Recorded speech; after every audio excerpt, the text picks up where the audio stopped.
goes to A, second team goes to B, third team goes to A, etc., until we're done. And then we follow up with Pool 1. The only interesting thing about this one is that teams from the same region will not belong into the same group. Meaning, if there's two Indonesian teams, one will be in Group A and one will be in Group B. So that's the twist. And that's the main, I would say, rule, right? So we're not going to get a PH, we're not going to Indo, or Malaysia. And you guys might be wondering, for those of you guys back at home, who's in seed 1? Who's in seed number 2? Seed number 1 is going to be coming from all the established regions, right? We have Indonesia, we have Malaysia as well in there, as well as the Philippines. And of course, coming into seed 2 are the emerging and the rising regions that we're definitely excited to see battle it out here in MWI. Yeah, over here we have Africa, Cambodia, Mekong, China, Western Europe, South America, Mongolia, as well as Turkey. Now, here's the thing. It's interesting that they had to make a special rule just to make sure that neither of us ruin it. Now, here's the thing. Neither of us can ruin it because absolutely, we will not be the one drawing from the bowl. No. I think it's too much pressure. And you know who handles pressure really well? Our fellow friend, Miracle. Miracle? Frederick, please welcome. Come on over. Ladies and gentlemen, give it up for Mirko. He will be the one to actually be selecting the teams. Well, selecting. It's wholly RNG. So how do you feel that the responsibility now is on your shoulders? It's just another day at the office, pretty good matches. I'm here for the women's games. All right. What made you, volunteer? Because I heard that you volunteered for this, actually. I like it when my IG goes away. And you know what? I've been trying to do that for a while. But now, let's actually continue. This is Pool 2. You will be drawing every single team here first and eventually go to Pool 1. It will be A, B, A, B, A, B. So I hope that you're ready because you got to start selecting team now.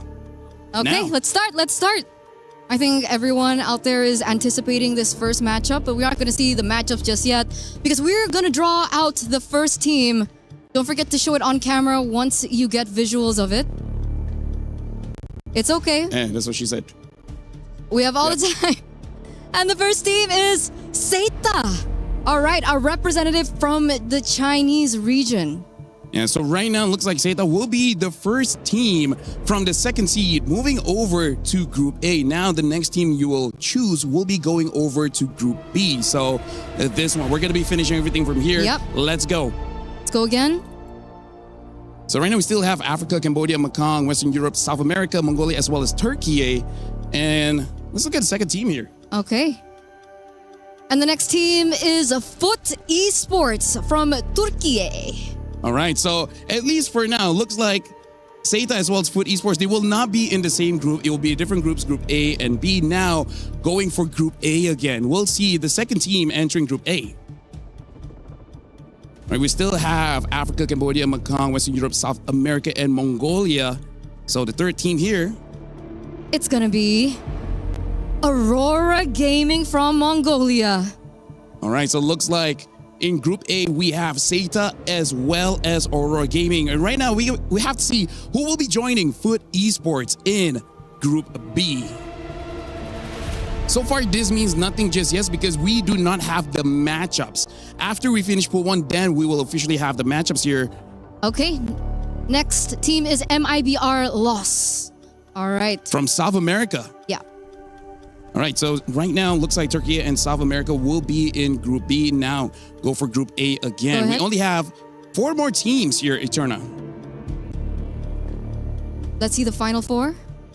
And the next team will be... This is for Group A. Geeke Esports from Western Europe. Our first representative from WEU here at MWI. All right, so it looks like Geeke will be joining... China there. So now we're just going to go through. I'm pretty sure, especially the ladies watching, they're very nervous for this one because, again, we will only know the matchups after we finish Pool 1. And this is Galaxy Phoenix. Okay. From Cambodia. All right. And now we only have 2 more, Mirko. This shouldn't be that difficult. We still have Africa as well as Mekong. And the next one is Twisted Minds from Mekong. Yep. So that means the final team here, which I believe will be in Group B, is Team Falcons MENA from Africa. But again, just to officiate, show it to the camera. There you have it. Team Falcons MENA. All right, so now every single team from Pool 2 has been drawn. Now we got to look at Pool 1. This is the established regions, Malaysia, Indonesia, Philippines, Myanmar, North America. This is the ones that everyone from Pool 2 has to be careful of. Yeah, we have the defending champions there. We have a very strong region in Navi as well in there. So we're going to kick things off. Our first... In Group A? It's Team Falcons ID. Ooh. Team Falcons ID with a revamped roster, but of course we still have Violet and Agatha. So if you guys are familiar with those players, they're still going to remain with some new players as well to kick things off. Yep, and for you guys at home, make sure you guys keep in mind we're going to be showing the tournament bracket here. Give me a sec while I take a look at this. And looks like I will not be able to look at it because my eyesight is pretty poor. So hopefully you guys at home are paying attention because I cannot. Yeah, neither. I didn't bring my glasses. Well, Miracle has glasses. Wait, let's try it. Miracle, can you see it? I can see things. All right, there you have it, guys. He can see things. Well, with that being said, you guys at home are seeing the tournament bracket, and those are the second seed teams. And now I believe we will be seeing, but either way, I feel like we will still count that first one. Team Falcons ID is the first team drawn from Pool 1. Okay, so let's move on to our second team. And with that, I'm just letting you know, Mirko, is that we got Team Falcons ID in Group A. So if we do get Team Vitality in Group A, we will have to push it to Group B because Indonesia and Indonesia cannot be in the same group. So please.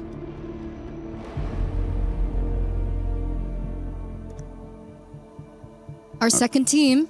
And this should be in Group B. Okay, we have Gen G Esports. All right, Gen G from North America.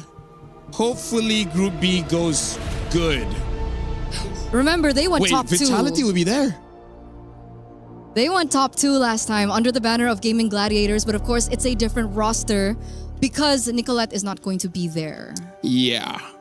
Aria's going to be there. So, shout outs to her. So we're going to be doing 2 more, Mirko. After 2, we're going to stop for a while and we're going to review the bracket. So now we're going to go forth and find the next team going into Group A. All right, so this team is going to be... Oh my God, it's Team Vitality. But this means because Team Vitality is going to Group A, but since there's Team Falcons Indonesia already in Group A, this means that it will be proceeding to Group B. So the next team that you're drawing is going to Group A. Yep, that is correct. Team Vitality are defending champions on their way to look for their 4th title. So imagine that. All right. So now the next team is Team Ray Young from Malaysia.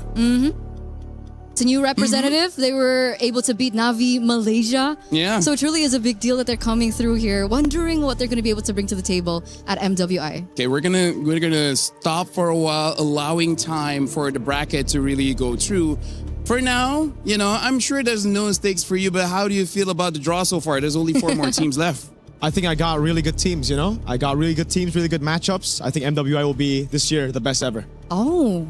How do you feel that we had to make a specific rule just to make sure we do not screw it up for everyone else here? I think it's because of us. Me and you, LaFell. Yeah, when was that? When was that? MSC 2023, but pretty good because for us at least, Indo won. All right, right now. That's true. Apologize. Let me just check. This is the tournament bracket. Looks like it's going to be Team Falcons ID going against Seda, as well as Team Ray Young against Aurora Gaming. For now, we're still waiting for the bonus of GK as well as Twisted Minds. And this shows the next part of the brackets, ladies and gentlemen. And we still have 4 more teams from Seed 1 to figure this out. I'm not running that far. I will do that again later. Okay, I will do that again later because we do have 4 more teams left. Once we're done, I'll run to the camera. No It's okay. problems. It's no problem. Right. Go for it. He's a big runner. He's a big Go for it. runner. I'm a big runner. He loves running. That's not something I hear often. So yes, let's see. Which team have you drawn now? Let's see. We still haven't got Navi yet. Navi. Okay. Well, How never did mind. you know? How did you know? Me and Mirko, we're in sync. When he touches something, I know what he's touching. You guys are connected like that. I love the chemistry. But I yes, wish we're not. It's Navi. All right, so hold on. Let's see. Vitality has been done. Yep. Falcons have been done. Navi has been done. Right now, we still haven't gotten Myanmar, MENA, as well as EECA. That is true. Go for it. So let's see who's going to Ikuso. be taken out first. That sounds very trending. Who'll be taken out first? It is brutal, guys. Okay, there you go. Geltec Cyber Team from EECA.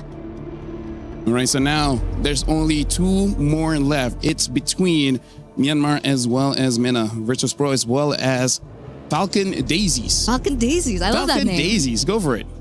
I love that name. I love that name. How's the balls? I'm pretty good at, yes. Yeah, well, All right. Next, Falcon Daisies. There you go. Another new representative coming in here for MWI. Very excited once again to see how they will be performing later on. yeah, and now we only left with Virtus Pro from MENA. But again, let's just just get on with it. All right, so now show to the camera. This is gonna be Virtus Pro coming in from MENA. So with that, I honestly don't know how to feel. I'm looking forward to going to WhatsApp just to ask some of the female players That's like, very specific. how do they? We don't do email, okay? We don't do email. WhatsApp is faster. It takes longer. 7 business weeks, you know. So it takes a while. What do you think so far for the draw? And mind you, after this we will be doing MSC. So this one you might be okay. The MSC one I'm not so sure. Yeah, I think my socials are safe for now, so it's a good thing. And great matches, competitive matches. MWI always has surprises for us, so I don't think it'll be anything less than that. Yeah, honestly, Wildcard is amazing. MWI is amazing.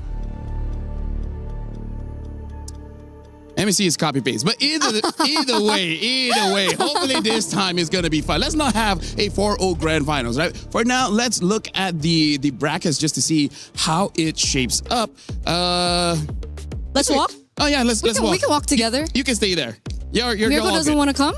Right, so right now we're looking at the tournament bracket here. It looks like it's going to be Team Falcons ID going up against Seda, Team Ray Young against Aurora Gaming, Caltech Cyber Team against Geek Esport, and Virtus Pro against Twisted Minds. All right, so very interesting matchups that we're going to see. We're looking at some new faces. We also have familiar faces coming back into the fray. So I feel like, I know it's not the wild card, but it's Yeah. definitely going to be wild card results. So just now it was Group A. Now we're looking at Group B. It's going to be Gen G going up against Foot Esports. Later on, it's going to be Team Vitality against MIBR Loss. And then Navi going up against Galaxy Phoenix, as well as Falcon Daisies against Team Falcons MENA. Let me just tell you, Eterna, Arya specifically asked me just to make sure that they're not going to get into this kind of group, not with Team Vitality, not with Navi, yeah. not with Falcon Daisies. So as much as Mirko said is okay, I feel like some people might be slightly upset with how you've drawn specifically for Group B. Is that the right mentality to have, though? If you want to be the best, you got to beat the best. No excuses, no easy matches. So prove you're the best. Honestly, I agree with Mirko. To be the best, you got to beat the best. That's why I keep beating myself. Yeah, because, you know, Self-pain. greatness is earned, right? C'est la vie. Such is life. In the land of dawn, such is life when all that remains are dreams. We don't expect the loss last year, and the result is not like what we want. I know that we were capable of more. But MWI is where barriers are broken and queens are made. Vouloir, c'est pouvoir. To want is to be able. MWI is a chance for ladies to represent themselves because there were no opportunities in our region back then. Çoğu insan Türkiye'nin kolay bir yer olduğunu, biz burada bunun yanlış olduğunu kanıtlamak için buradayız.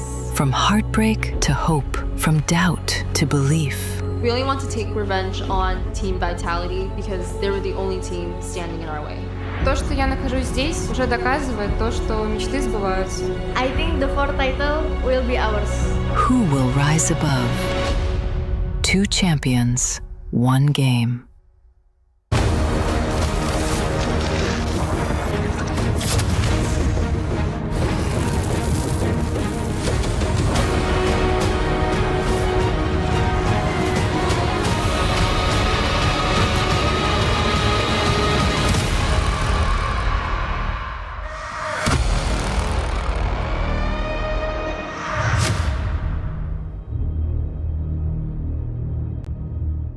Bienvenue à Paris and welcome to the Esports World Cup 2026. Where the best of the best compete for the ultimate prize in esports. And for the first time ever, EWC is on the road. And we're here in the great city of Paris. And as we all know, greatness doesn't happen overnight. You become one of the greatest when you emerge triumphant at MWI at EWC 2026. And we're all wondering if it will be Team Vitality versus Gen G again in the final, or if one of our talented underdogs will give us an upset. It's the skills and years of practice that led these players to this moment. Here at EWC, nothing is granted. Everything is earned. And it's time for the Mobile Legends Bang Bang Women International at the 2026 Esports World Cup.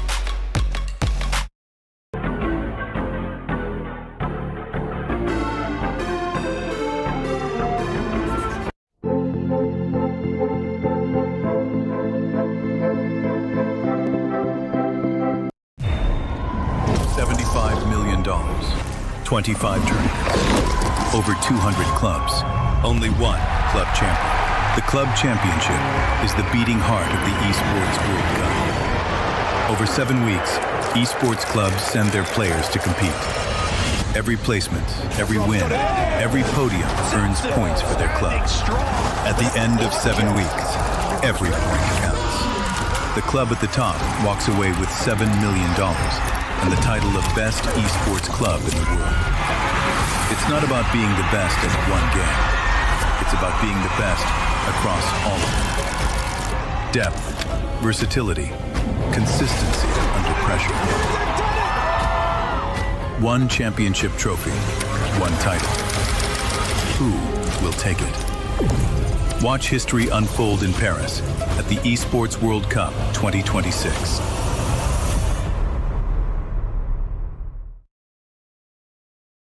We're here at the Paris Expo for the Esports World Cup 2026, where it has literally taken over the city. Now, we're reporting to you here from Mobile Legends Bang Bang Women's International for EWC 2026. And with that, 16 teams have landed here in Paris. And for one reason and one reason only, to take the crown from Team Vitality, our title defenders. Now, with the target on their backs and pressure on their shoulders heavier than ever before, one question remains unanswered. Does Team Vitality have what it takes to defend the throne and rise above? Let's find out. They turned pain into purpose and left no soul unconvinced of their reign. They're completely undefeated. Team of Vitality. Nothing was granted and everything was earned. I just want to prove that no one can do it better than us. I think that it was meant to be ours all along. Winning MWI 2025 meant a lot to us because this is our first ever EWC champion title. Meanwhile, the base is going to be worked on.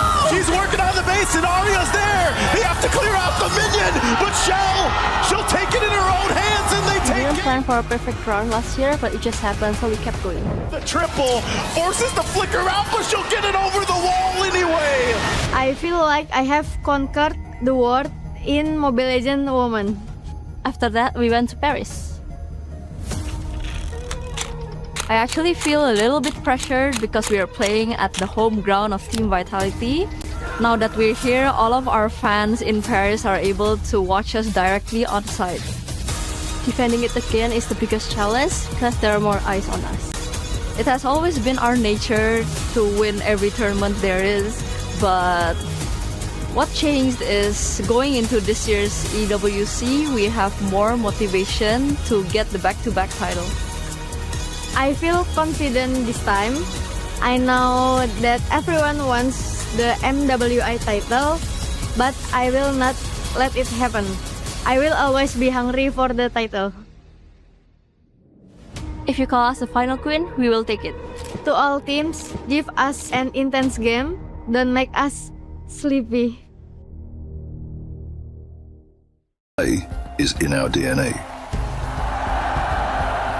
Whenever we let it out, it becomes our superpower.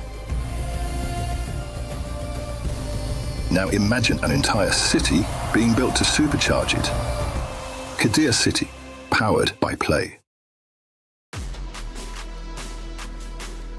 Welcome, everyone, to the 2026 Esports World Cup here in Paris, France. This is the MWI. The best women when it comes to MLBB will take that stage to compete for $500,000, but more importantly, to etch their names into the history books of the Esports World Cup. Welcome in, everybody, to the Allianz Vaults. I'm Taylor Reflections Noble, joined by the wonderful Eterna and Brigida. Ladies, good to see you, Eterna. We're back. MWI begins now. We are back finally, going back to back, and now we're here for the third time for EWC, and we're here in Paris. Yep, and I still think we are in a state of shock after those statements that were thrown at us during the intro video. It's pretty much laid out there what's at stake, what all the teams are fighting for, and who's the big boss in this tournament. I love tournaments like this. I really do. The ladies, they're passionate, they are talented, and when they take that stage, they are vicious. And it's going to be 5 days of nonstop action here for the MWI. And like I said, a lot of money on the line. We're talking $500,000. Eterna, $150,000 for first. That's a lot.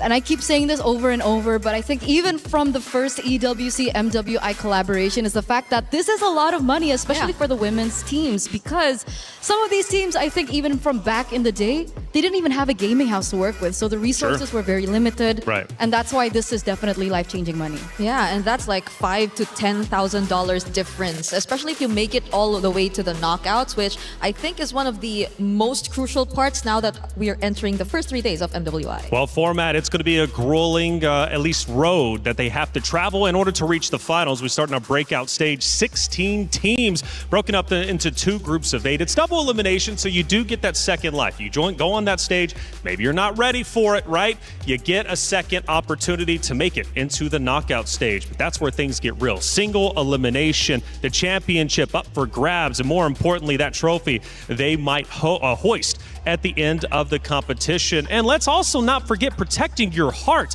which is your key, and avoiding it from getting crushed. That's what this whole tournament is about, right? Protecting that key. It is a brutal format if you think about it at the Esports World Cup, right? Especially, right? Because if you get your key crushed, it's never a good sight. Yeah, I think I need to remember how it sounds like, because all I know is that it's super loud. Oh. It is. It's uncannily loud. Like, you think it doesn't make any noise or anything, but back again, it's made of really tough stuff, and it's also same made as the material that, the players are. They're also very tough. That's right. Right? Well, this is Stream A, and we also have a Stream B. There's going to be MLBB action taking place throughout the 5 days of competition. And luckily, we got our Stream B covered. LaFell, Renmar, what's happening over there? Welcome to the first day of MWI here at EWC26 on Stream B, the better stream. I'm Renmar. Mine is Phil. Stream A, they're kind of cool. They got a bigger stage and whatever. But we got the better games. We are the better stream. We are the heavyweights. Quite literally the heavyweights. I mean, just look at the talent pool on this stream. But it is debatable to say better games, because all of the women in MLBB esports, they are ready to show you why they are the best in the world. And you guys got questions. What about the schedule? What about the format? And why is the Stream A and Stream B running simultaneously? And that's why we got this explainer video for you guys. MLBB Women's International returns to the Esports World Cup 2026 for its historic 3rd edition. And for the first time ever, the grueling battle heads to Paris. As the one and only all-female championship at EWC 2026, 15 teams emerge through qualifiers spanning over 60 regions. Only one team bypasses the chaos, Team Vitality, returning as the title defender with a direct invitation. 16 elite teams will fight for a staggering $500,000 prize pool, one of the largest in women's esports history. MWI features 2 brutal stages, the group stage and the knockout stage. In the group stage, 2 groups of 8 are each locked in a double elimination showdown. To survive, teams must secure 2 series wins to claw their way into the knockout stage. One loss drops you straight into the lower bracket, where every match is crucial for survival. Lose again, and your tournament life is over. 8 teams will be eliminated. Only the top 4 from each group will advance to the knockout stage.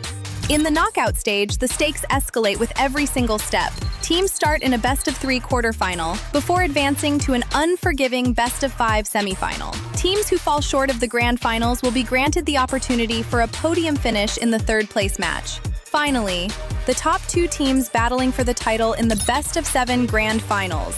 In this single elimination format, every match is do or die. On the world stage where dreams are shattered and history is made, a monumental $500,000 prize pool and crucial club championship points are on the line. But only one team will rise above. In the first of 2 MLBB championships at EWC, who will be crowned the queens of MLBB? 2 champions, 1 game. This is MWI at EWC26.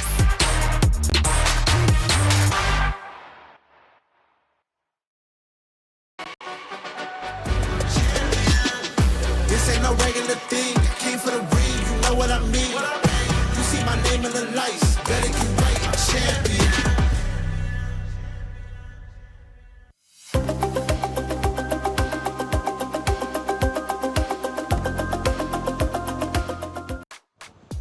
A lot of information being thrown your way, but don't worry if you missed anything. We're going to keep you up to date as the 5 days go along. Ladies, when did it become a competition between Stream B and Stream A? And by the way, I want to tell you, Lefel Renmar, I'm a big boy myself. I might not look it, but 221 pounds. If you want to bring the heat, baby. And speaking of bringing the heat, it's Group A. Plenty of great matches. Eterna, walk me through it. Wait, I just want to say, can I be a part of that? Of course. I look like a big guy. Yeah, you can. I agree. Right? I mean, I'll us support combined. you all throughout. Yeah, us combined. So Stream A-list. A-list. A-list stream. A-list stream. Sorry, we completely missed the brackets, but I'm pretty sure they got to get a look at it. That's right. They got to look at it, but Group B is what they really need to take a close look at, because I'm calling this the group of death. We've got powerhouse teams of Vitality, Na'Vi, Gen G, and there's a very real chance one of those 3 teams gets eliminated. Yep, honestly, I might even consider Falcon Daisies as one of the biggest threats. It's so hard to decide what top 4 teams are coming out of this group, mainly because of what they've been able to achieve in the previous year, and even in a sense that they might not have been here last year, but they've taken out teams who've been or who have achieved a significant podium finish last year. That's Terror Queens, who they actually took out this year. Yeah, so I'm really worried about Group B, obviously, but I'm also actually worried about Group A as well. Sure, yeah. So I think we missed it, but obviously people are saying that, in Group A we have Team Falcons ID. Of course, people are saying that ID is one of the stronger regions when it comes to women's MLBB. Right. But if we think about it, there are some other teams with the same ID backbone. Yeah.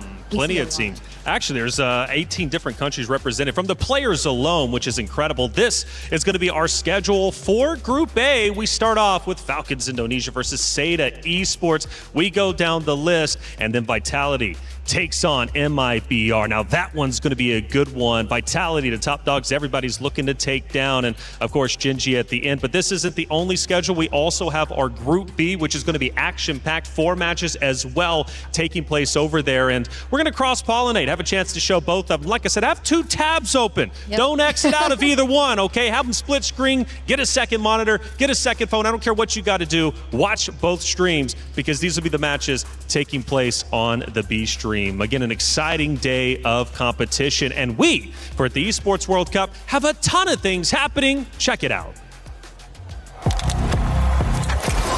He thinks he can come in here and play my game. Let's go. He knows nothing. Let's go! Tyler, why? You're done. This is my ladder. You can't climb it. It's better than me hard-sucking masters. You're going too far now. Your eyes buggy. Your elbows ashy. Is that airline? That's an L airline. Somebody better hold me. Okay, yeah. Do something then. Raw energy. House from blow the house down.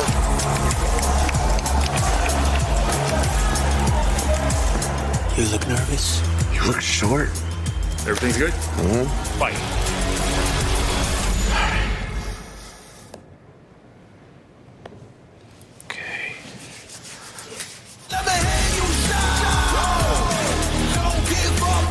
Do you really need the wraps? Yeah, that feels like overkill to me. In our DNA. Whenever we let it out, it becomes our superpower. Now imagine an entire city being built to supercharge it. Kadir City, powered by play. Like I said, a lot of things happening, including apparently Tyler 1 facing off with everybody in the world, getting the hands wrapped up. Hey, it's going to be exciting for sure. Let's talk and break down our Group A and B because they are stacked. Again, double elimination, so if your favorite team does end up losing their first series, no worries at all. They'll have a secondary chance to come back, but they only get one more chance after that. Talking Group A, again, a lot of great teams, but who's the heavy hitters you're looking out for? That's what I was talking about earlier on when I told you about the Indonesian, backbone. I see it in Twisted Minds because if we're talking about Team Vitality, for sure, everyone knows who they are. Everyone knows that they're the top region and, of course, the top team in the region and maybe worldwide as well. But we've got to remember that when it came down to it, it was always top 1, top 2 being Falcons Vega. And Chin Chao, the gold laner for Falcons Vega, is now in Twisted Minds. So that's one of the teams that I'm definitely looking at as well. Well, Group B, like we said, might be the most deadliest. It is stacked with competitors. We've got a couple of them on your screen. Brigitte, who are you looking at? All right, so I did mention a thing or two about me definitely watching out for Falcon Daisies in earlier Group A, but that in Group B, when you take a look at it, I think there are just too many titans, quote unquote, when you take a look. So maybe I want to put my attention towards the newcomers instead, such as MIBR Lost and what they could bring to the table. Because their first day here at MWI is no joke. That's right. You're a newcomer, and the first team you go up against is Team Vitality. And by the way, first time here, and they're walking into the venue, and Rose had a chance to catch up with a couple of them. Hey guys, Rose here. Good morning from the very beautiful city of Paris. And as you guys can see right behind me, the players are just arriving for their first day of MWI. And you know what? We might actually have a little bit of a chit chat with some of the girls that are arriving. And oh my, everybody is looking really, really good. You know what? Let's see who we can interview. Hi! Hello, come here. Don't be shy. How are you? How are you? How are you, girls? I'm doing good. You're doing good? Are you ready for today? Yeah, I'm so ready. You're so ready. You excited? Yeah, I'm so excited. You're so excited. Good luck. I'll see you later. Bye-bye. And over here, oh my God, the mother of tanks. Hello. How are you? I'm fine. You ready? Yes. Are you excited? Yeah. Anything you want to say to the viewers? Support us, guys. Support Team Vitality. I'll see you later, girly. Bye-bye. Bye-bye. Oh my God, guys. The girls are looking amazing. Everybody looks extremely ready. And I see a Malaysian representative. Hi Nora. Hi, Queen. How are you, girls? Good. You guys are ready? Yes. Nora, this is your first international debut, right? How are you feeling today? So hype. Let's go. You're so hype. Let's go. Hello.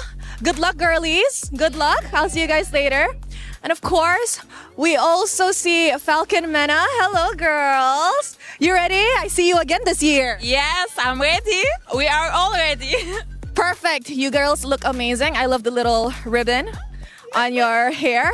I'll see you later. Bye. Honestly, guys, I am so excited to see these ladies in action. And in a little bit, we will be able to witness the battle and the drama in the Land of Dawn. But for now, that's it from Rose, and I'm throwing it back to you guys.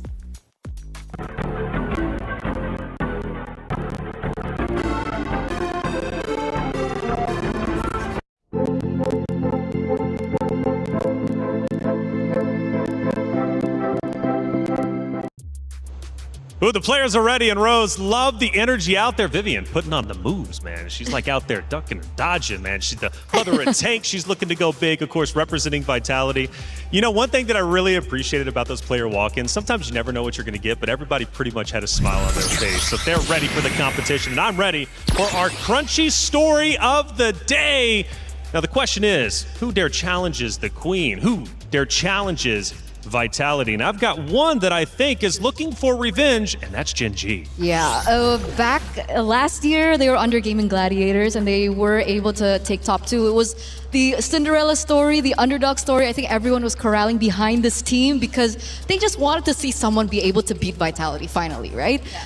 And now they're coming back with a vengeance, obviously under a different banner, Gen G, but they also came in with a different roster too. Yep, they had a slight change, and it was, I think, a significant one, especially if you take it into context of the current meta, because this will bring so much new expectations to the table in terms of how Gen G as a team will actually play their game, because it's Rui. And this new player they actually took in had a very remarkable record in the previous MWI. She finished third alongside Terror Queens, also made a statement themselves, put up really close fights just to make it to top 3. And now you're seeing these lineups merged into one, chasing for that revenge against Team Vitality. But also Ashley versus Vivian. I know that's a hot talking point. Let's not forget the championship interview last year. Vivian did make some call outs. I'm going to be bringing that up as the show goes along. But it's not just Gen G, it's also Na'Vi. Now, fun fact about this roster, 3/5 of this roster actually won at EWC26 MWI, right? So they are also looking to reclaim the throne from, of course, Vitality, who's won the past 2 years. What can we talk about with Na'Vi? Well, it hasn't been that much of a good record for them, I'd say. I think a lot of us had more expectations of them, especially in the previous MWI, but they did not have a podium finish. Like, I think they were in one of the top teams you would consider to be in your power rankings before you actually entered MWI, but due to that, they did make some significant changes. This lineup used to have 5 Cebuanas. For the longest time, they've been together, but they switched up their mid and their gold. And these two players too have a lot of experience under their runs. And I think so far, every single time I see them, they look very comfortable. Like their aura seems very light, and they literally feel excited to enter this tournament. Well, they only dropped 1 game throughout postseason, which is a pretty big deal, right? So clearly they have composure. They know how to win. The question is, can they win on one of the biggest stages, though, MLBB has to offer? That's my big question. Obviously, we're going to be getting those answers as the days go on. We talk, obviously, Gen G and Na'Vi. Do we want to throw a third team in there that you think is, like, really on your radar? I know Falcon Daisies, you mentioned them over in the other group, but who's truly a contender? I think I'd also want to include Malaysia. Okay, yeah. Malaysia, right? Same. Because if you take a look at even one of the more recent international tournaments, I think that was SEA Games 2025. Yeah, we don't talk about that. Why not? We don't talk about that because it was an unexpected outcome. As the analyst, we've got to talk about it, right? I'm the new guy here, though, so maybe we don't have to talk about it. Long story short, ID lost to PH lost to Malaysia, and Malaysia finally picked up the gold medal. Okay. So that's what happened. Yeah, I'm that's why we don't talk about it. I'm kind of learning regional debates is pretty hot, right, when it comes to MLBB, and we're going to be discussing that all tournament long. But I'm curious who's going to end up taking it. And obviously, we gave our crunchy story of the day, who we think will be the contenders to Vitality. But chat, let us know. Keep, of course, the conversation going. Who do you think is truly going to take this entire event? And if you guys just want to go on a micro level, just let us know who do you think is going to win today based off our schedule. And again, just a reminder, we do have our Stream B going down. $500,000 on the line. It's MWI. Let's go to our stage to get it started.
Legacies aren't inherited, they're built.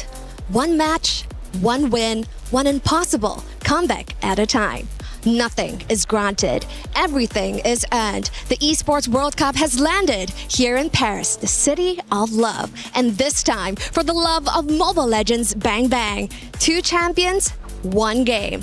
Welcome to Mobile Legends Bang Bang Women's International, where we have gathered 16 of the strongest female MLBB teams, where they converge here in Paris to make history and rise above.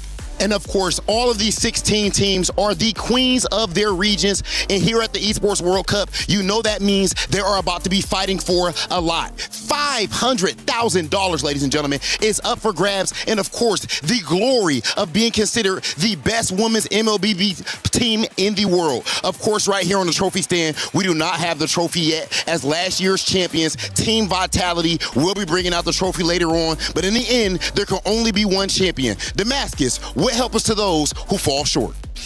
Rob, 16 teams are going to fight for that title, but of course 15 will be eliminated throughout the next few days, and every single eliminated team must go through the grueling process of destroying their key right here at the Key Crusher. And let me be real, sometimes it gets kind of loud because you can hear these keys popping just like the player's dream. Without further ado, it is time to welcome our 16 teams for this weekend's event, and let's see who will get that big title.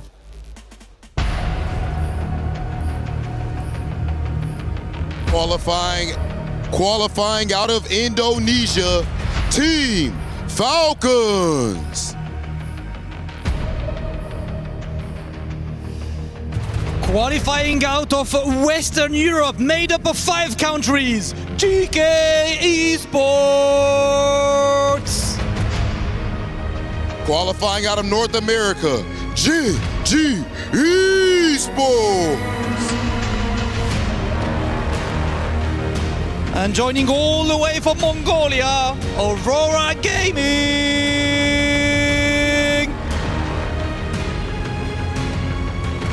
Powered by their jungler, Miss Meow, Virtus Pro.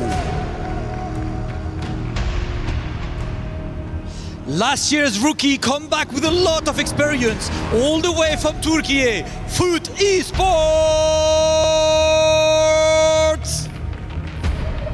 The newly assembled qualifying out of Myanmar, Team Ray Young. And the new representative all the way from China, Seda.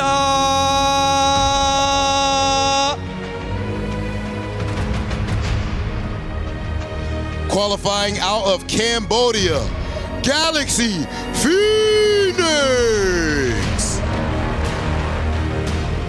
The 2024 champs are coming up with an updated roster in Shares of Redemption, representing the Philippines, Navi.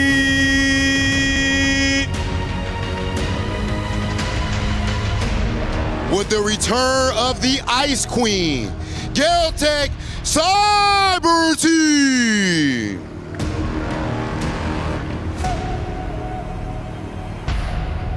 Brazil's alliance looking to put South America on the map, MIBR Los. Qualifying from Myanmar, Falcon Daisies. And with a more experienced roster looking to put Mekong on the map, Twisted Minds.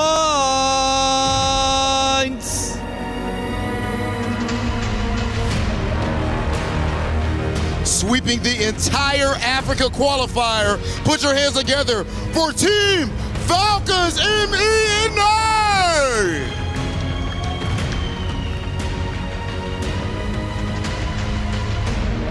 And now it is time to welcome the champions, the title holders. Make some noise for Team Vitality!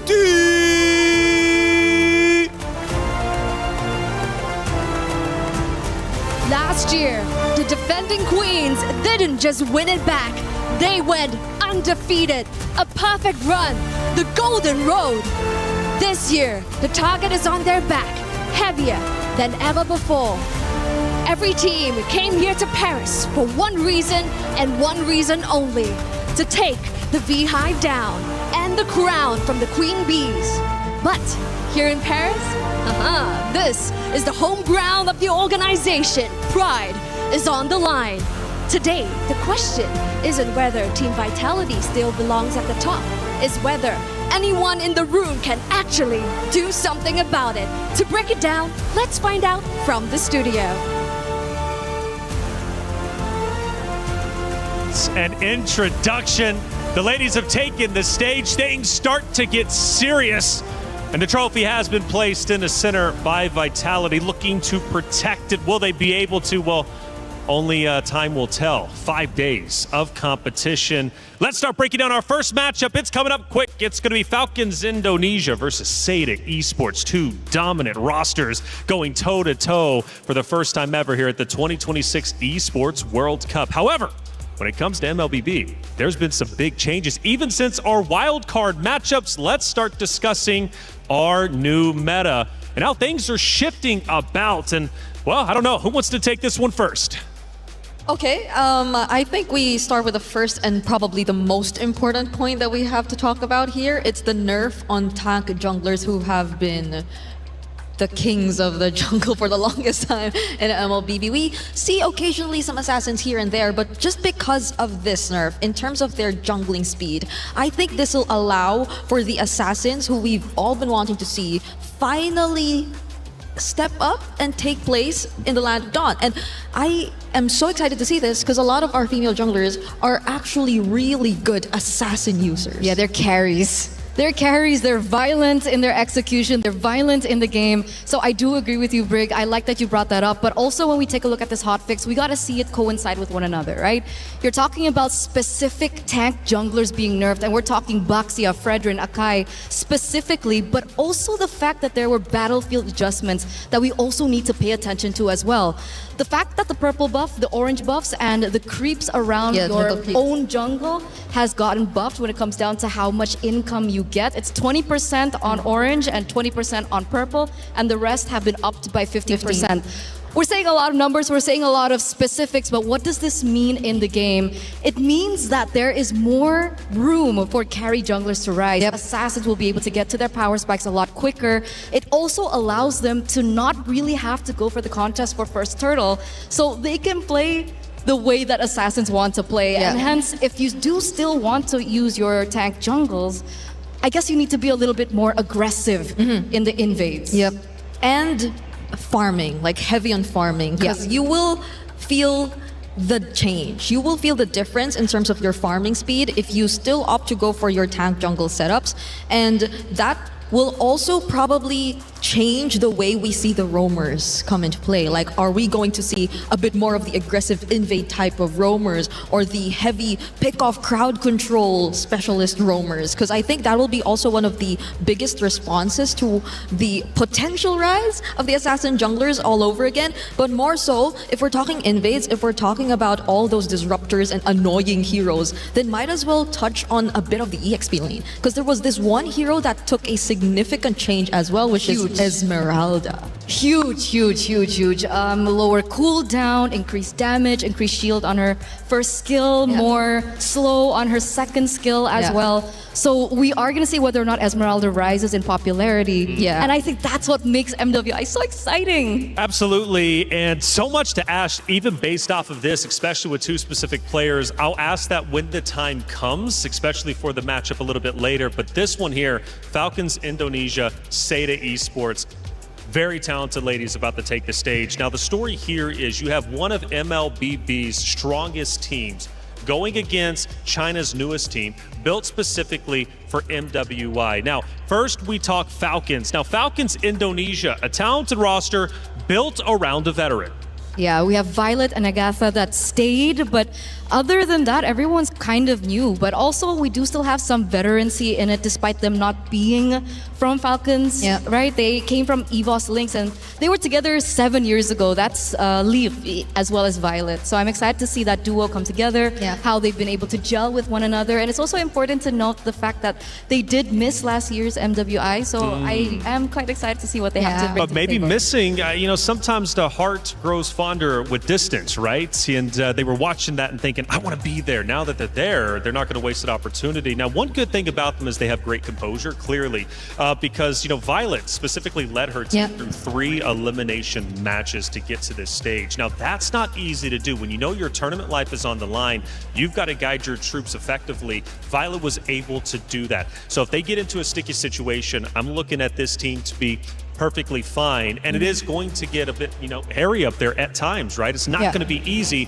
against the competitors you have to go through. Speaking of which, obviously Seda Esports, I love the narrative here. Newest team built for MWI. What does that mean, Bree? I think it's so much emphasis on the word new, because even if you take a look at their qualifiers, there's really not much information that you could get out of this team in terms of their gameplay, in terms of their hero pools. And that is, I think, in a way, a double-edged sword too, because this is where you could probably argue that you could not really find enough information about them to prepare enough about this team. One thing that we know for sure, though, is that they tend to really prioritize the strong laning picks in order to just establish that early game, because they're most flexible when it comes to the mid game. That's where they can either opt for these split approaches or even just rely on team fight as a whole. But what we know for a fact is that they're a very flexible team, and both of them would probably really just fight for that early game advantage. Now, with a new meta, flexibility obviously is going to be hugely important here. Now, I have heard, though, at least when it comes to our ladies, they do like to go with the comfort picks despite of the meta. But I guess here for this roster, maybe they're going to be comfortable flexing a little bit. And by the way, if you want to go ahead and get your fantasy team written up, scan that QR code. There's a lot of players to choose from. Who do you want to choose? Like I said, EWC is great. You have an opportunity not only to be involved just in chat like the traditional way, but also choosing your fantasy roster. See how good you are at building the best team you possibly can. Scan that QR code. But again, going back to the meta discussion, because it changes, do we think Seda Esports might actually have a little bit of an advantage here? Because clearly they have good, at least from what I've been seeing, macro mechanics. They're solid. They know how to break this game down well. I mean, in order to play, like at least in the previous meta, in order to play the likes of an X-board jungle requires you to definitely have a better or a really good understanding of the macro approach, right? So I think that is something we can expect from them. But again, veterancy. You mentioned the reunion between Livy and Violet, and that's like 7 years ago of them just really playing competitive MLBB. So you know that you're up against players who've been here for so long. So that's definitely the advantage that I think Team Falcons ID has coming into this matchup. And considering they are coming from a more established region, we've had so many, multiple MLBB Women's Cups in general for years. Right. So obviously they have a lot more experience. They've played with a lot of different metas. Meanwhile, a region that's new doesn't have as much to work with. But again, I like that we mentioned that it could be just what they need. Yeah, because you never know. There could still be ways that they, of course, get to review, get the information that is necessary for them to improve across the other regions. But at the same time, we have very little info about their games that are public. Their scrims even. We don't really know what scrims they've been able to play or with which regions they've been able to go up against. So Seda is really coming into this tournament, aside from the new patch, as new faces, and there's a lot that we have to unlock when it comes to this roster. Scan the QR code also here. Get your pick'ems in. Like I said, a lot of ways to get involved for EWC. That app is actually pretty incredible. Scan the QR code, especially if you're here in the venue. Might as well. A lot of fun things happening here in Paris. And man, it has been a great time at the Esports World Cup. And one of the things we really haven't broken down just yet is the Club Championship Trophy, which is so very important. A lot of money on the line. You want to talk about, and you mentioned it earlier, obviously for these orgs winning some of the money for the $500,000, obviously placing in the club championship, we're talking potentially millions of dollars to rebuild your org, potentially make that team house, get your ladies involved right all in the same room, which helps build team chemistry. It helps your roster tremendously. And we have a lot of great orgs represented. Vitality, for example, they need to catch up when it comes to the club championship points. This is their opportunity to do so. Genji, another roster, but Falcons, this is just one of the rosters. They've got 2. They've got a lot. Yeah, they do. Like even later for MSC, they have what, 2, 3? I think 2. Two? Yeah, two. There's Falcons Meta who just recently won the wild cards, and then we have Team Falcons PH. So those are two of the many Falcons rosters we've seen. Even during the qualifiers leading up to MWI, actually, we've had a lot of Team Falcons rosters. The Philippines, our representatives currently, Navi, actually had to go up against the own version of the Philippines Team Falcons as well. So it could have been three, but you know. I also remember last year's club championship run being so tight. So tight until the very. I think it came down to like the last two. Like the events. final weeks, right? Yeah, it came down to the final week, like the last two events. We were telling the story on the week 7, and it was like, who's going to win? Because Falcons could have very well been defeated. Let's not forget they've won the club championship in back-to-back years. You know, kind of like Vitality, right? For MWI. That's like, what, $14 million is just insanity if you think about it. But the point is, winning this event is tremendous help for the club championship race. And on top of that, obviously, putting your name onto the totem to be immortalized. You know, we have the totem room. It has all three, well, I guess 2 totems from the previous 2 EWCs, plus the new third one. And it's really, really cool just to go back into history, see who's won these events, and really just take a step back in time. Hey, check it out. Our matchup is about to be underway. We'll be going into our pick and bans very shortly. The ladies have taken the stage to face off against each other for our first time. It's going to be Team Falcons Indonesia versus Seda Esports. It's one of MLBB's strongest teams versus China's newest team built for MWI. Will that pay off? Well, we're going to find out very shortly as the pick and bans will be underway before long. Again, taking a look at Team Falcons Indonesia. You know, Bree, we got a veteran. Obviously, Violet, we talked about him. The roster built around Violet. Now, that's a huge positive to me, but there can be some shortcomings. If Violet isn't performing, if she's not vocally leading her team, does this team still continue to function? It will be tough, especially if the shot calling does revolve around her. But considering that I think Raymond is known to heavily play some invader roamers, which I think we've previously touched upon when we discussed the meta, then I think there will be a part of the shot calling coming from her as well. She will be taking charge in a way, and I think they have to work hand in hand. So it's not just going to be all around Violet, but a huge part of it will come from her, definitely. Since we're speeding things up with the new meta, do you think Falcons Indonesia is going to be able to react to that accordingly? Because were they traditionally a fast team, a slow team? Obviously, you've got to adjust. Or do they, Eterna, go with their bread and butter, their comfort picks? That's a big question, because when we talk about Team Falcons, I'm so used to the old lineup. I'm so used to, Chin Chao, Agatha, and the rest of the old members. And when we looked at them, it felt like everything revolved around Chin Chao. Like she was the star player. But now that she's not there, we're waiting to see perhaps the new backbone and the new formula or the new system that Team Falcons ID will bring up today, especially with the changes to the patch and so on and so forth. But I'm pretty sure the coach is also there to really help assist them through this. And that's why this first banning phase here in Stream A, that's what makes it so fun and interesting. Yeah, I know they told you to check out Stream B too, but just keep both of us open. That's right. This isn't a competition between the better stream. The matches are debatable, but both are a must-watch. Both are must-watch indeed. Yeah, I don't know why it turned into a competition during that content. It's LaFell. It's LaFell. He's just a competitive guy. Yes. Fair enough. I'm going to have to arm wrestle. I think that was a big thing you guys like doing. And I haven't lost yet, at least when it comes to the talent arm wrestling. Wow, impressive. That's right. Well, it's just what I do. It's just what I don't know, but you're also saying you're a big dog yourself. So I am. We don't do that though, Eterna. I think we don't try the arm wrestling, Why? Do you want to try? Yes. Okay, let's see if you can. Let's do it off stream. Off stream. Well, yeah, we'll see how much time we got to fill anyways. But right now, as the players again do get set up, you mentioned coaches. So I'm new to MLBB. You two are the veterans, and it's a pleasure to be here. By the way, I'm going to be learning each of these 5 days. Fun fact: First Mobile also being involved in as a talent. Coaches across multiple esports play a varying different number of roles. How are the coaches when it comes to MLBB, and how integral are they in the success of a roster? Yeah, a lot of the planning in terms of drafts and really just studying the opponents comes down to the coaches and the kind of system that they set up. It really builds what kind of culture and habits the players eventually have. And I think you just know for a fact that they do like work together when it comes to the drafts, but majority of like the preparations and the studying are going to stem from them, especially when it's a news patch. And we've seen such variety when it comes down to coaches, right? We've seen a variety of coaching staffs. Sometimes there's the head coach, assistant coach, Life coach. life coach, emotional coach. What else is there? A lot. Tactical coach.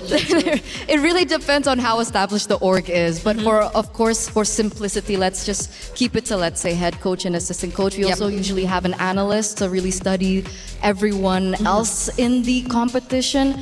And you've mentioned everything very technical, Brie, but also what's really important about the coaches is how they bring these players to light. I mean, some of these players are so young. Yeah. Right? We've seen players, 16, 17 years old. Wow. Barely growing up. I don't even remember what I was doing at 16, 17, but they are playing competitively. And obviously, the frontal lobe isn't fully developed. So, of course, emotions are on the table. So that's what another thing that the coaches really have to think about as well. We're talking frontal lobes and everything on the desk. I was a biology student. No way. Ooh. Oh, it's about to get deep up here. Okay, I like it. But coaches seriously do make a big impact, especially when you start talking about younger players. Yep. 16. Who is, I guess, what would be like the age range for MLBB? I think if we're talking veterans, we could say they're around the 20s above. But Hey, we have 33. 33. We do, but we are in MWI. Okay, so true. we don't have 33. 33 is already like 30. That's right. plus. That's He was in the wild He was cards. in wild cards. Well, the cool thing though about that, I mean, it's just obviously breaking that down, 16 to 33, you can have a very long career, right? Oh, yeah. And truly build a legacy, build a life in this title, which I love. I really do, and it gives an opportunity for the gamers to, carve a path in life, which I think is so very important. You never know what gaming can bring to you. Gaming is such a beautiful scene that just opens the doors, not only for myself, but just many others out there. And there's many ways to get involved. So from 16 to 33 is a great spread, a good, obviously, age range to have. Now, obviously, Falcons Indonesia, Seta Esports, we're talking Indonesia, we're talking China. Now, the regional battle has been, from what I've been hearing, really, really tense. Who would be the best regions? Because Indonesia, from what I'm hearing, is at the top of the food chain. Okay, if it's Vitality, then yes. I mean, you won. But we won Smart Omega Empress 2024, but the recent, one out of, how many MWIs have there been? this is the third. So like Okay, so like how many 2025. percent is that again? Sorry, remind me. 66.67. I didn't know the point. I just knew 66. 66.67% For Vitality. and for the Philippines. So then Indonesia. Wait, no, why? Why is it 66.67? That's why, for Vitality, no? Yeah, because they won 2 out of Oh, yeah. 2 out of the 3 is 66.67, as you said. Oh, yeah. Don't do the 6-7 in the chat. I don't want to hear any of that. 6, No, God. No. I thought you didn't want me to do that. Why did you do it just I'm now? sorry. Intrusive thoughts. But so Indonesia, I mean, at least as of right now, at this stage, seems to be the best region. But who's hot on their heels? But that's why it's so arguable, right? Because in the past, when Team Vitality won their title last year, they were on an undefeated run. So, locally, regionally, international tournaments, like third parties here and there, they've been able to win it all.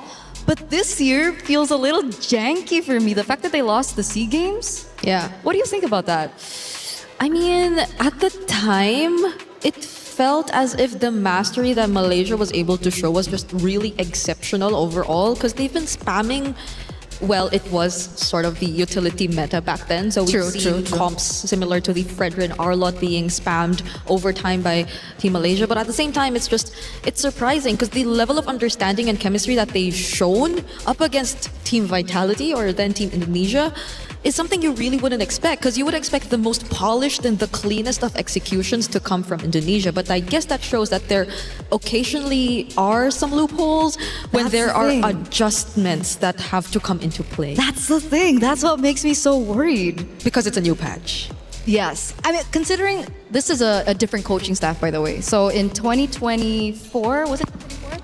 In 2024, when they lost the throne to Navi, back then it was Smart Omega Empress. It was a different coaching staff. It was under Susugaja, Coach Susugaja for Team Vitality, and eventually they did a swap in roster of the coaching staff, and it's now under Coach Casius. So I thought that with the change in coach, with Coach Casius now, really holding the helms for the team, that it would be okay if there were changes, but it turns out there's still a chance. There is still a chance. So I think it's just in a way showing that they can be defeated. Yeah. But there are a lot of factors that have to come into play. It's either maybe timing, a bit of course, the adjustments that I think constantly point out, because again, we're in a new patch. But if we think adjustments and just their comfort overall in this new patch, I don't think they are expected to struggle as much. Sure. Well, new patch, I guess we'll bring this conversation forward because it is going to have an impact, obviously, in this first matchup. Ashley, Vivian, there's a big discussion, Mother of Tanks, who truly is it? Obviously, Vivian holds that title at the moment, obviously winning last year, the year before that. But now that the tank meta might not be as prominent, could we see potentially a fall off, not necessarily in skill set, right? But at least just maybe different roles being played. Are tanks going to be as impactful? Obviously, the assassins now truly impactful, more so now in this meta. But how is that going to change the game? I mean, does it speed up? Is it still going to remain a little bit slower like it used to be? I think should speed up, right? Like compared to before where we saw a lot of the 20+ minute games, things should feel a bit faster now if we just focus on those kinds of junglers coming into play. But we're finally seeing the draft. We are going to start, and as of the moment, I'm surprised to see that a lot of the focus is actually going to be on the roamers. It's the Mathilda, Atlas, and the Marcel that have been taken out of the options for now. So this makes room for a lot of the previous priorities. I think I'm a bit iffy about seeing the Juicin Prio though. Do you agree with me? Like, do you feel the nerf on the Juicin? Personally, as a Juicin player, sometimes I feel it, sometimes I don't. It really depends. really? Like if I'm still up against a composition that's very melee oriented, like the Baxias of the world, the Fredrins of the world, the range diff to her skill is not as bad. Really? It's not as bad. But that's why I feel like coming into the draft, it's going to be interesting because we've been talking about how perhaps the assassins will come up in popularity, but so far these bans don't really indicate that, right? The Matilda being banned out, obviously the Matilda has been such a great support hero for the junglers in the tank, so either this is them knowing something that they know that we don't know about each other, or it's still kind of centering around the tank junglers. Yeah, I'm trying to make sense of what Seda is trying to set up for, because they've been taking out Mathilda, Atlas, and Glue. 3, I'd say, very annoying roamers in the sense that they just really provide stability for your team. But what is the prio if they just don't want to go up against these kinds of heroes? Like, I mean, the likes of the Freyas and the Paquitos are there definitely, but you might not want to really see them first pick now that the Esmeralda's been buffed up really well. So I think we're going to maybe shift a bit back to seeing more jungle gold prios, because we did mention the Juicin.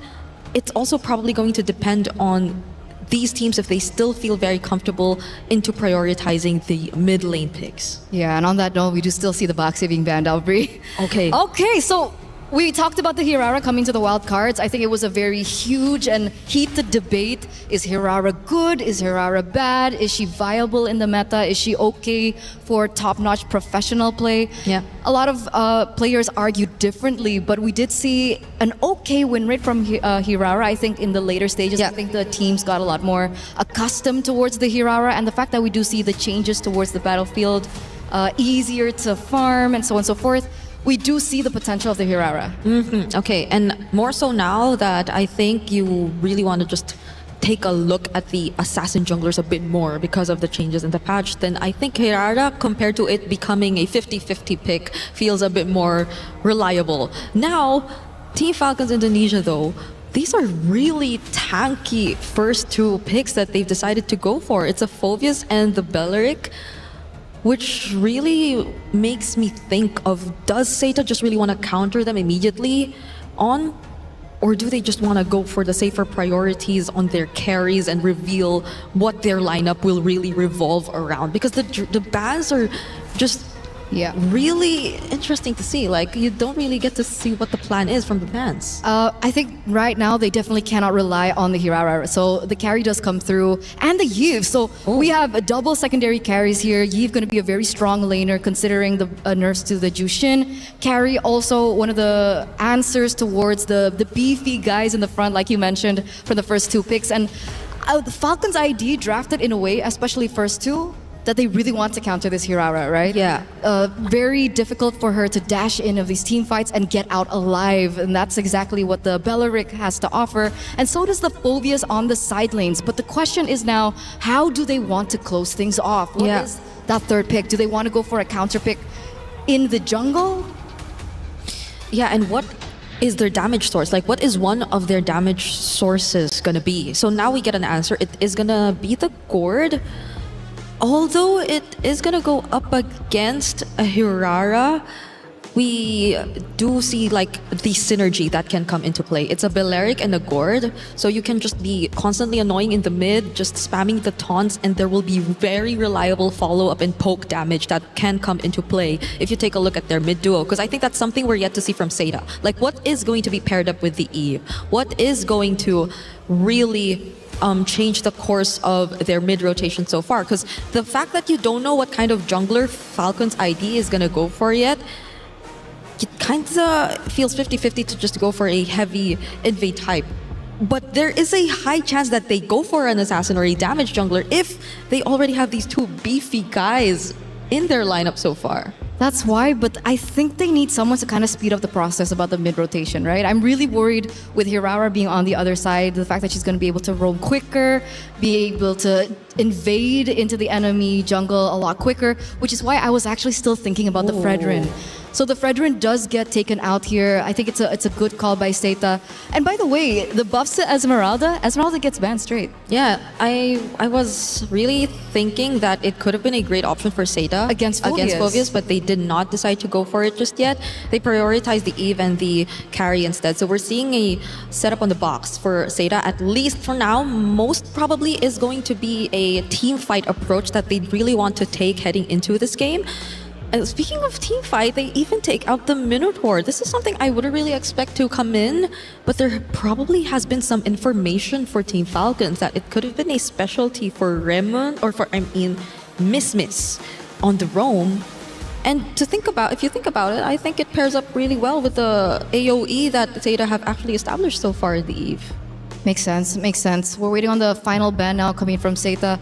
They're starting to really limit down this jungle, and that's why I was thinking that they might want to go for a jungle in third, but it turns out they prioritize the Gourd instead. The Harith gets taken out, establishing the fact that they want the carry to have a more comfortable laning phase. But of course, the Claude is still open, but they go for the Moskov instead. So a little bit more map control around the side lanes, something that they could definitely work with. You were asking about what kind of carries that they were thinking about, and we do see that the Moskov comes through. Yeah, so it is down to the jungle option left for Team Falcon's ID, but Seda, on the other hand, we're yet to see their roam XP. And I think these are going to be two very crucial anchors if we're talking team fight. If Seda really wants to go all in on team fights, then what are going to be their tempo setters for their XP and roam picks? Because I believe there are a bunch of options still out there.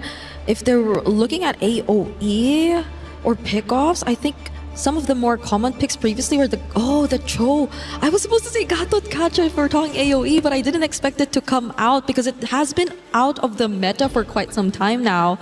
And you just add on more layers of that AoE. So just look at this lineup, this team fight lineup that Seda have established for game number 1. And they definitely have answers towards the backline, right?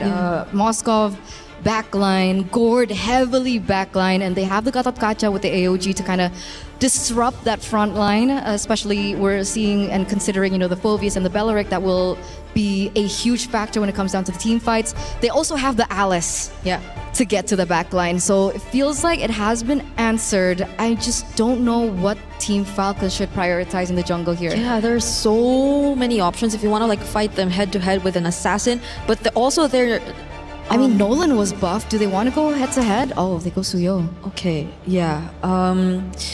Suyo did show up quite sometimes, even in Wildcard. I think it's never been really out in terms of the meta. But so far, looking at the compositions, I think so much is really going to boil down onto team fight. Like even looking at Team Falcon's ID, I think a lot of this is going to revolve around their team fighting prowess and capability. Apart from the fact that they do have a Moskov on their side, but that's really going to likely be the name of the game.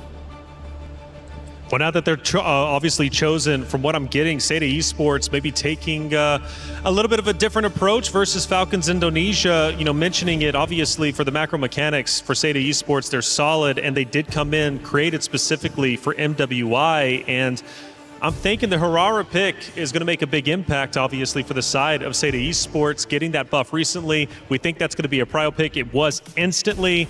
You got to play around it and adjust accordingly. Falcons Indonesia are going to have to fight hard going into match number 1. Here we go. Thank you so much to the panel. We're here. It's me, Mirko, and Athena to bring you game number 1. Into the land of dawn we go for the opening match of MWI EWC26. We get a quick look at the emblems here, straight up. It's kind of crazy that they went for the Hirara, the Yeve, and the carry straight up. Seita, they just put everything on the board, no hidden cards coming into the second phase. And that's the thing, Seda is actually known to adjust their composition quite well, depends on who they're up against with. And with Falcons back here for MWI 2026, we're kind of seeing a different assembled version of them by missing out some of the few seasons a while back, but now they're back for vengeance. And looking at the draft, Eterna and Brigida have discussed that they want to go head-to-head, especially on the jungle. You mentioned the Hirara. Now we got the Suyu back on top here for the Manda for Sev. I don't know about the matchup, dude. The Suyo has really gone down in stocks the last patch after the big nerfs on skill 2, some of those cooldowns as well. But the Hirara, on the other hand, has been finding a lot of success even in the utility meta and wildcards that we saw. Just a few fights here and there. Fun one. Okay, Raimundo will immediately fall down. It's a great answer here for Seda. Setting the tone, immediate takedown onto the roam. Seva trying to go for the pickoff. Will there be a trade? Yes, indeed. Joe with a kill immediately onto Zeb. Now it reflects the nerf onto that Suyo. We questioned it and it's instantly answered. Guy. Great laning phase so far against Liv, but the Suyo, that clearing speed definitely took a hit. And for Zoe on the Hirara, it's just been fantastic. Free Turtle with all the setup they've been given, with mid-prio as well. I think that's one of the main things about the Belleric. You really gotta wait for level 4 before you're actually useful, when you could see with Fanhua and the Gatakacha, it's just playing 1 to 3, getting the prio, and then utilizing and revitalizing that brutal sustain. And that's exactly Seda went for. They didn't even wait for Raimundo to get that ultimate, just taking advantage of the early game here. Meanwhile, transitioning onto the top lane, we could definitely see the rise of the Eve yet again. With a box type of composition here for Seda, they wouldn't have any problem at all in just disengaging or actually initiating types within their framework. And now, Fanwa onto the top lane. There's gonna be some kind of vision here for Falcons. That's why they will not resort onto any pickups yet. And it gets really tough now as we get into the mid game for Falcon ID. They still have a very good team fighting composition, but it all relies on whether or not they can be free around. Violet Sev, an attempt in the bottom lane. That's a 3-woman setup here, but Jessica 6-6 just chilling around here. Definitely not worth her time yet. So they just want to somehow focus on Zoe farming up as much as they can. And so far, there was some kind of question for a set of division if they can withstand fast-paced tempo disruptors. But looking at their early facing, looks like they got this one on the back. Does look like that's the case. Seita's composition scales really well as well. We're talking about just pure damage output around these team fights. Falcon ID, on the other hand, they're really going to have to rely on the Suyo and the Moskov to try to play these side lanes, build on that macro advantage, and then try to split Seda up, because it really looks like as long as Seda stick together, they get tempo around the map with Zoe and Jessica, they should just be able to build a solid box to play around, and that's exactly what both teams want to play around this time. Yep. On to Turtle 2. It's a box for Seda. It's up to Falcons to break it. Okay, Falcons immediately goes in with a taunt here. Violet on the other hand, going for the follow-up. Jessica 6-6 onto the back, targeting Liv and Livy as well. Livy falling down. But on the front lane, just dishing out those damages. There's going to be a chase here. Panwa, good free hits for Guy. There's going to be the dark wave, but it isn't enough yet. There's going to be a 3 women here and an immediate takedown onto Violet. Most of the kills onto the side of Seda. Falcon got the tempo, but they couldn't get more than just a neutral objective. The team fighting we were talking about, Jessica, what a set with a throw and a ruin combo together with the AOG, and they can't look for anything on the map. Seda on the other side though, Guy and Fanhua here just waiting in the bush. Violet's in for a rough awakening if he just walks up into this turret. I think it's just going to be a free turret for Seda. Definitely. Falcons right now, they can't risk another sudden death like that. Looking at the Seda way here, they just want to be the one to set the tempos. Falcon ID just isn't giving any objections at it, and Seda Division is mostly the one setting up most of the team fights. If it doesn't matter to them, they just go around and go farm help as much as they can. Equipment check. It's the cursed helmet for the first item for Mrs. Jessica. 1v1 for both the assassins. Zev takes the safe route, gets away in time. Liv playing this weak side. Everybody corralling into the bottom lane, trying to get Guy the turret. Okay, there's always Jessica onto the front line, so Falcons ID can't do nothing about it. They don't have the skill set yet and the arsenals to totally disrupt Jessica in the process. But as you mentioned, you already have the Sky Piercer for Sev. They have to get those numbers rolling if they want to somehow contest neutral objectives. And speaking of which, in less than 10 seconds, there's going to be one, and Seda already has their eyes on this one. It's just such great adaptations, such quick adaptations from Seda. They noticed how slow they were to actually walk up and get these positions earlier. Everything all into Jessica. That's a very nice missed gusher for Livy in as well with a flicker in. Final the killing spree. Caught off guard yet again. Jungler, it looks like it's going to be a backfire onto Falcon, tracing down onto the backline. Zhao onto Raimundo. They're going their own way. Violet falling down as well. Livy onto Zhao. Looks like there's going to be an easy kill for her, or not, might be. Going for the tower lock or tower hug here, but Seda Division still came up on top on that clash. Falcons try to all in on the main frontliner. Jessica just took it like a champ, and everybody else went in for the re-engage. Now it's Liv caught all alone by Name. Okay, there's one to avoid Crystal. Okay, that's a sandwich meta. Liv forced to go out of her way just to escape Seda Division. 3K gold lead. Things are not looking good right now for Falcons ID. No, they were really just looking for a trade there around the fights in the bottom lane. Now Zoe might go for the 1v1 again. If Sev uses that first skill. No, just a soul sever. Okay, it's going to be Karasu. Trying to dash his way out. Go with a chase. Looks like they go in for the discipline yet because there's another neutral objective being targeted. A very smooth transition here for Seda Division. All neutral objective most of the time goes onto the hand of Joe. Oh, Name. Another big weakness for the Suyo is these long-range mages in mid. They can just burst him down. No magic damage reduction anymore on the kit. It's been nerfed quite a while ago. Yep. And like you mentioned, it's all really about the transition. Seda, they transitioned so well, converted on every objective. Again, they see Falcons up top. They go straight into the bottom lane. And Raimundo is just so confused, frustrated. They don't know where to look. They go up top. They try to match some of the rotations from Seda, and Zoe is just split pushing down below on this Hirara, and there's nobody who can match this 1v1 presence, not even Sev on the Suyo. They couldn't even maximize the Moskov thing here for Falcons ID because Seda Division is just all over the map. Conceal play here. Raimundo yet again caught here with a flicker and Rat of Dryad. There's going to be 2 members here for Seda Division caught on the crossfire. Fanwa with an AOG. Violet going in for the further pursuit. Still going down. A very nice box here for Name and Falcons ID. Even with great initiations, great targeting, it just isn't giving any damage yet against Seda. It's crazy to say, but it just feels like Seda are just better.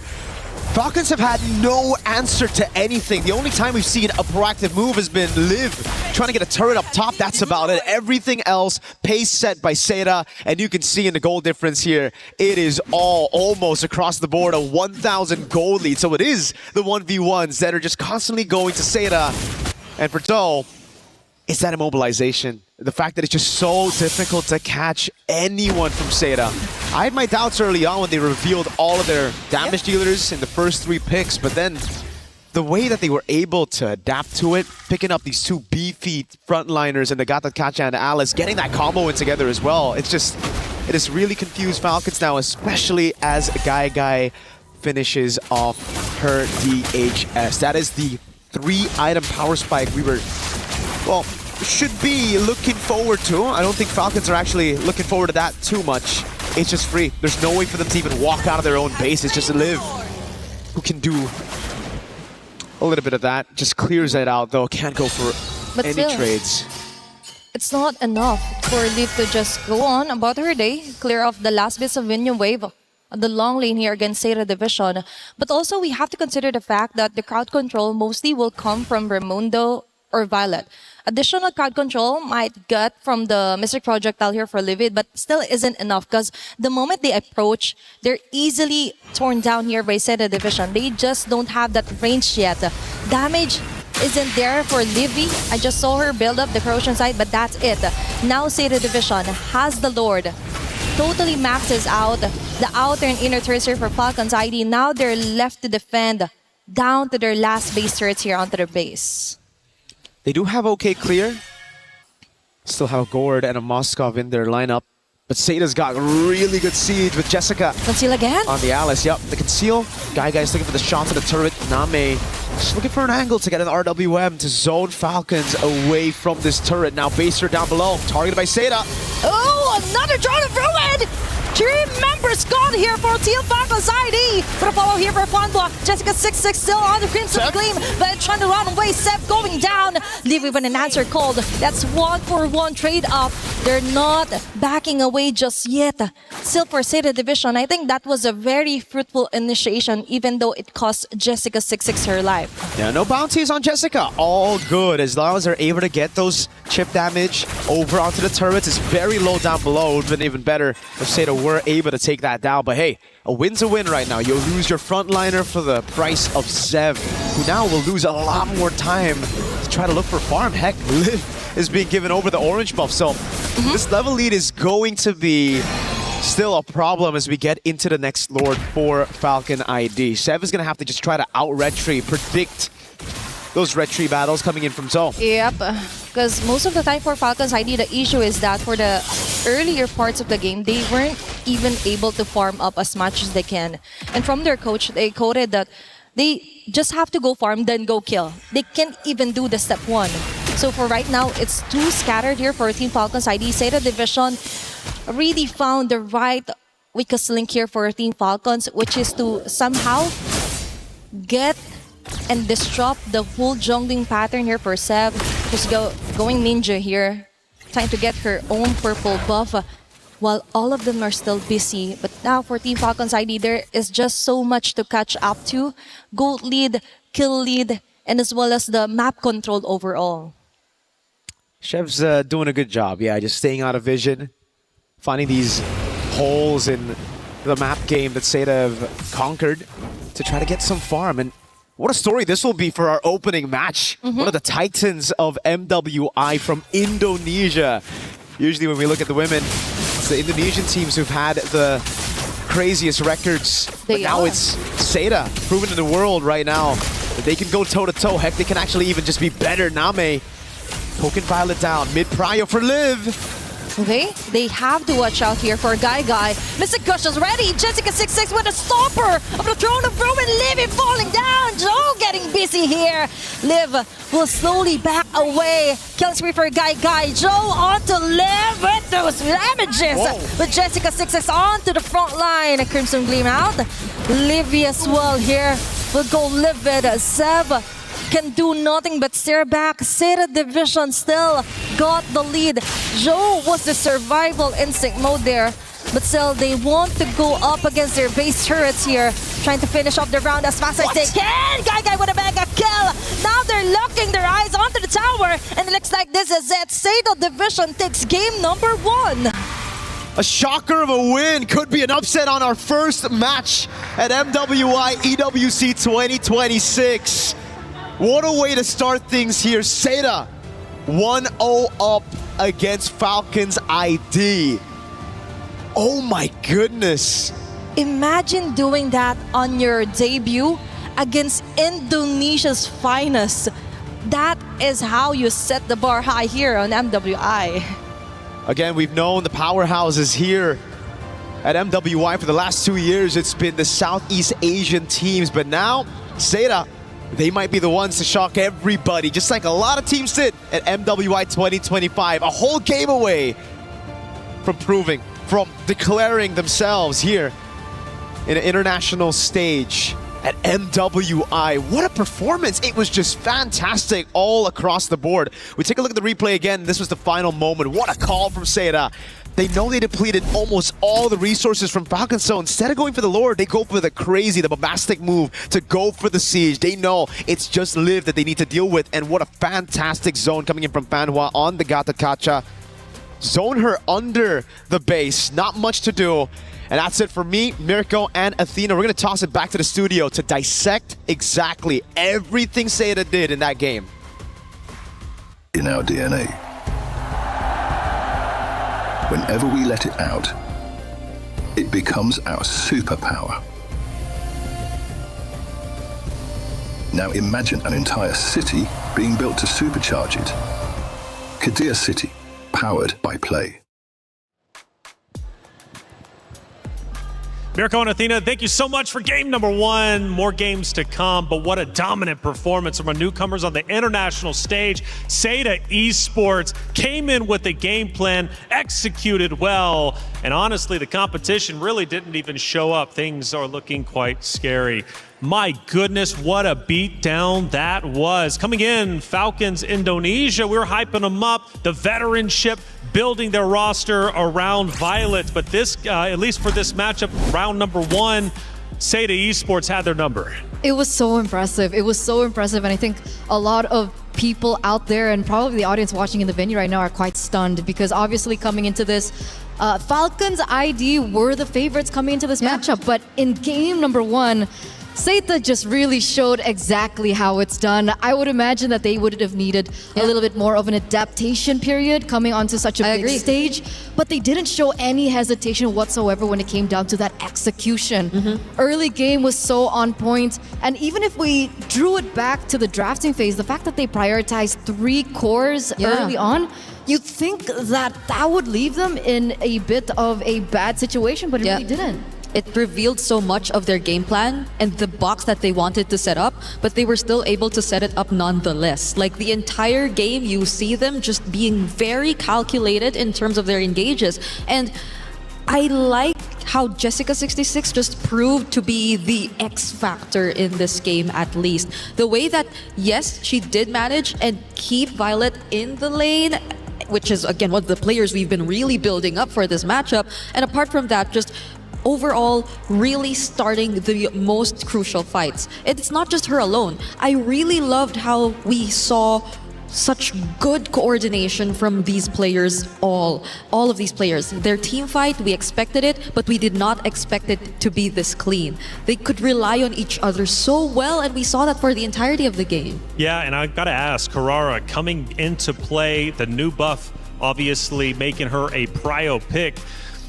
Seda Esports decides to go that direction. They build their roster around Harara. How much of an impact do you think that hero and that buff and the new meta had an impact, at least in game number 1? Because Falcons Indonesia seemed to start it off relatively slowly, building around tanks. I think it wasn't just necessarily like the Harara alone. I think any assassin would have done a similar job because look how everyone is giving so much space to the Harara to farm. Right? Luckily for the Harara, she's able to, mobilize around the map a lot quicker, get to the creeps a lot faster, so she's able to really get the most out of the changes in the battlefield adjustment. but it's how the rest of the members really set it up for them. I mean, you mentioned Jessica26 already, so that is something that we do need to highlight.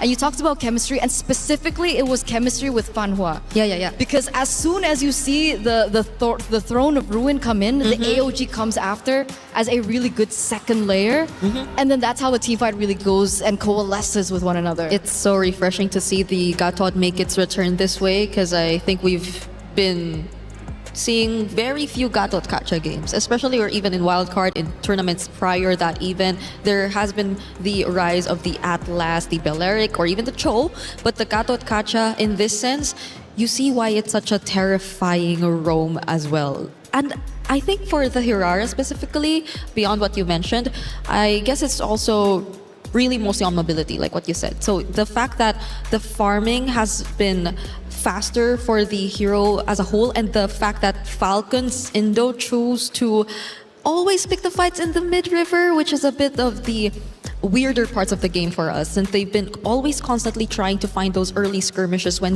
it feels like they weren't as equipped just yet. The Hirara was just able to really take advantage of that with those easy in and outs of the team. And at some point, she was 2 levels ahead. So I'm wondering, like, Suyo into Yves itself was already kind of like, okay. I mean, if you're comfortable with that, if you're confident enough with that, because technically the Suyo is very susceptible to long-range magic damage, especially in the early game. For Falcons Indonesia, they were taking the fights, priority, right? But they weren't winning those fights. They were getting shut down hard by Seda Esports. And one name that was consistently mentioned was Jessica. Jessica was holding her ground, refusing to budge. How much of an impact did she have? Obviously, we take a look at the Falcons roster, but Seda Esports with Jessica, because she's technically going against Violet in the EXP lane. Yeah, and in that game with an Alice, I wonder what else Jessica really has, like, under her belt. Like, does she also have the option to go for, let's say, the more aggressive or damage type EXP laners? And how does that change the dynamic of Seda and their gameplay overall? Because based on that game, it felt very clean. Like a Hirara and them just being the space creators for the Hirara, it already felt very clean. I think Team Falcons honestly really wanted to go for the same approach, because they really started it off with those 2 beefy heroes in the draft. But we didn't see that really happen. We didn't really see that take place. Well, because of the fast versus slow setup, I'm curious if Seda Esports is going to once again go back into that fast, and more importantly, how Falcons Indonesia is going to respond, because that was a beatdown. Now, again, you go back to the veteranship, they build a roster around Violet. This is where Violet needs to truly be vocal and say, we're okay. Short-term memory, we lost that one. We're going to come back even stronger in map number 2. They're going to have to. It's only best of 3s. Of course, you do have double eliminations in our groups, but you can run out of time very quickly. When you're underneath those bright lights, some of these games can go by very fast, and before you know it, it's over with. You take the L, and that's just how it went. Either way, these ladies are going to battle once again on map number 2, but for Falcons Indonesia, they're going to have to make a very quick adjustment, because that was not the way they wanted to start their MWI tournament for sure. Seda Esports, their first time on the international stage, are looking dominant, and Jessica could very well be a front runner. Who knows for MVP if she can keep at this pace. Of course, I'm kind of the person who loves to get ahead of myself. Shut me down if you need to shut me down, but Jessica truly looked powerful. And one of the highlights, right, is obviously this team, Seda Esports, was built around MWI. They focused on their competitors. They came in with the game plan and they executed incredibly well. So now adjustments. What are we looking at going in to map number 2? This is really where experience comes to play. You talked about how things are going to go from game 1 to game 2. And technically, Team Falcons are comprised of a team with a lot of experience, right? Yes. They've been on the international stage before. They've been on multiple stages before. And they should be able to reset, especially it is a best of 3. There is pressure for sure, because we are at match point. Yeah. And yeah, technically we do have, you know, like the double elimination system coming through, but it would be great to win twice in a row. Yeah. Right? You can go straight to the knockout stages. So what do Falcons really need to do? I think, would we talk drafts? I think the draft honestly wasn't as bad. Like it could have really went toe to toe. Maybe a bit more on the early game execution, because I think it's really what their focus is mostly on. The fact that they're a very tempo-based team. So I understand if they really wanted to go for the aggressive plays, but then it should be a win for them if they just really want to keep it going. So the fact that they went for it once, failed, and still decided to go for it again, and I think failed constantly multiple times after that, really didn't allow them to get any room or to find any room to bounce back. So specifically, we're talking targeting, right? We're talking targeting on multiple occasions in these particular team fights. They wasted so many resources onto the front lines, because I think you mentioned it earlier on as well at Reflections. You were talking about Jessica66 over and over and over. And as we saw the game really unravel, we did see that she was the one that everyone was targeting. Yeah. Maybe with enough firepower, maybe if they had their power spike, it could have been possible to take down Jessica and then look for something else, because technically she seems to be the one to really initiate these team fights and really figure out how these team fights will unfold in the Land of Dawn.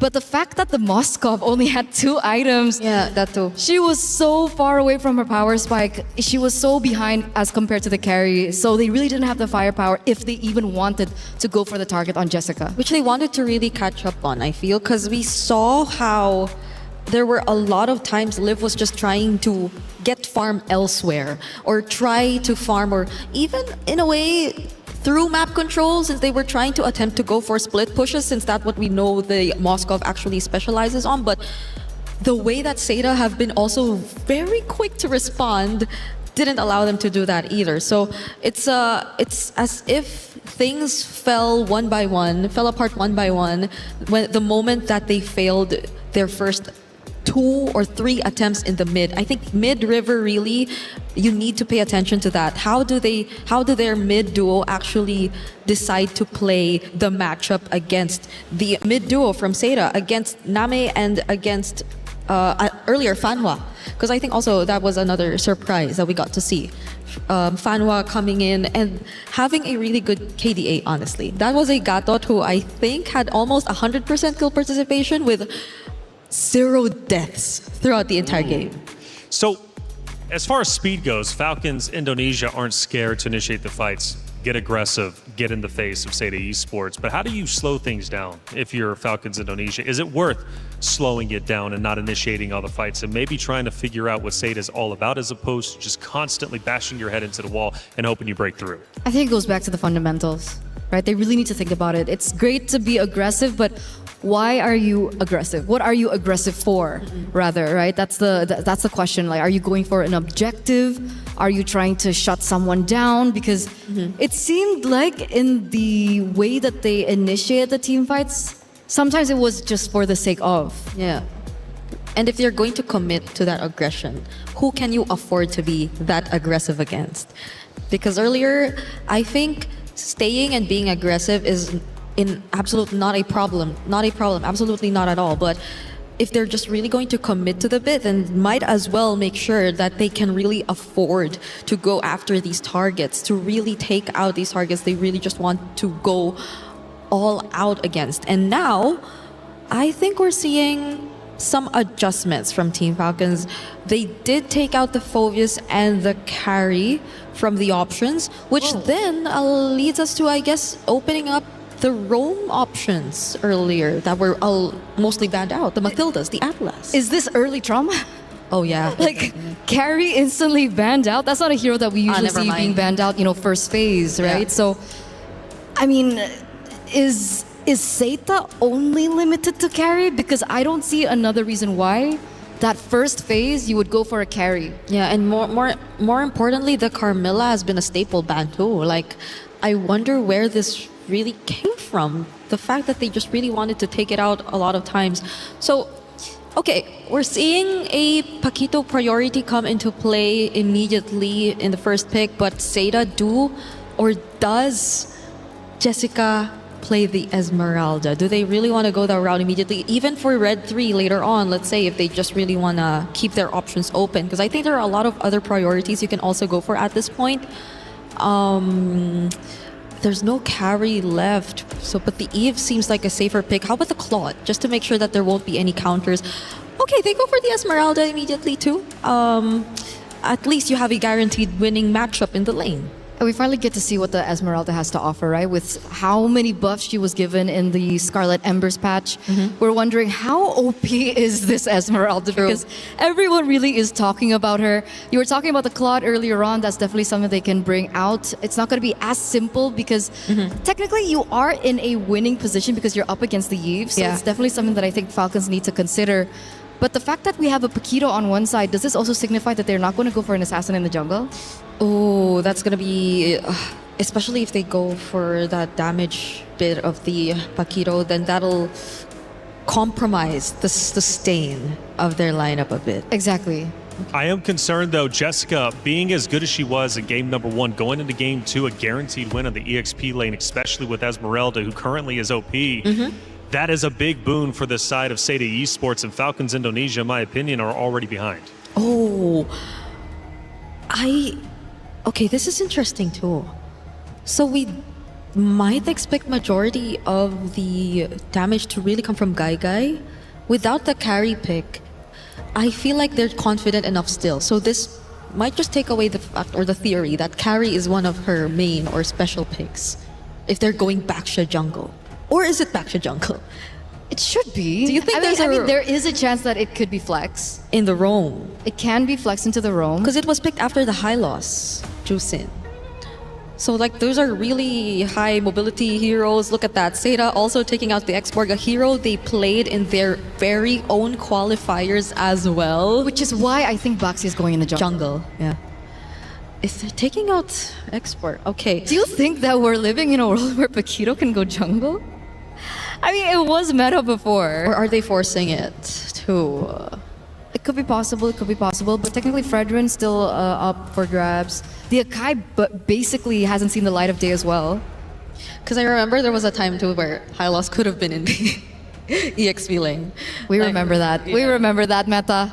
There's just so much possibilities if we're talking patches way back. But if we were to follow what we're commonly seeing nowadays, then we are indeed expecting the Baksha to go into jungle. But what does Guy pick up then eventually later on? Because I feel like Falcons ID also sense that they might just put it in the jungle, so they're taking out some of the other options that could just really put out the damage that's needed from Seda.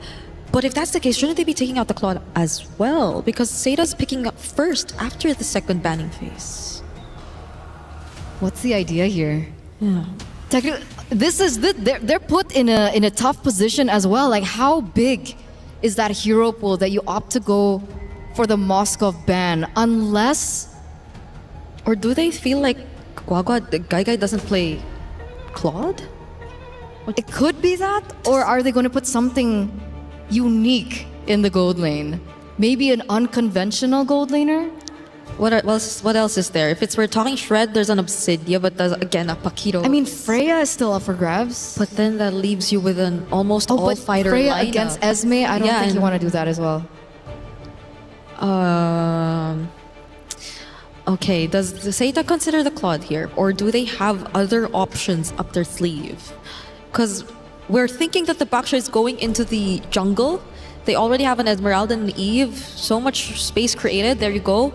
They indeed decide to pick up the Claude. The other remaining matchups are honestly... it's a bit tough to Harith into the Eve and the Baksha. Yeah, I was about to say. Not. I think the most 50-50 would be the Harith, but... It's a Baksha Eve. It's a Baksha Eve. What else is left? I feel like Liv will have to bring out something. Do you want to play like risky early game? Like the Grangers of the world? Or do they want to like switch it up? Put Paquito in gold if you don't want to go up against the Esmeralda and put something else in EXP? Well, we're thinking about it really hard, and it looks like they are thinking about it really hard as well. They're taking their dear time. That is a hero that we have not seen in a while. That is Hanzo and the Irrital. Hey. Unconventional drafts. And could this be Falcons Indonesia reaching deep into their bags to try and defeat Seda Esports, who surprised them so much in Map 1?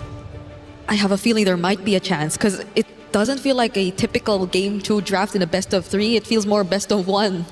It feels more...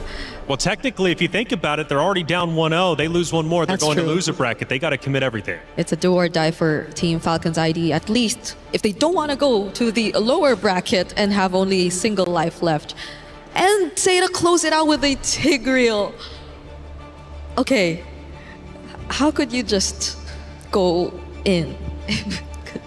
Yeah, this is going to be tough. I mean, the one thing that Falcons ID have in their cards is the fact that there's really nobody to kind of look around for the Hanzo. I guess Esmeralda will have to be able to look for that. Yeah. Okay, I still feel like Team Falcons ID can definitely play around with how unorthodox their draft is currently. The Irithel in the lane can, I think, manage the Claude if we were to follow like the more previous times we've seen Irithel into a Claude matchup. If it's just laning that we're talking about. But the Irithel moving around these heroes, a Baksha, an Eve, an Esmeralda. I mean, that's she the has tough movement part. speed, right? Yeah. That's the thing, right? With we're playing with movement speed and boxes, Irithel should be able to do it. Well, it's definitely a fun hero selection, and now it's time to move into map number 2. Athena, Mirko, take it away. Thank you so much to the studio. A great analysis so far, man. Hey, yeah, this is definitely an unorthodox draft. Welcome to the Land of Dawn. We're seeing a lot more picks, and this is exactly why we've been talking about the Hanzos. The steals early on, and though not aware of it on the Baksha. It's already such a slow clearing jungle. Tries to go for the top lane straight up. A level 2 dive or a level 2 gank attempt here. And with no buff, I don't even know if they can actually walk up to take what a Falcons buff. This is just going to be a big lead to Sev early on. Well, let's see. One game at a time here for Team Falcons ID. As they've mentioned, that it's kind of like their composition is built for a BO1. They're already down 1 point, and they wouldn't want it any other way to go back onto the lower bracket. Now for Sera Division, on the other hand, I feel like they wouldn't really react that much onto that Hanzo being picked up here for Falcons ID, because we've mentioned that they don't really had to necessarily shut him down. They just have to be really careful, stick to their guns, stick to the plan, which is to farm up as much as they can, and the Tigreal will do the rest when it comes to someone invading them or attempt to invade their jungle here for Sera Division. Really wonder if Zoe's actually even going to get level 4 before this first turtle. Guy in the bottom lane, losing out. Liv has actually gone for a very aggressive emblem choice. A Master Assassin down below. Knowing that Guy has weak side, he's trying to punish her even more. Oh? And Zoe will try to rotate down below. She actually did get level 4, so this is A-okay still. You're not losing out on too much, despite that early orange buff take by Sev. Zoe's going to try to go for the shield unity. Oh, that's what we're talking about. That for Zoe, they just have to stick to what they know best. Try to be stoic here for our game number 2. Raimundo onto the front. Flicker was forced out of Name. Fanwa getting in on the right, but Revitalize activated as well. Trying to survive here is Raimundo. But Zoe with a shield unity in turns with Sands already activated. Meta trying to run away, being blocked over the corner here, offer neutral objective. Name yet again will get the first blood. Same goes for what happened from the previous game. Oh no, the targeting is all over the place. It looks so good for Falcons ID.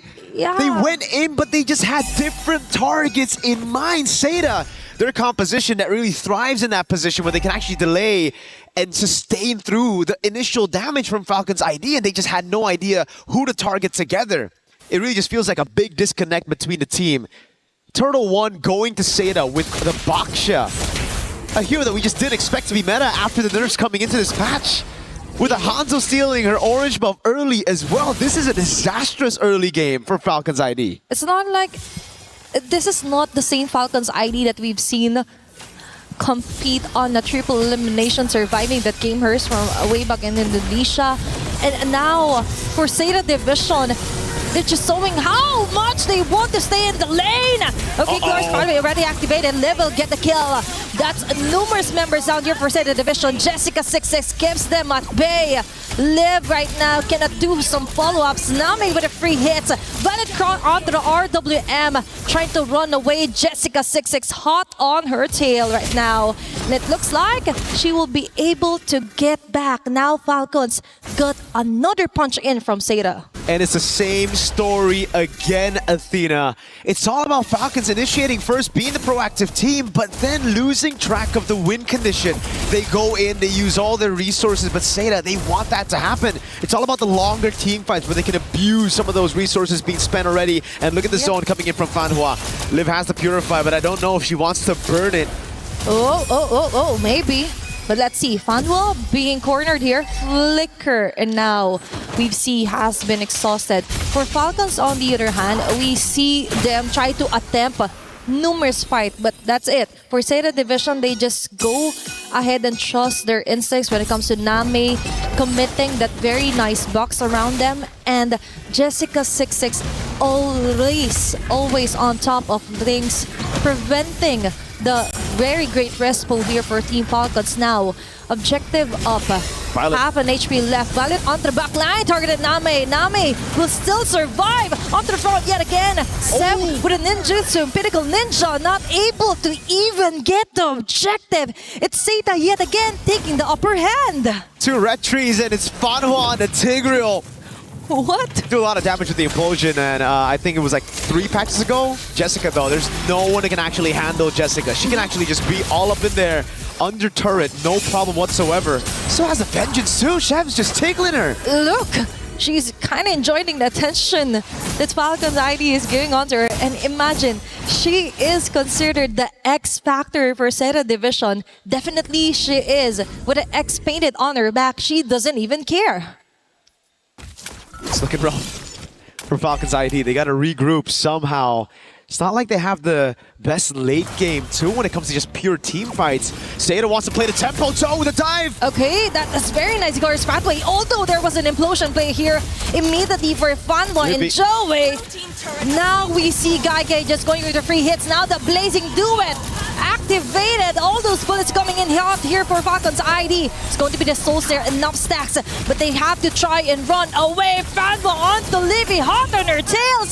They get the kill. Now Liv is the next target here, but Seda Division, they already got most of the kills, got an advantage, and Jessica26 goes on her day, just clearing up the last bits of waves onto each lane. They've got all the winning matchups, and they can dictate the tempo of the fights. They started first, and it just creates so much confusion within Falcons ID. Again, we see the targeting all over the place.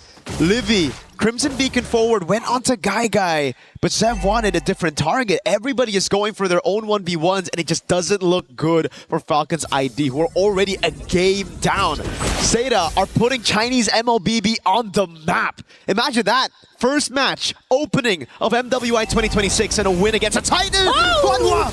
It's Livy and again! My God! What a great setup here for Fanwa! Now we're talking. Now we see why they've built from scratch instead of just buying a whole new set of organization. From building to scratch, now they've got this blueprint. A wonderful standard here for MLBB Chinese, especially on the FE division, right? They're setting a whole new face here on MWI. And it doesn't look like their first rodeo. It's actually looking like a huge contender for the crown this year. Chef can't even deal damage to Fanhua. Fanhua is just taking it. They're going for the poke again. Seb's trying her best to do the best she can. She's the only one on the team who's still deathless. And it's just harsh to say, but right now, Seda are gapping Falcons ID. The Sea Halberd first item to try to deal with Jessica. Still not enough though for Violet. Livy's going up as well. No glowing one. So they're just real. That's no wonder. They're relying on just the Sea Halberd from Violet so far to actually deal with the sustain coming in from Seda. That's why they can do whatever they want. Yep. Leaf only has a Haskell. Understandable. And that's why it couldn't even deal a lot of damage here onto Seda Division. Now they're chasing Raimundo. They don't care. Even if it's the tankiest of them all. They've got enough damage to totally shred them into pieces. Chassis Poltron as well here for Jessica26. The problems just keeps on piling up here for Falcons ID. She's dealt with the wave so well. Now she goes up top again. Chev will get a turret, but that's about it. Now it's a 1v1 against Jessica. She gets away with the Pinnacle Ninja. There's just no one that can deal with Jessica. That's the problem right now. All the battle spells are up. We're waiting. This is the calm before the storm. A big one that can actually be Seida's first win in the tournament. A loss to the Titan in Falcon's ID. A purple buff take by Zoe, by Seida. They're getting control over. Chev has already used the Retribution, and it seems like Zoe will try to go into the bottom lane. They had vision on a few of those members. Raimundo might just be the sacrifice for Liv to get out. They're willing to commit even with the Revitalize. They just take the bait. That's another additional kill here for Seida Division. And as you've mentioned, Jessica26, the full responsibility was that to somehow zone them out and of course try to spot where Sev will come from. But now she has multiple responsibilities and she's doing stellar at her performance. Now another objective is up. Joe as well is starting off smart here. Violet on the back, but I feel like it's too risky to contest this Lord up onto the hands of Seida Division. And now Sev with a ninjutsu, Pinnacle Ninja, already exhausted their ultimate. Lures pathway here for Raimundo. Is that the opening that they want? But Gaigai with a blazing duet hitting on to the right marks of Falcon's ID, slowly crumbling down. Lord as well will be stolen off here by Lev. Violet with a shutdown kill. Is it the turnaround that they need to actually contest this fight? But no, Seida Division has their eyes on the prize. They don't even care if you get that Lord as much as they want to get that. As long as they get the kill and advantage, they'll take it. They got the team fight. They were able to, again, prolong the team fight, play around the carries. Name, she did get taken down, but she bought enough time for the rest of the team to follow it up. And man, clean retry, I guess. No, that was a heavy crossbow and a few shots coming in from Liv. Great take on the Lord. We take a look at it again, and it was just so constantly CC'd. Already caught in the midst of it all. Taken very low, thrown back by Livy on the juice in. And Liv, she didn't even go for the target of the Lord. It was a hit onto Fanhua. She dashed away towards the Lord, and the AoE of the heavy crossbow hits got the Lord stolen for Falcon's ID.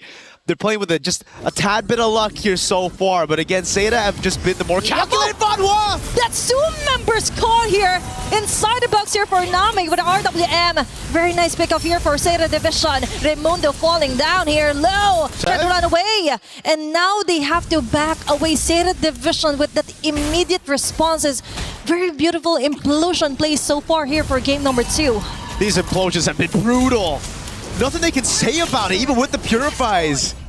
You use it and it's an instant blazing duet. An RWM, layers upon layers of CC and damage. They get a trade at least with the enhanced minions up top with the Lord. Yep. They're able to get a trade, but still, it's a tier 2 in the mid lane. Now it's Seida. It's up to them to try to close this one off. Falcon's ID, they haven't looked too good in the last 2 games, but they're a team that can show up in the middle of the game as they continue to scale. They're doing some damage on Zoe. Okay, maybe now we could finally see some great responses for Team Falcons. I also saw the Malefic gun ready build up here for Liv. So additional range here. Violet would be what we expecting. Violet being caught here by Gaigai and Jessica26. Flicker already activated here. He needs to be really careful. Joe just spots her on here, but Name gets caught here by Sev. That's a really great trade-off here for Team Falcons. Violet just buying enough time for them to actually pick up some of the members here for Seida Division. The shining star of Falcon's ID, Violet, soaring past the skies on the Paquito, juking everybody and baiting those crucial resources. Flicker out for Gaigai. Got Zoe in a tough spot as a frontliner so that Name can be vulnerable, and Falcons took advantage of that. It's always been chaotic throughout these games, but now that they have the items to actually go for whoever they want, it's starting to actually work out. Falcons ID, they're in their comfort zone right now. They can finally start to break that front to back that Seida have relied on in the past 2 games. Chev, though. Oh, but still, it's all about exhausting their battle space or even ulti. They'll take it. And now, Still Raimundo being caught. Lures pathway just to disengage. Jessica. The last bits of the RWM will hit him. But Jessica26 will just zone out Violet. Oh! But Seb, on the other hand, will still go in against 5 members here for Seda. Placing the weight here for Guy. Violet will go down. Double kill again for Guy, making the triple kill. Liv and Seb are the only ones left, but not for long because Jessica26 still has her eyes here on the Liv. Seb is the only woman left here, and looks like Seda Division or Seda Esports wants to finish off this game 2 as fast as they can. We've waited a long time for China to make their show on the international stage. This might be it! And this time, they want to put their names on top of the list, and Seda will ensure the 2-0 sweep against Indonesia's finest. This is Chinese MLBB onto the main stage. Wow. What a way to do it.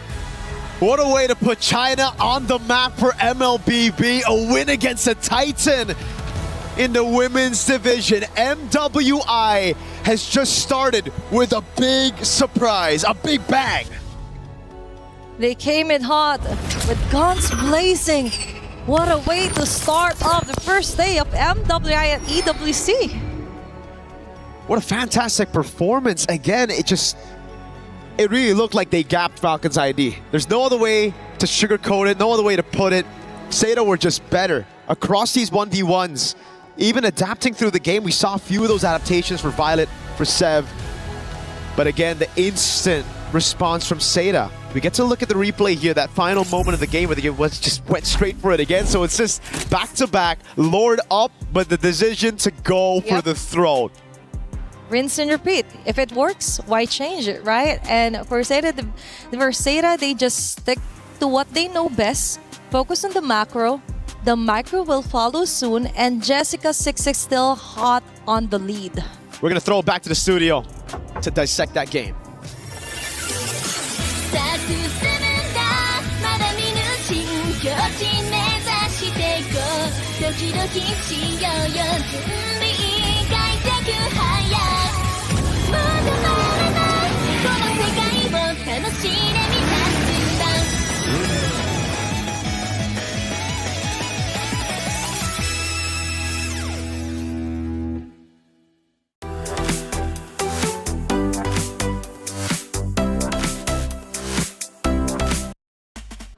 Welcome back in. Thank you, Athena and Mirko, for casting that wonderful game. And Seda Esports coming out very, very strong, taking down one of the titans of Falcons, Indonesia, doing it in a 2-0 fashion, making it look easy. Falcons Indonesia, they will have a second chance in the loser's bracket, but a very real chance they don't make it to the knockout stage. Hey, welcome back into the desk. I'm Taylor Reflections Noble, Eterna, Brigida. Good to see you, ladies. Let's break it down, because my goodness, did it go by quickly. Seda Esports on fire. Yeah, it was 14 minutes in the first game. It wasn't too far off in that second game. A huge gold gap as well. We did see some moments of life, I would say, for Team Falcons in game number 2, but ultimately the execution just really wasn't there. Yeah, and I feel like a game plan that they had to resort to just because they ran out of options. It was a lineup that they had to wait to scale, and it relied on the mid to late game before they could actually find ways around it. And even then, it was still 50-50 because it relied on the execution and the angles that they could utilize to go up against Seda, who were very dominant across the entire map. Going back to hero selection, there was a big talking point and a huge surprise, and especially in game number 2, Falcons Indonesia throwing a wild card out there. And I love that you said, Brie, about like, look, it looks like they're trying to go and win a best of 1. Well, essentially it was that, right? Trying to stay alive, force a game number 3, but it took you by surprise. They took a risk, they took a gamble, it didn't pay off. Yeah, and a lot of it, I feel like they tried to address in this game. Like, they felt more careful. I don't know if you would agree with me, but in terms of the more calculated team, it's always Seda on top. Like, the way they utilize even the Tigreal, one of the probably the kinds of roamers who have very high downtime in terms of the ultimates, very ult reliant. You see how much they understand how to use it and how good they are in terms of space creation. I think that's one thing that really showed up in terms of Seita's gameplay. It's space creation and knowing when to take on the fights. Absolutely, absolutely. Chemistry is also another word that I would definitely put in when it comes down to Seita. And meanwhile, going back to Team Falcons again, we were talking about game number 1 and how their targeting was so off in these particular team fights, and we see the exact same thing happen in game number 2. Again, there were moments where, they got better trades, like a 3-4-2, a 2-4-2, so at least they were able to trade back against Seita. But all in all, again, the targeting, is it a call issue? I'm not really sure what's going on, but they're definitely all over the place. If we're going back to the topic about the Hanzo, we did see that the Hanzo was at some point actually a level ahead of the enemy jungle. So a level ahead of the Baxia, so that is something that we can consider. There were moments as well where Sev was able to get some good kills in. So it looked like she really did try, and I don't think it was the Hanzo pick. The Hanzo pick really did work well for Team Falcons, but as an overall team, the way that they played, it was still off. Yeah, and I think there's a big discussion obviously about Seita and just how well they were playing. You know, the hero selection obviously is incredibly important, but Seita Esports was just fired on all cylinders. They look like a dominant roster, and it's going to be scary for anyone that has to go against them later on in our group bracket. But we had some big moments. Let's talk about our first big moment. Lord Stolen ends up happening towards the midway point. Obviously, maybe potentially a turning point for Falcons Indonesia. Walk me through what ended up happening.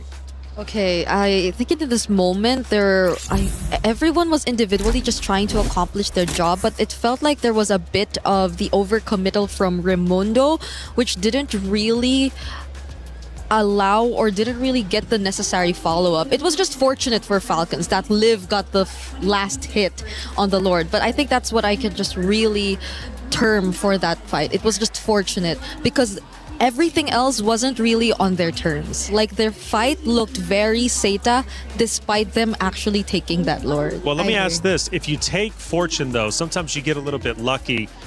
Could that have been a big turning point for Falcons Indonesia? Because they did almost turn things around. At least things started looking up. I shouldn't say turn around, but things started looking up. But they just still couldn't break through Seita Esports. Potentially, because at that point in time, we were getting to the power spikes that Team Falcons really needed for their team, right? I mean, Irithel was starting to do a lot of damage, hence perhaps why the Lord Steal eventually happened as well. But if after that they cleaned up the execution again, it's bothering me. Yeah, it is, because it felt like it's close. It could have been close. Their decision seemed like, we got it. So the better and the safer option is to just disengage. But even then, they didn't have the right tools to do it. And even so, if they fought back, I feel like it would have been an even trickier situation. Because typically, once you lose on that Lord fight, you would want to find the trades. And Seita felt like they still had the advantage nonetheless. So they went for the chase. It was a very tough spot for Falcons Indonesia. At the end, though, it was Seita Esports dominating, pulling through, and a massive triple kill led to the undoing of game number 2 for Falcons Indonesia. We take a look back at that big triple kill that ultimately ended up ending the game. Yeah, this was another, I think, overcommittal from...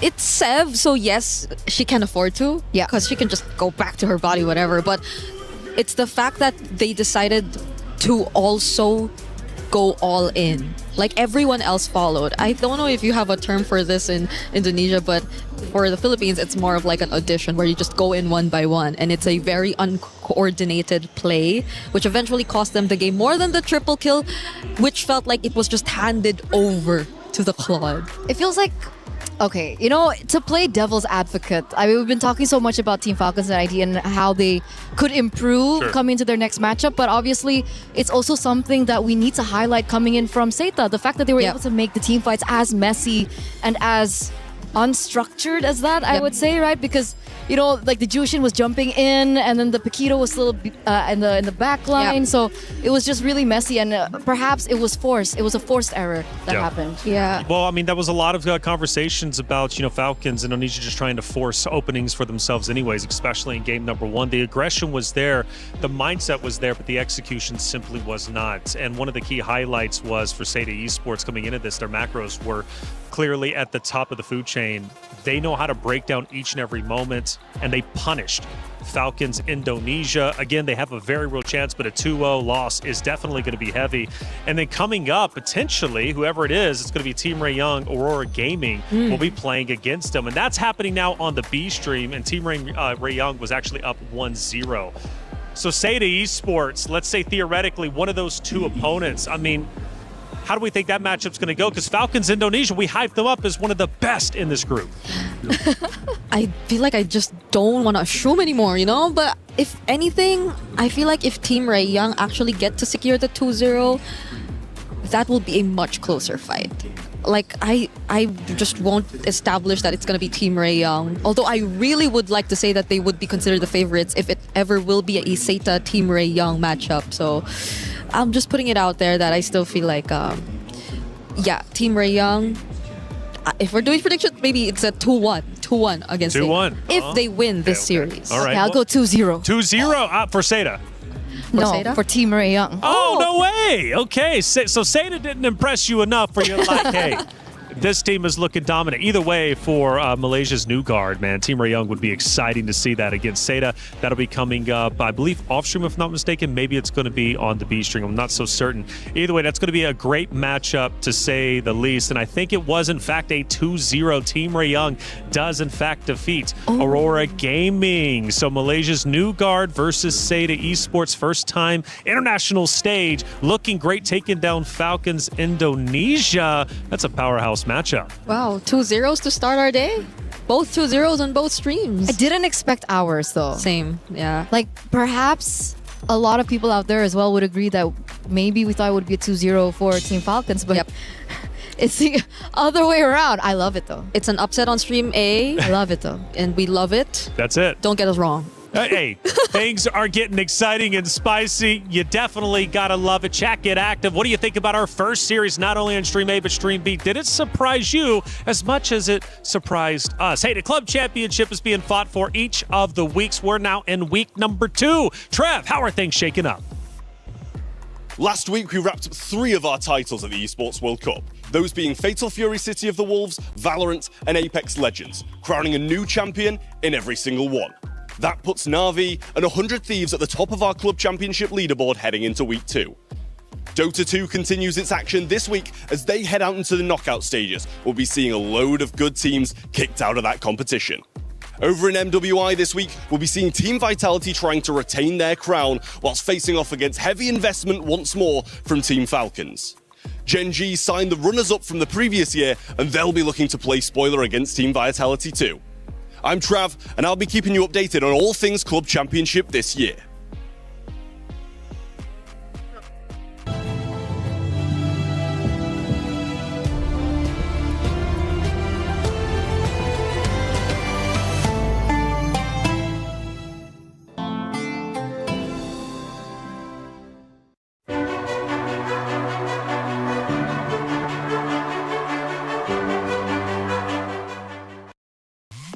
Wow, the club championship, like I said, being fought for. Trav, thank you for the update. He's going to be providing updates throughout the entirety of our Esports World Cup. Okay, matchup number 2. The ladies already taken the stage, and therefore we got to shift our conversations from Falcon Indonesia, Seda, over now to GK Cyber Team GK Esports versus Geltech Cyber Team.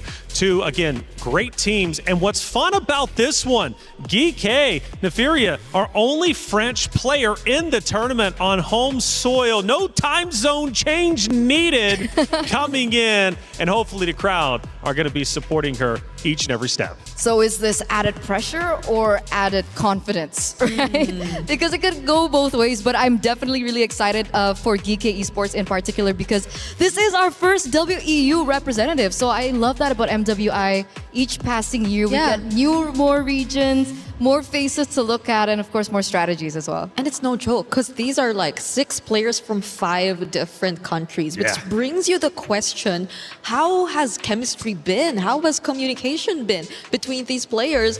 And how are they making it possible? Because they've already made it possible just by the fact that they've made it here to MWI. That's a great point because, you know, when you think about teams coming together, especially GK Esports being our most diverse roster, language barriers, are there? Probably not. I mean, they made it to this stage, right? So clearly they know how to communicate and everything is on par. But what do we know about Geltech's cyber team, right? Taking the stage. Kyoe! Kyoe is back! I sounded like a fangirl, really. I think everyone around the world is a fangirl after we saw her debut last year. That's true. That's true. The mechanics, the Benedetta pick, I think that yes. really made a statement for Kyoe and her appearance as a jungler here in the previous MWI. And now she's back. And by back, I think it's such a significant thing to talk about because she did stop playing competitively for quite some time. I think the last time she played was in season 4, came back in season 7 and currently it's Lady MVP season 10. So she's been playing for 3 seasons straight only to come back to the world stage where I believe a lot of people have been awaiting her return. Well, she's back. And now that she is back, is she going to make the most of it? As soon as I mentioned Geltech Cyber Team, you guys didn't see it, man, but our panels, our analysts, Eterna especially, like, put the finger up. I was like, I'm ready to talk about it. So, all right. Gotta hype her up. Of course, you have to, especially if she's coming back. She made a big impact last year. Super exciting stuff, and she's going to be opposite that of potentially Yennefer, right? Who's going to be in her lane, which is not going to be an easy matchup. Now, going to EXP, learning from Jessica earlier from Seda Esports, Ayissa as well as on the other side, Liabon, going to be playing against each other. Now, that's going to be a tough matchup. Who do you have giving the edge in that EXP lane? EXP lane, so Alyssa versus Liuban. Yeah. Well, considering that we're in a meta where Esmeralda looked really good earlier on, I think whoever gets the Esmeralda. Whoever gets the Esmeralda, that's just gonna be as simple as that. Yeah, I guess I just might lean a bit and very slightly just a bit to Liuban, mainly because we've been seeing EECA in the MLBB competitive scene for quite some time.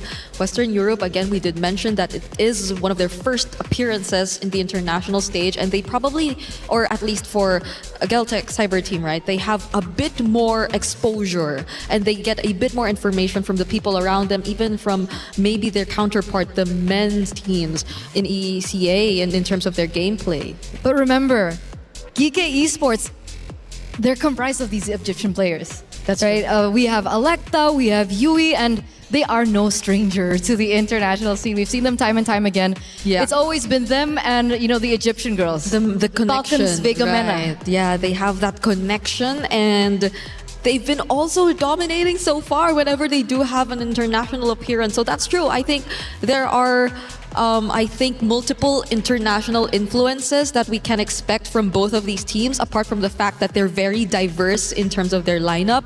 So it's going to be an interesting match to see how all these influences come together and how they make it uniquely their own. And I guess just a new meta in general. I mean, we already had a lot of learning lessons even from our first series. The second series most likely going to give us even more.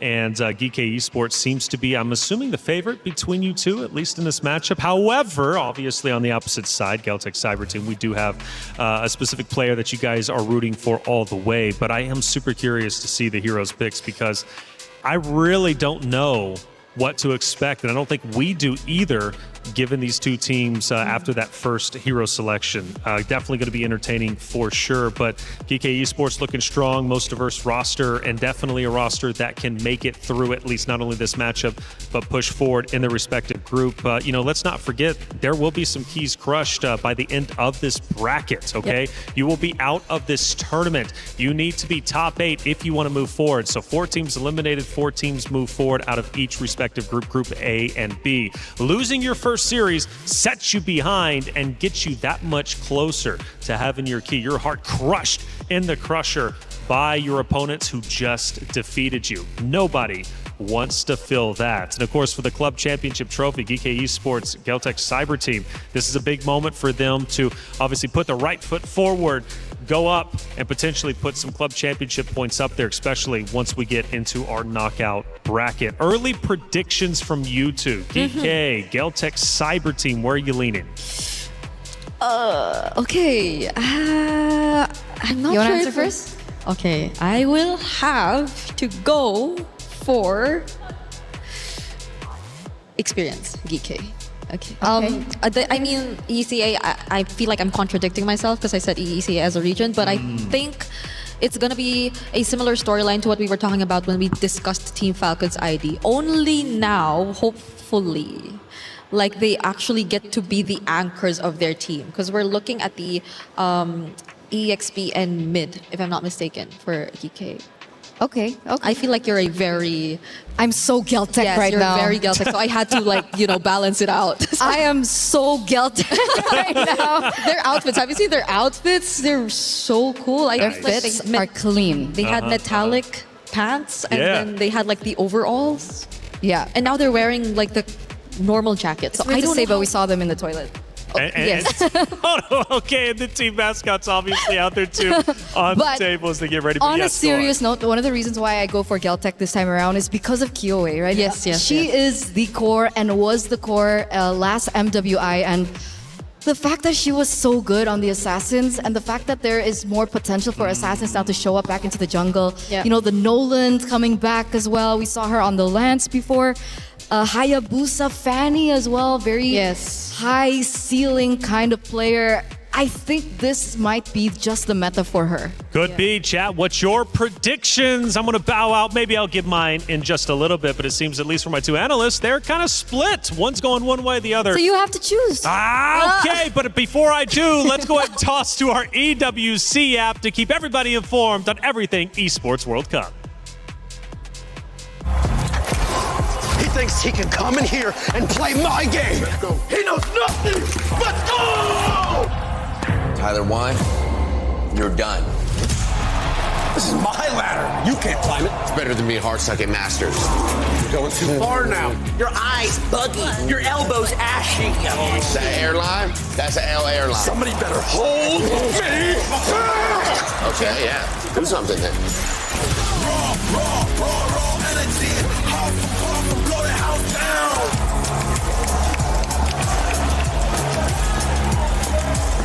You look nervous. You look short. Everything's good? Fight.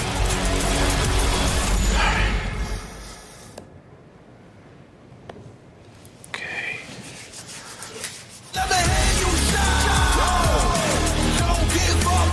Do you really need the wraps? Yeah, that feels like overkill to me.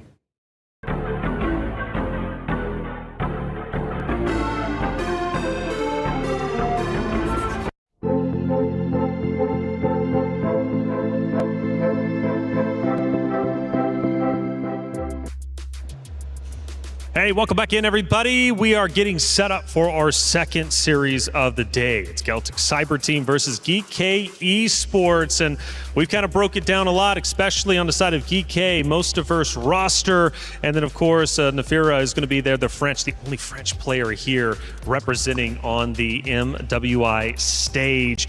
But Kyoe is obviously a heavy favorite here, the Ice Queen herself coming in, and let's talk about the evolution of this Geltec Cyber team, because they've evolved over multiple seasons of Lady MVP. This wasn't a roster that was just put together specifically for this event. This is a roster that has gone through many iterations, but most importantly, many evolutions in a positive direction to be where they currently are. So for Geltec Cyber Team, Kyoe, obviously we're looking at her, but who are some other star-studded players you're like, okay, this is a good compliment to the Ice Queen?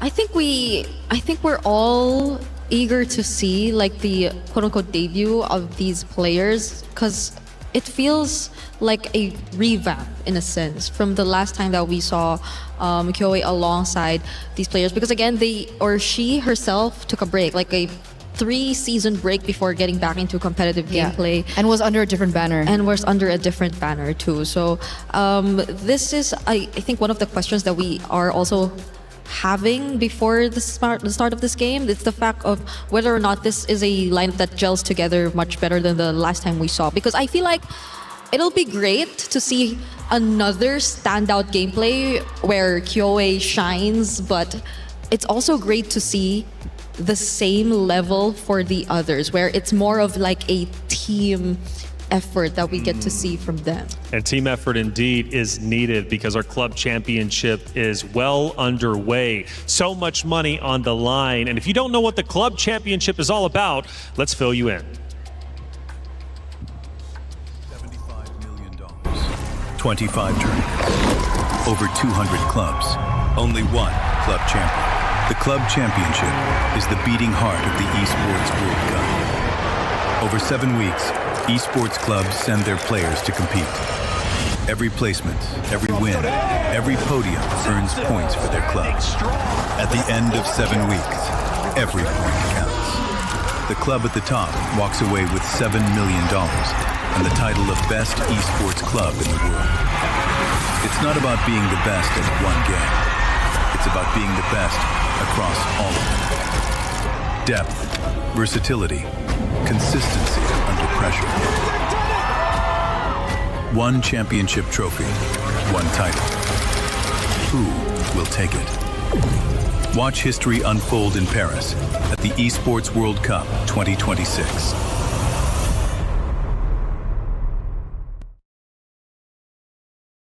There. For every click, every clutch, every respawn. We were there for the years of grind, and we're here. Now, the proud founding partner of EWC, powering the biggest event in gaming, shoulder to shoulder with the world's best, making history. Greatness deserves a stage. Lenovo Legion, reach your impossible.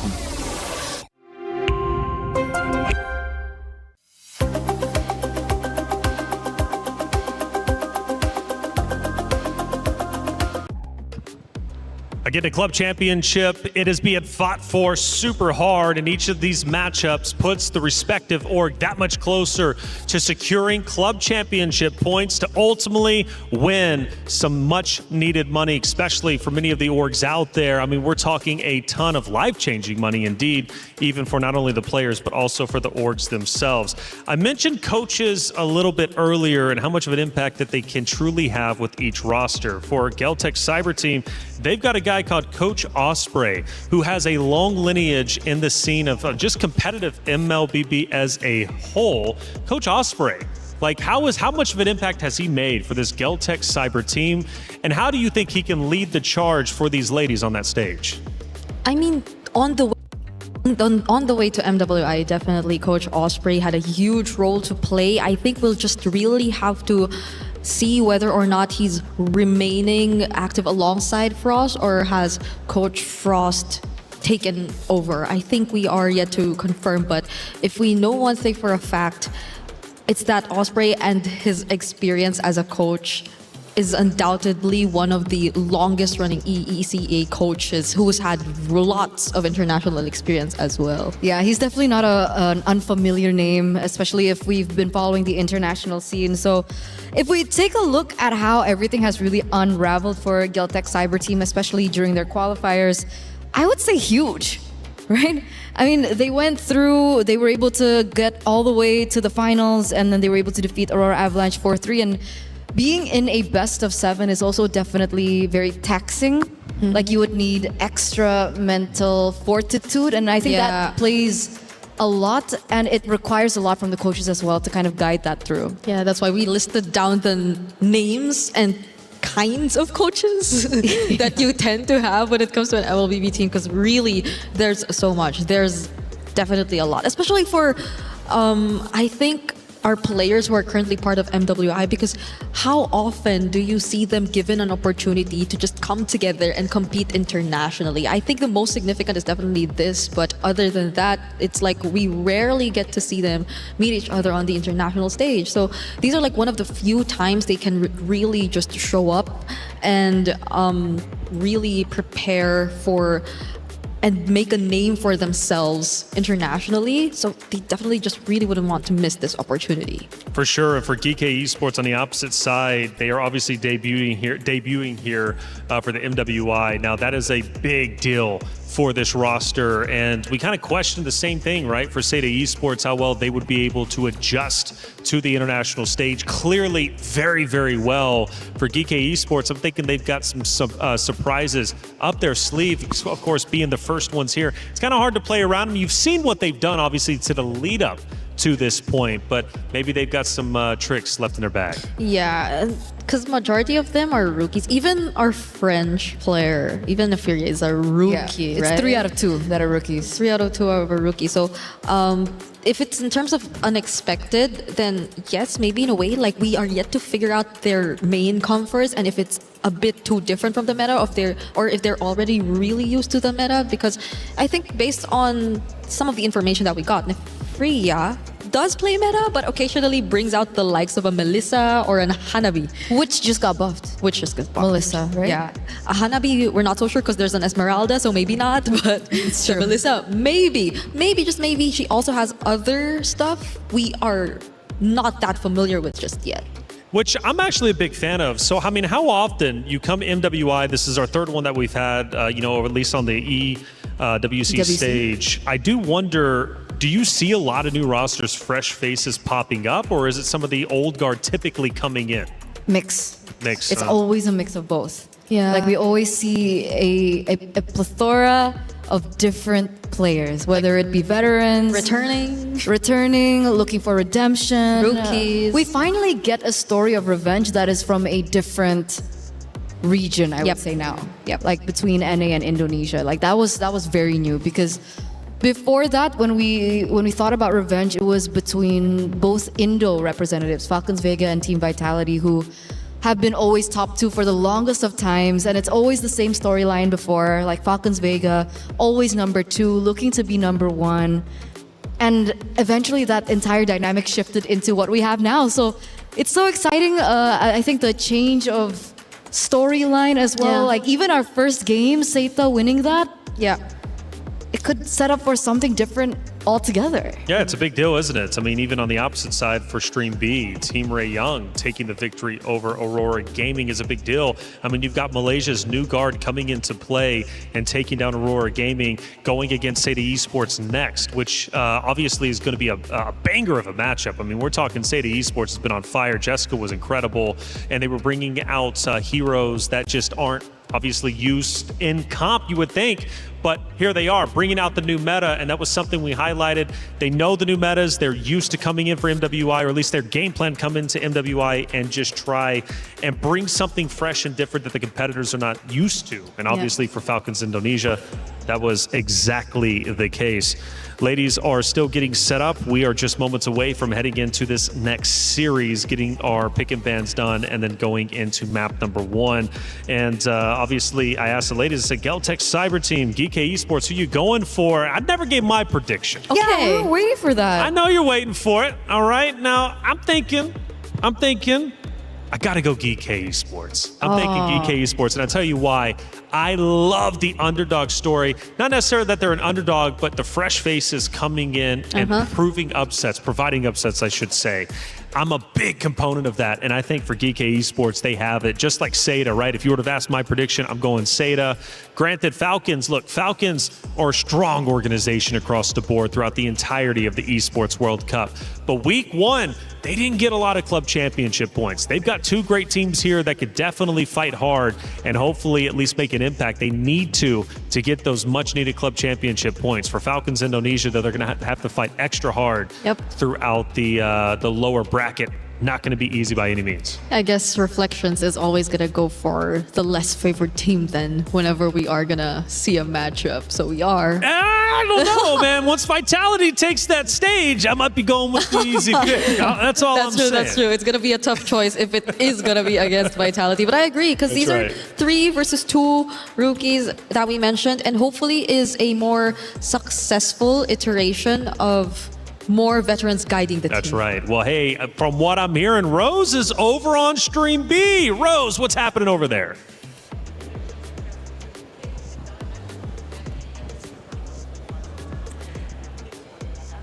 Hey guys, Rose here live from the secondary stages. We have just recently wrapped up the first match of the day in Stream B with Team Ray Young winning 2-0 in a dominating fashion up against Aurora. And we are currently on standby as we are to enter match 2 where we will be witnessing Virtus Pro going up against Twisted Minds. Will this game be another upset or will we all be surprised with the results? That is it from us over at the secondary stages. With that, throwing it back to you guys.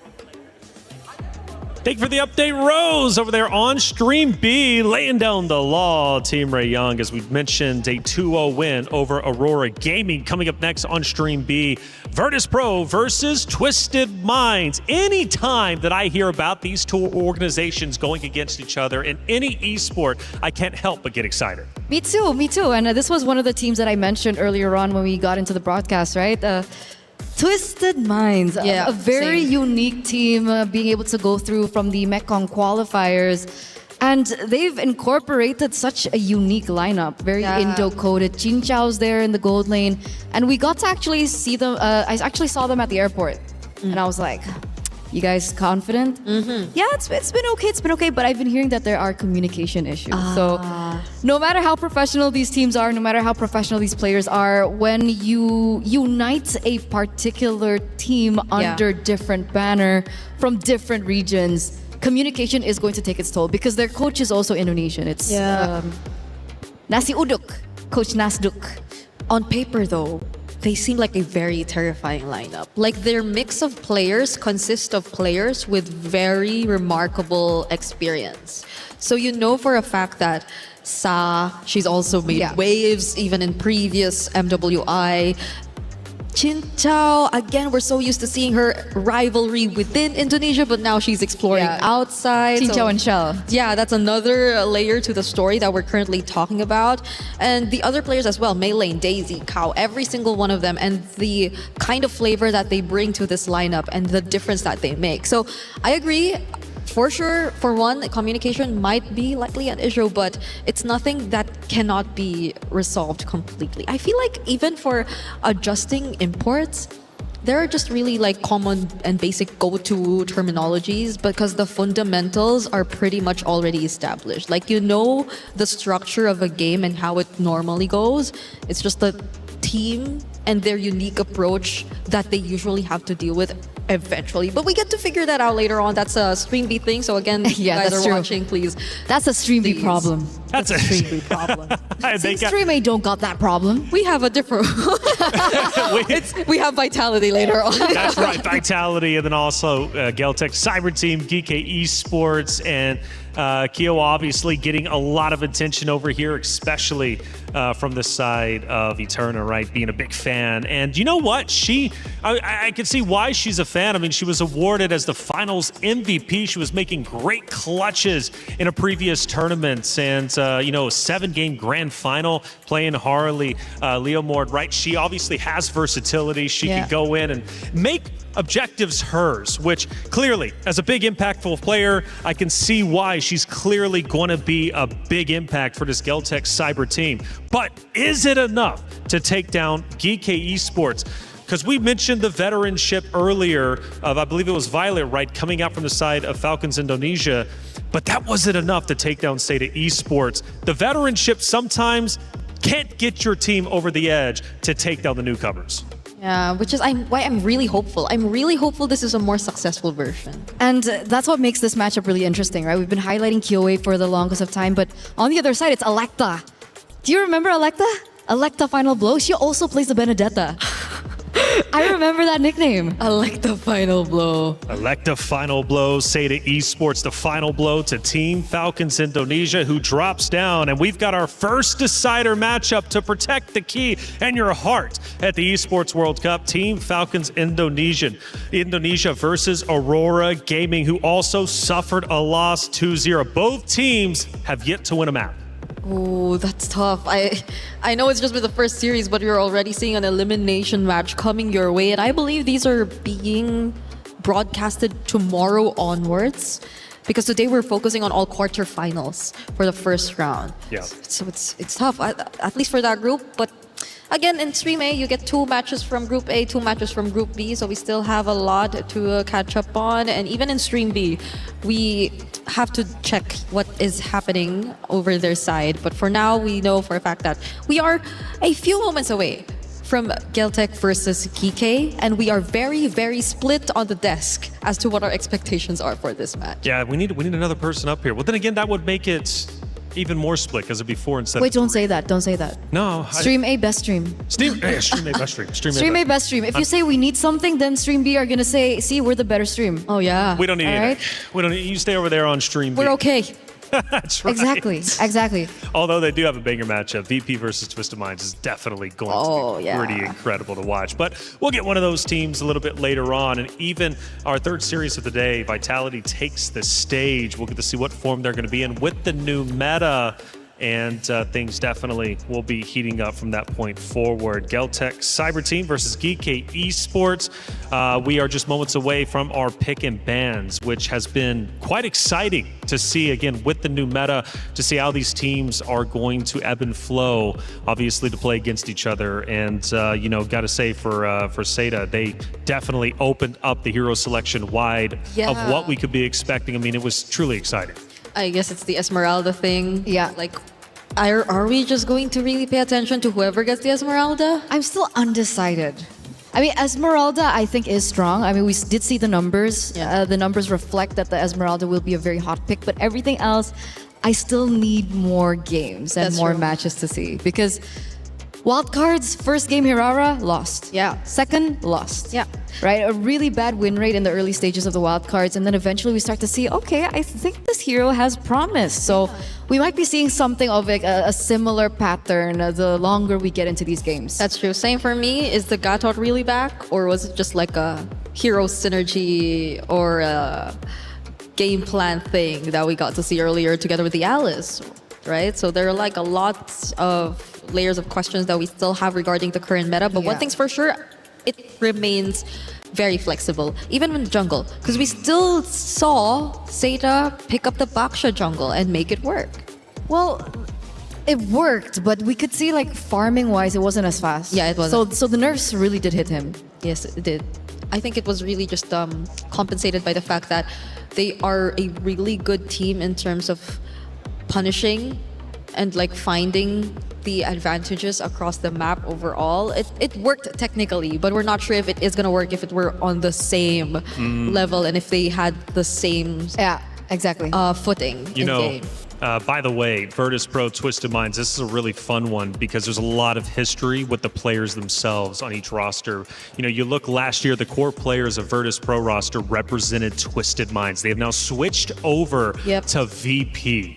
Okay, so now they're representing a different org, playing against their org. It's always awkward to do so. They go through their pick and bans, so I'll let you ladies walk through it. And already, I'm hearing some gasp. It's the famous combo. Hey, it's a Barrett's Mathilda. Barrett's Mathilda. So the famous Blacklist combo. Oh my goodness, Twisted Minds.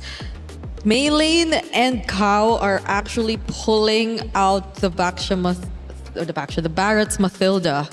We got a glimpse of it there, so it feels very interesting. Still a bit of the utility out there on Stream B. Well, we got the taste of that as well. That's why I'm still undecided. Like, were the changes towards the meta not as brutal as we thought? Or is it just early stage and everyone's still adapting and trying to find their way in this current meta? Should be, right? It's just day one. We're still in day one. We might see a bit more changes because even in wildcard, I feel like we didn't immediately want to accept the fact that Hirara is a thing, but eventually teams just respected the Hirara pick overall. And now we're seeing the draft finally take place. It's going to be expanding rivers for both Geltec and GK, and it's looking to be a bit different from our first series, Eterna, since the Eve is going to be immediately taken out. The Freya does too, but it's not like they really paid attention to the Freya even in the first game. I've been really wondering where this Freya went. Because I still think that the Freya is really overpowered. That's true. It's good flex as well, right? Gold lane, XP. it's a good hero all around, and I think we finally get to a matchup where they respect the power of the Freya. The Marcel also goes out in the first phase. It's a hero that ever since its debut has been really making waves. There have been patches and changes towards the Marcel hereafter, and it made the Marcel ever as strong. Regardless if you're going utility or assassin, I feel like you just don't want to deal with it, you know? Like it's like a Hilda, but it's not. Essentially the same in terms of what they want to achieve, but okay, Kike, early respect. I think they're taking out some of the more known Kyoei options in the jungle, Nolan being one, and considering the meta, I agree with this choice because it's a recently buffed hero. Yeah. You wouldn't want to see that. The changes towards the Nolan is the fact that he's a lot more sustainable in these team fights because of the energy consumption or the mana consumption that has been put down. Yeah. Like adjusted, like it's really good. Like he can stay in these team fights a lot longer, isn't as reliant on the purple buff. Obviously the purple buff will still be a huge factor towards how strong the Nolan can be. But the fact that the Nolan can rotate very fast in the early game is definitely a hero that we are looking out for in this current meta. Yeah, similar to the Hirara in a sense, which by the way gets picked first by a Geltec Cyber team. We're seeing Kyoei Hirara in as early as game number 1 in this best of 3 series. Probably the closest to a Nolan that you could get since it's been banned out. But for Geekei Esports on the other side, Jusin, Eve out for the options, but they do secure the Esmeralda for themselves. Another Baksha game. Immediately prioritized for Geekei too. So we're seeing a pattern. Yeah. Right? Hirara heavily prioritized. Claude is still definitely in the meta. Gold lane as well. Atlas Roam is also something that we've been considerably accustomed to even pre-MSC wildcards. A very quick Valentina pick though, and is it purely for the Fatal Links? I think Valentina might just be next in terms of the mid prio if we're talking about the mid lane picks that we actually really want to prioritize in the current meta. Since the Jusin and the Eve are out, Valentina might be their next best option, aside from the fact that yes, Geltec have already secured or shown us a roamer which could provide a really good option for their IMU ultimate. So now they take away even the Gourd and are just probably really making sure that Yui will get the better matchup in the mid lane, because things so far are looking great. They can expect so much help from the rotations of both the Esmeralda and the Baksha. These are really fast rotating heroes you're seeing from Geekei so far. Which is scary. They need to figure a way how to slow things down just a little bit for themselves, right? If we're looking at the bans, it does seem like Geltec is heavily prioritizing the gold lane matchup. Clint goes out. Wow. I'm wondering if they want to go for their Harith ban next, but I guess they can't go Harith because of the Esme. Do you think it's too much magic damage? I think it'll be the safe option, but it also, yes, might compromise their damage spread a little bit because they've also already went with the Valentina Esmeralda, and we are yet to see where the physical damage is gonna come from. Okay, you know what, let's skip physical damage and jump straight to true damage. And this is a very interesting pick because back in the day when Claude was the most #1 priority pick, which is kind of similar to as it was now, Leslie was the counter pick towards the Claude. But with so many changes to the Claude, with so many changes to the Leslie, is it still the case? I just played Claude into Leslie yesterday. The laning is still not fun. If it's the laning. But there are other factors that we have to look at because it's a fast rotating Hirara Atlas 2 on the other side for Geltec. So we also are yet to find out what the mid lane pairing is gonna be together with the Atlas, because following this, what else is there? Like if you wanna just match them head on, there's a Lilia. Oh, okay, this is okay. This is a really good pickup. It looks very annoying for these close ranged heroes that Geekei have actually picked up so far, because you're leaning in the Baksha and the Valentina, somehow you gotta close in to your targets. That's true. There's also a double setup for Geltec, right? They have the Atlas and the Terizla, so if their combo goes through as planned, it would be very great.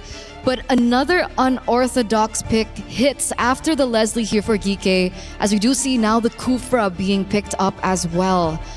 I don't know how much of a great time this Leslie is going to have. Leslie needs to go Purify, but she also needs Flicker, and now they're forcing her into a really uncomfortable spot. Yeah, at least in terms of the Claude, you have a way to just cancel out the Blazing Duet and just push him away. And same applies for the other targets who are closing in, but that's the thing. It's not just one target chasing after you. There are multiple heroes who can just jump at you, and you're just constantly forced to find or escape from all these setups. All right, well, it's time to get our game number 1 started. There's been a lot of setup. Now it's time for action. It's Geltec Cyber Team versus Geeke Esports Casters. Take it away. Welcome to the Land of Dawn, folks. Thank you so much to the studio. After analyzing all of that, the drafts are in and we have another Baksha game. So, is utility even dead? Is the question right now, right? Like, we mentioned a couple of times, me too, that like, I don't think we're going to see a lot of utility. Definitely, especially in the recent patch. Although it really depends on the pilot, on who uses it, right? It's all about the mechanics. And so far, on to our first half, or the first match rather, where Seda was able to go for a 2-0. It's mostly more of a balanced type of a Rara on the jungle, which is kind of assassin, and then went on to the backshot. I think it really depends on who you place it with. But right now, I really like how GK placed a Valentina and as well as a Leslie on their gold lane, partnering it up with a Baksha jungle. And it's a crazy greedy choice. Aitor mentioned it. You kind of have to go for the Purify. There's so many layers of CC that you got to deal with. Nefiria will go the different route though. It's a flicker on Nefiria. It's also lethal ignition and the weapon mastery. So all in on that greed. If she wins out in this lane, it'll be great. If she doesn't, yeah, that's it's going to be problematic for sure. Kyoe, very interesting pathing. Goes from the lizard straight into the gold crab, and now she goes onto the purple buff. I actually really like that. And honestly, if you're just looking at the draft, Geltec got a really good draft. Coach Osprey, I've rated him for quite a while now, and I'm very happy to see just a bit of Verso, even though we get to see him this tournament. It's definitely refreshing to think that they've managed to get a Valier out of Son GK here against GK Esports, which is quite perfect in my opinion. And now we see some action happening here. And we see Flickers already exhausted here for Son GK and the others. Neil for GK, they're just not yet ready to get into any skirmishes so far, because as we've mentioned, they will be having a hard time. A wild composition, but let's see how will they work this thing out here for game 1. I mean, speaking of just pilots, you know, in general, you said Baksha, utility jungle, depends on the pilot. I think it's the same for the Claude. It's almost like a hero that just has no counters if the right player is using it. Tokyo, so far, doing a good job. Going for the gold crab, actually takes it away from Nefiria as well, and that's what I'm saying. All comes down to how you play it. How you play it, how good you are. Good immobilization. Great start here as they get tempo and they go straight onto the neutral objective. Kuejo straight down below as well. Liuban already level 4. Oh, very nice zone out here for Kuejo. And as well as placing out the Frigid Breath as early as possible. Eliza with the jump. Sonjika will be able to back away. There's going to be steering turns here. Get a first blood here is Yui. Mila Sonjika with a trade-off of double for 1. Geltec getting most of the advantages here, and Eliza, even though that was a great entry point, just didn't have enough respo to make the most out of it. There you go. Just a really good start for Geltec. So far, it's just a turtle take. They were first onto it. It's all about tempo and building up. Set up before the neutral objective. Meanwhile, for GK, I really feel like they should try to rotate onto Nefiria instead of going for those neutral objectives. They have pretty good rotation speeds. Tokyo this time won't be too fortunate to actually steal that away. Nefiria will be the one getting it. It really feels like, especially after that initial setup for Geltec, it should have just been GK looking for a trade up top, especially considering they got a winning lane for Nefiria against Tokyo. Yep, Brigida has already mentioned they actually tried the Claude onto a Leslie, but now they're onto A5U. Kyowe is just going wild, and I think the meta fits her best. Because it's one of her specialty when it comes to assassin type of things, and the mechanics just fits perfectly when it comes to a Hirara under her hands. And now they go easy on the initiations. That's a quite an Neferia is the next target. Now they see the frigid bread. The flicker already baited out of her, and I think that is very crucial here for GK Esports. This is the gold crab secure, actually taken away by Sanjika over in mid. Good rotations across the board. The flicker burnt out means that if they do get prio over this lane, they can just rotate over again, and it's going to be a free kill. Especially with the Hirara rotating over. Kyowe already utilizing expanding rivers. The shield unity used up by GK. Electa using it maybe a bit too early as they go for the rotation up top, but Tokyo is very aware of what's happening. Yep. Again, it really just seems like Geltec will be the ones holding it. They're making things easier here for Tokyo, so they don't really think it's much of a threat here for Neferia. As long as they get the flicker out of her, things are looking good. Now for GK, they're trying to force out some kind of vision, and it's still Neferia! They come back to Leobon with the last hit. They go in with a Fatal Links. A4, you or A5, you going down immediately. All of that before an objective take here, and Kyowe will most likely get this free turtle on their hands. Now GK, they can't do nothing but stare back. Easy turtle here for Geltec. Kuejo with a dive again. Perfect match coming down. What a combo here. Still has Purify. Kyowe walks up. Okay, now she's just tower hugging. She just need to survive. But how can you survive if there's 5 members of Geltec in your face and they're not stopping at all? Tokyo get the kill. Geltec just putting in the guns and the farm enough here for their gold lane. So well played. Kyowe leaves it to the rest of the team as well. In the bottom lane, the wave has already crashed down, so at least GK can get a turret traded back. Kyowe's got to be careful walking up to these bushes when there's no one around. Again, though, for Geltec, they get a kill, they get that team fight, they get the neutral objective, and then the turret as the cherry on top. So it's just that proactiveness that they have that has given them so much more of a lead. The classic EECA stuff, man. It's not just about micro, it's not about that team fight, it's all about setting up, getting the advantage through macro. And that's been the main problem for GK. They've gotten winning lanes here and there, but they just haven't been able to utilize it to really maximize those winning lanes. And for Geltec, they're just making the most out of it. There's like in-your-face type of composition, but as well as the discipline is there. Great job. Really great Sanjika move here. With a follow-up as well, Electa just rolls around the map. Kyowe just getting the most out of it, farming as much as he can before another objective take. GK on the other hand, we just saw Falling Star Moon out of Alyssa. Just one girl here, and the rest of Geltec, they're just really relaxed when it comes to like finding the right targets, but if it doesn't work, they don't force it out of GK. Tokyo's doing such a good job playing that weak side.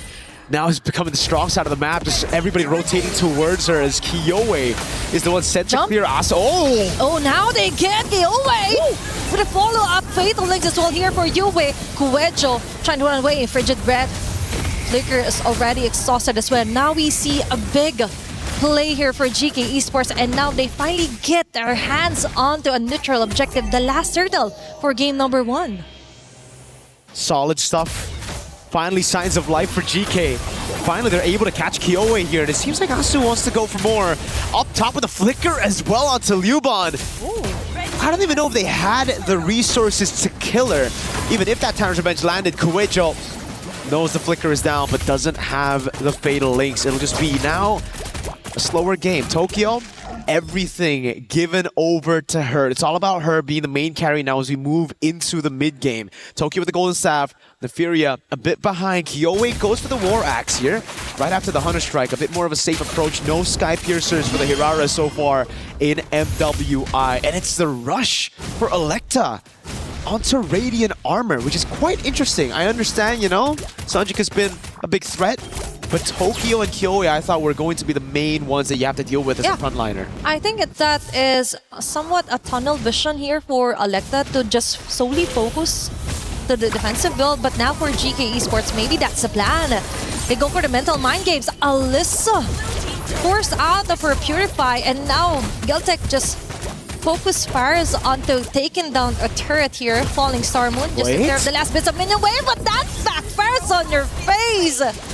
I think this should have just gone out and back away, given that it's already obvious that the turret will be taken down by Geltec. Now they go for the mirror move here onto the top lane.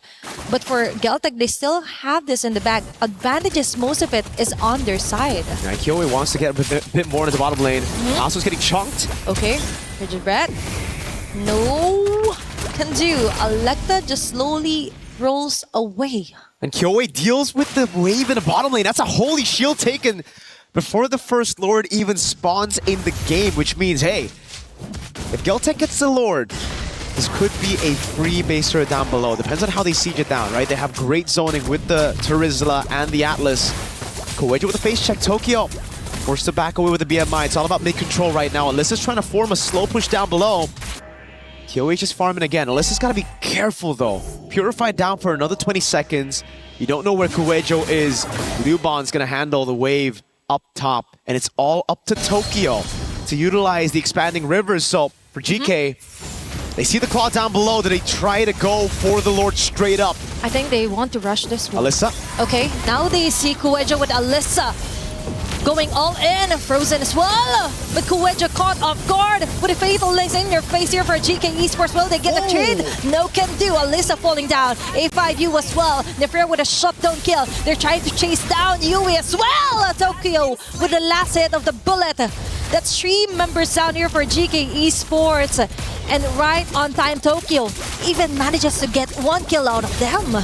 GK are playing it well. They've gotten some great initiations. It's just they don't have enough damage. It really just seems like they're banking on the Furia to slay these guys up front, and it's not working out.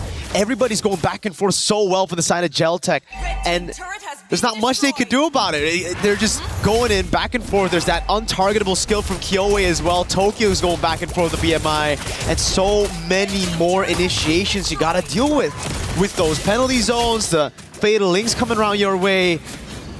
I understand what the composition is meant to do right now, but it just seems like these back and forths and these angles that Geltec are using to initiate on GK, it's a bit too much for them to handle. Exactly, because for GK, they weren't able to actually use their own crowd immunes here. But instead, it's them using it just to escape from the wrath here of Geltec. You have plenty crowd controls here. You have the Falling Star Moon. You also have a very nice transition with the Titan's Rage, Titan's Revenge for A5U, but that isn't happening. Because the moment they're seen on the map, Geltec just goes assassin mode immediately. And now, Conceal play it again. Lord onto their hands, slowly making their way here onto the bottom base turret. A5U with a jump. Now on the different angle, it would look like a great initiation, but no! Kowejo with a fatal lace gunning. 2 members here. Tokyo with a blazing red follow-up. And the rest of the gang just gives it their all. Very nice return and bursting fireballs here for Son GK.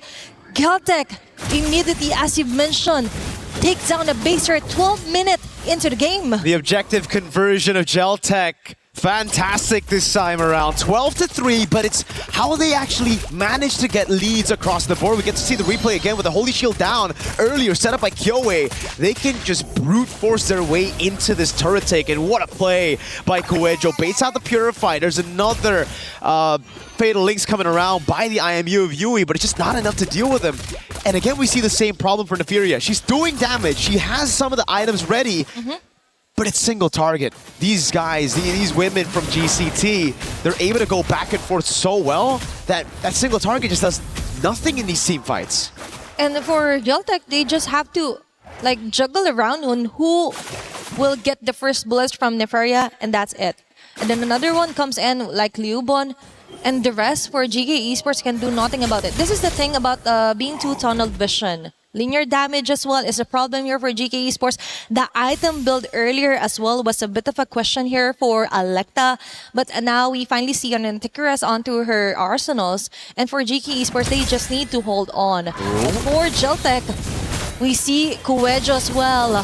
Fatal Links. Landing another Fatal Links onto A5U. Alecta on their front line with a shield unity. Her sons activated as well. But look at Liubon and Kiowe as well, ensuring those bullets and the fans hitting her in the face. Alyssa trying to run away. Basic and as for Tokyo will be enough. A mega kill. 3-for-1 trade of Geltec. Still a good advantage. It's really just a battle front to back. That was a very questionable initiation that worked out anyways. It was an all-in over onto a roamer. Asu. The rest of the team followed it through though, and they were able to get it done. Again for GK, Neferia's been free hitting. She's just safe in the back, hitting, getting all these shots. It's the reason Liubon actually fell. So damage is there. Items are ready. It's just now, how do you get past your front line getting bursted down before you can actually burst some of the other front lines? And the fact that they just have so many ways to get away. Look, again, Neferia free hitting this entire fight, but not able to shred these frontliners down as fast as Geltec. They were the ones going at it. Look, right? Kiowe gets away just in time Tokyo walks up, and by the time Neferia walks up, they're already gone. Okay, for GK Esports, we understand that they more on the dive type of composition. But what's a great mage to deal with those kinds of in-your-face jumps? Sonjika's Valier. She just pushes them away from the targets, and then the bursting fireball. Man, that's so wild. So GK on the other hand, now... Oh, Divine Glaive and the winner crown! Oh my gosh, now they're getting ready for the final battle. Okay, there's a Kuejo yet again. No Fatal Links connecting onto anyone. Now there's their time to punish them. There's bursting fireballs here in turn all over the place. And Neferia with a single bullet shot here will deal a little bit amount of damage, enough to shoo away Geltec here on the process. That's the thing. Neferia's starting to really hurt. Damage dealt ranking #1 in the game. Those free hits, those small wins have been paying a lot of dividends to the team right now. GK, they formulated this composition to just play for the hyper carry in Neferia, and so far, it hasn't worked that well. But right as we got into that 15-minute mark, we finally get to see how much damage she can actually output with the right items now in her pockets. Great reaction by Neferia. It could have been a real bad situation as Kuejo went in with the Fatal Links, but again, brilliant reaction. GK gonna have to handle that. They're gonna have to rely on Neferia constantly being able to flicker out of these engages from GCT. Because if Geltec get just one big penalty zone, followed up by a Fatal Links on Neferia, all of it goes down in shambles. But that's the thing. Kuejo. It's kind of scary to put all your bags into one basket here for Neferia. It is. Because the flicker, that's too much of a CD.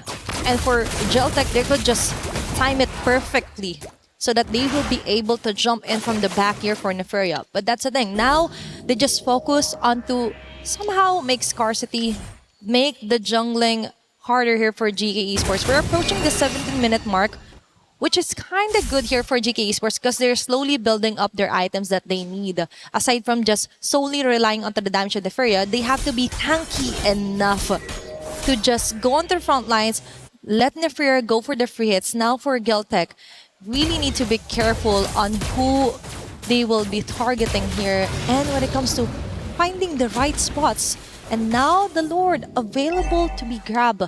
A5U and Yui actually has a very nice position here. But Kuejo already having the frigid breath. Advanced thinking. They spot Neferia. Now they go. Wow! Then the Fatal Links connects.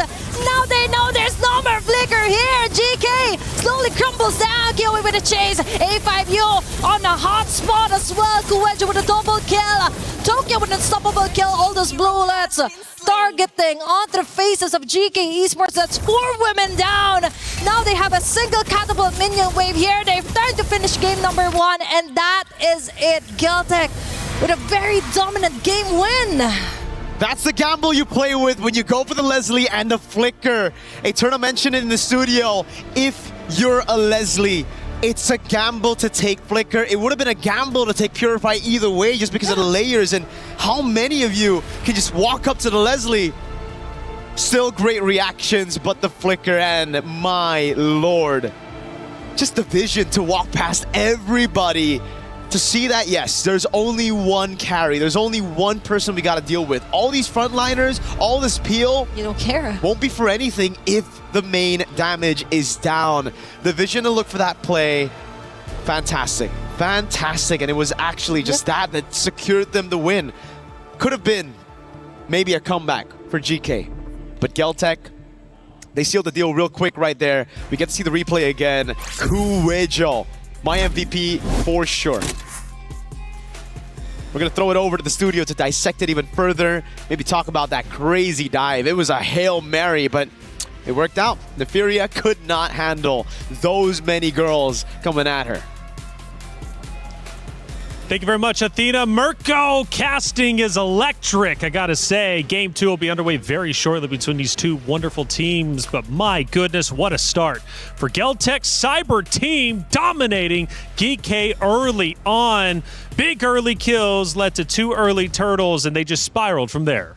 Yep, it was a game of whether or not Neferia could actually find the targets in the space. Because especially when, Wait, hold on. What is going Actually, on? did you change your pants? I got- Why'd you do that? I got so excited as I was watching, I spilled coffee all over my pants. So I don't want to talk about it, but I did a wardrobe change. Yes. It looks great either way. Whether It it's does. white, whether it's jeans, hey, you're crushing it out there, okay? Hey, they're quick. A lot happens in a map, not only the gameplay, but also in the wardrobe changes. It's quite wild up here. Hey, it's been a lot of fun, though. It's been a lot of fun. It really has. And I've been learning from you, too, and I really appreciate it. Again, first time entering into a MOBA. MLBB is incredibly exciting. I'm really enjoying the action and the gameplay. And Geltec Cyber Team truly took advantage of their hero composition, specifically, right, Atlas, as well as the Valir. You mentioned controlling the mid lane. I felt like they did that very well. That ultimately, like I said, led to the Turtles, which gave them a gold lead early on. Like I said, I'm trying to learn. If I sound dumb, give me some leeway. We're going to get there by day 5, okay? But that early lead was quite significant. And on top of that, the early kills, because I think at one point, it was like 9-3 very quickly. And now one thing you mentioned, though, Bree, coming up was Leslie, potentially an uncomfortable spot, and Kufra as well. Value reduced due to the single targeting. These team fights just did them no justice. Yeah, I agree. I also, had to look for ways that they could really make use of this Tyrant's Rage and Revenge combo, because hypothetically they do find a setup. The damage is expected to come from a very single target hero in the form of a Leslie. You do have a Valentina, but the Valentina at that point had very little scaling accomplished due to the fact that they had to manage the matchup so much. Like the laning or the mid control, as mentioned here by Reflections, hasn't been as easy for their mid duo compared to what we saw from Geltec Cyber Team. Well, we set up not only this match, but also Stream B. It was Virtus Pro going against Twisted Minds. Rose, how's that series shaking up?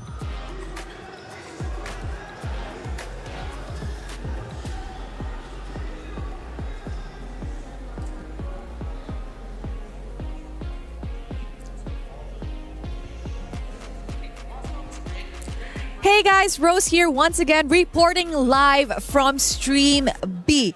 Just to keep you guys in the loop, Twisted Minds has just won up against Virtus Pro in a 15-minute game. And as we enter Game 2 in this series, will Virtus Pro be able to equalize the score, or will Twisted Minds sweep their first match this MWI? That's it from us in Stream B. Throwing it back to you guys. Thank you very much, Rose. Again, 2 streams happening, multiple matches taking place at once. Make sure you have 2 monitors, 2 phones, whatever you need to stay up to date with everything MWI and Esports World Cup. Twisted Minds taking an early lead up 1-0. Virtus Pro, do we believe in them to come back, force a Game 3? What are we thinking? Eterna, come on. That's my girl. That's my girl, Chin Chao. I don't know what happened in that game, but I'm pretty sure she had something to say about it. Yeah, she's pretty historic, right? I mean, I was looking at her stats and looking at her history. Like, she's got a lot of history when it comes to MLBB as a whole. She reminds me of Roger. I don't know why. Jin Chao is like equivalent to Roger. Really? Yeah, that was her hero back in the day. Yeah, I remember her going through so much hair color changes as well. I think she's been here long enough to have multiple changes in terms of her hair color, because that thing doesn't wash away as quick. So yeah, she's like considerably a veteran in the scene, and I agree. She probably did shine in that series, and the trend so far has been 2-0, but I don't know if VP could break it. I don't know. By the way, speaking of hair color, I got a couple of grays coming in. I might have to take some advice from you ladies and get rid of these grays so I can look 22. I think that's what I am. Hey, check it out. Age gap. That's right. It was a great series, though, for sure. But it really was. GK Esports consistently trying to come back. We get down to our final moments, and it was Geltec Cyber Team just closing the door shut. And it was just a brutal team fight. That was beautiful. That was beautiful. I think Miracle mentioned it as well as he was casting Cuejo on the Atlas. Now, this really reminds you of how much of an amazing hero. This was the play. That was the play that really sealed the deal there for Geltec. The fact that she was able to find that flank, understanding that Neferia did not bring the Purify. She still had to force the Flicker, considering, the Leslie doesn't have an escape tool, which is why I was so worried about the Leslie pick earlier on. She was able to utilize that to her advantage, take her out, because at that point of the game, Neferia was dealing so much damage, but luckily enough, they tunnel visioned on that. Yeah. And I think it's been another example of the EXP lane and the roamer just really being the anchors of the team and doing such a good job at finding these perfectly timed initiations. In that particular example, again, it was Neferia who barely had the means to get out, because even if she did still have a flicker left, she had to use it to get away from the Atlas who was chasing her. And afterwards, you still have a penalty zone. So there's just so much chase that you had to get away from, and it was not an easy task. And to add to that, I think that was the first time we ever saw the Esmeralda finally shut down, because we didn't really get to see the Esmeralda perform as much. It's not a matchup thing, I'd say, like against the Terizla, who people really consider to be just an NPC or a filler type of EXP laner to just get the job done. It's not really a matchup thing. So I think it was really more on the execution and just Geltec being the better team in this particular game. Yeah, because I think it was Jessica, City Esports, who was utilizing Esmeralda quite well, right? And clearly doing it very well. Esmeralda is probably going to be a pick we're going to be seeing quite often. I am sure of it. Harara as well. We've now witnessed that twice as the first pick during the hero selection. I'm sure it'll be much the same going into the next one. And speaking of the next one, obviously Leslie, a lot of criticism towards Leslie, a lot of criticism potentially towards Kufra as well, just not getting as much value. So now for GK Esports, what's the adjustment? I would say drafts. I wouldn't even just put highlights on the Leslie as well as the Kufra. But I don't really enjoy seeing a blind Valentina. Like, I don't know if that was a comfort pick, which does happen to a few teams. Like, it's a power pick. That's why they go for the Valentina really early. But it feels like in that composition, they could have gone for something different, right? The Lilia was available. There was still the Zetian. So even though the Yves and the Jushin was banned out, they still had the option of going for the Valia themselves. So again, personally, I also didn't see the Valentina pick or the impact that the Valentina pick had in that particular game. What did you think about the Valentina? It could have been very impactful. I understand it was a blind pick. Not a lot of us are fans of Valentina blind pick, but at the same time, it felt like the next best option since the Jusin and the Eve were already out, in terms of the current meta at least. But the fact that they decided to pair it with a Kufra, I think it was very limiting in a sense of how aggressive they could play the mid river, like the mid duo, like their combination together. Because Kufra is a roamer, you just expect to really catch you by surprise, go for the setups. It's not the type of roamer to play aggressive, and it's not the type of roamer that's in your face who's just constantly trying to annoy you every single time. So the Valentina pretty much had to do a lot of work by herself instead of her being coordinated alongside a reliable roamer in that sense. Do you know who would be then the shot caller for GK Esports to get them on board with the same strategy? Because if you look at them, obviously you're getting into these team fights, it's not working out well. You're then trying to potentially send out a solo hero. That's not working out because you're getting shut down, because Geltec Cyber Team, they're staying together, right? And they're not moving. It's tough to take those individual solo fights. Kufra, again, not getting that value going into this next hero selection. Gonna have to think it through. But then again, you go back to our previous series, Falcons Indonesia. They came out wild, right, with their hero picks, and they overcompensated trying to make back the lost ground that they lost just previously. And I'm really hoping Geeke doesn't get into that, because I felt like they played decently well. They did, in fact, it worked a bit during that first series, or that first map, I should say.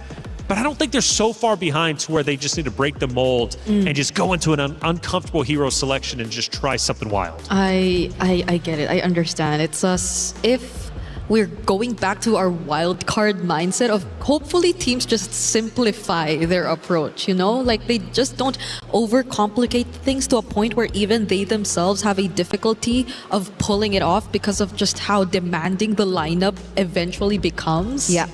Because that lineup felt like you had to land a setup, but where's the follow-up going to come from? You had to make sure that Nefiria was well farmed enough. But even when that time came, like that could only do so much because everyone else from Geltec was also just as farmed up. So let's keep things simple, right? Let's go back to the drafts. Let's go back to the fundamentals, because I think they were definitely overthinking it. And I like the approach for Geeke this time around, right? They are going to be on blue side this time around, and they do respect the Hirara. So the Hirara finally gets eliminated away. Kioe will not be able to get her hands on it. And I think that's huge respect, and one of the main win cons that Geeke really need to focus on, right? They need to be able to shut down Kioe. How do they do that is perhaps ban out the Hirao. That's something that they go for. You see the Yves being banned again, Phovius banned, Freya, Zushin, and the Marcel. So what will be the priority here for Geeke? Do they want to go for something a lot more safer, like pick up a Claude in the gold lane, right? Win that lane for themselves. So they go back to the fundamentals and they find a winning lane. Simplify it and make sure that it's at least a power pick or a winning matchup. But I think they will go for the simpler yet safer route as they decide to prioritize a Harith first pick. But apart from this, I think the Nolan remains accessible for Geltec Cyber Team if they ever want to consider that, considering that that's the Hirara that's banned out. And I think it's great to like opt for those kinds of heroes that could just generally make positioning difficult and dancing around the Zaman Force very difficult for the Harith. But again, in this scenario, it's another Valentina that they decided to pick up. It's Geltec doing it this time though. Okay, so is this a blind pick considering that they want to eliminate a Sora, a potential Sora? It's an interesting early emphasis, I would say, for the Valentina this early. Yeah, I think the Sora Valentina matchup has been a couple months back. It's been a couple months back since we last saw something of that sort.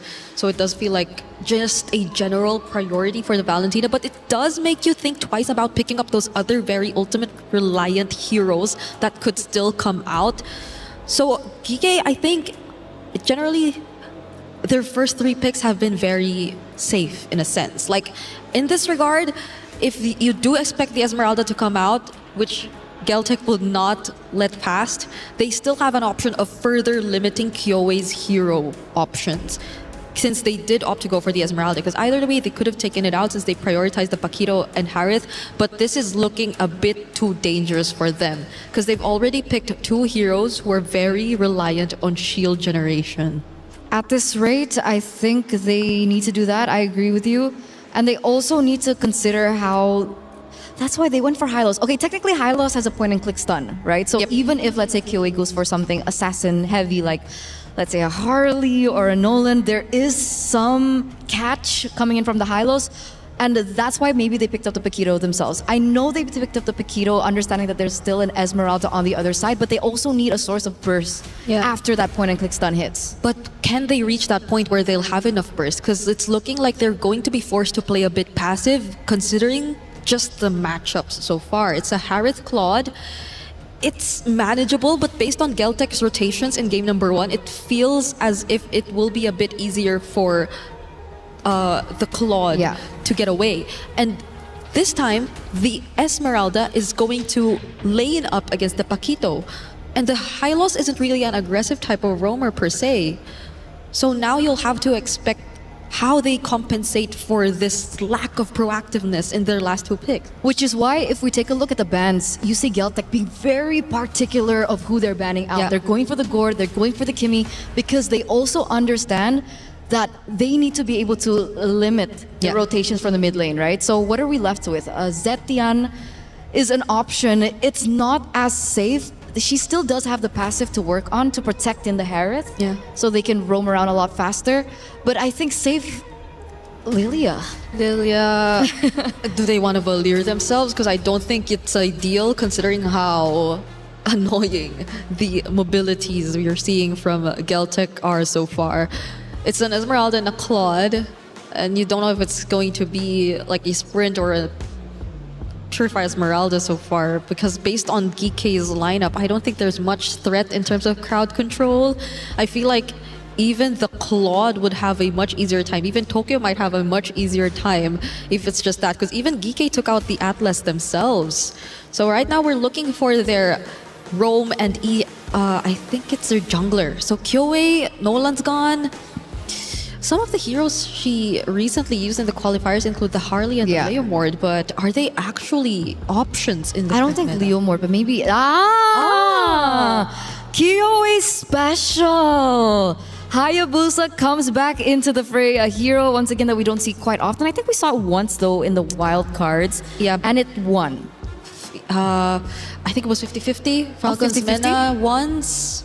Or no, I think it did win because the other team that they went up against was just another Hayabusa specialist, but we didn't really get to see it come out. Now it's looking very tough for a Harith. Yet again, just because of the additional layer of threat in terms of the ganks, like the Hayabusa being there, you want to use that momentary stun on who now? Like, is it the Hayabusa? Is it the Esmeralda? Which is why I think we need catch. I don't think they can go for an assassin in the jungle. There you go. Baxia comes through. It's a lot safer. It needs... I mean, because of the nerfs towards the Baxia, rather, sorry, the rotations aren't going to be as easy and as simple as it would be for like a typical assassin. But I guess we do find out the value of the Valentina. Faramis. Faramis, Hylos, and Baxia. What do you think about the wave clear? Wave clear, if it comes down to hopefully not where they have to deal with a lot of waves, could potentially somehow get away with it, but it's not ideal. Things aren't looking ideal for Geek Esports. How long has it been since we last saw a Faramis into a Valentina and them just really voluntarily doing this to themselves, right? It feels like they've just added so much more layers to how we are expecting a much more passive gameplay from Geek rather than what they should be playing if they really want to take control of the game, because they're being limited in terms of their matchups already. Yeah. On top of the fact that Geltec last pick a Belleric. It's beautiful. It's beautiful. It's a cherry on top, right? There's the composition entirely for Geek is they need to dive in. They need to go in to these team fights. The Belleric is just the cherry on top, going to be able to really deny all those initiates, I would say, in these particular team fights. I think, once again, this could be a 2-0. It could very well be a 2-0. However, can we see Geek Esports fight back? Let's find out. Atheno, Mirko, take it away. That's a good question. Reflections. We're going to jump into the land of Dawn here to answer that question exactly.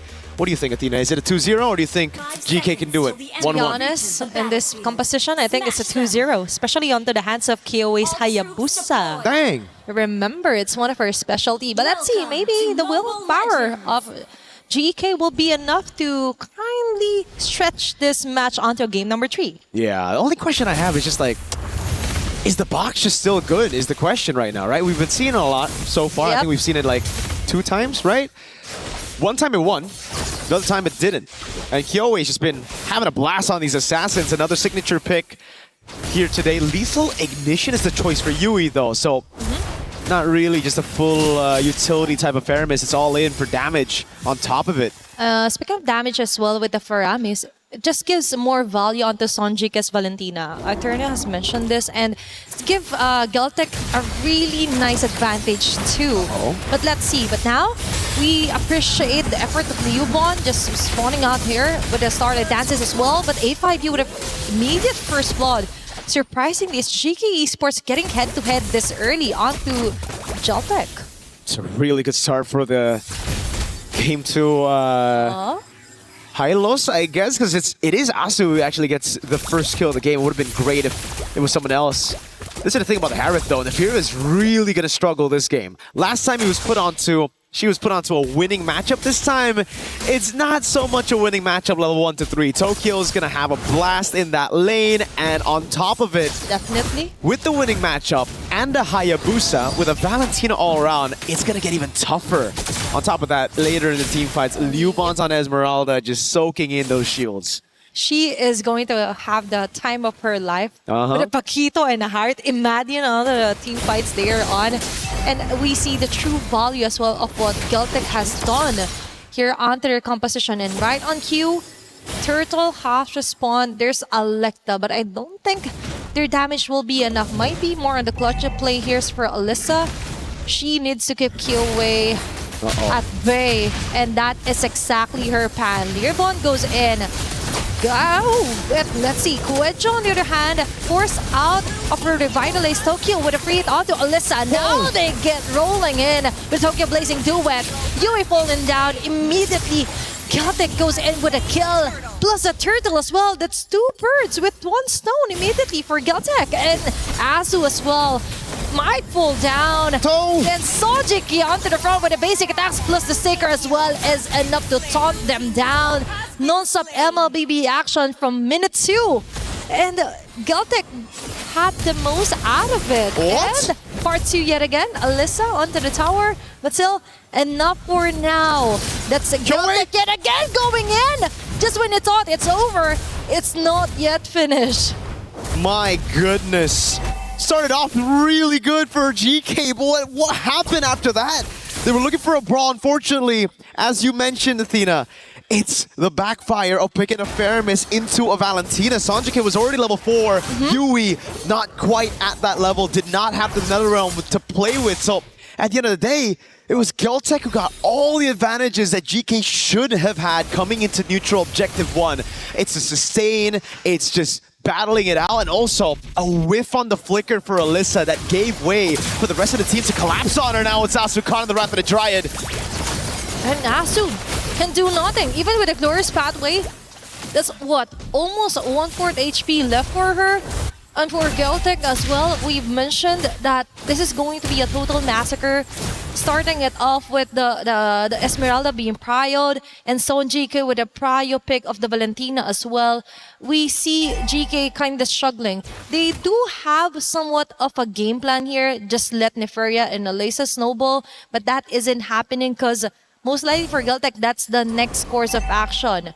Target and shut down Neferia as early as possible, and all they have to do is just wait for them to actually take the bait. And Tokyo, right now, might have a hard time, but all she needs to do is just clear off the wave, not really putting herself onto the line, and Sonjika onto the back.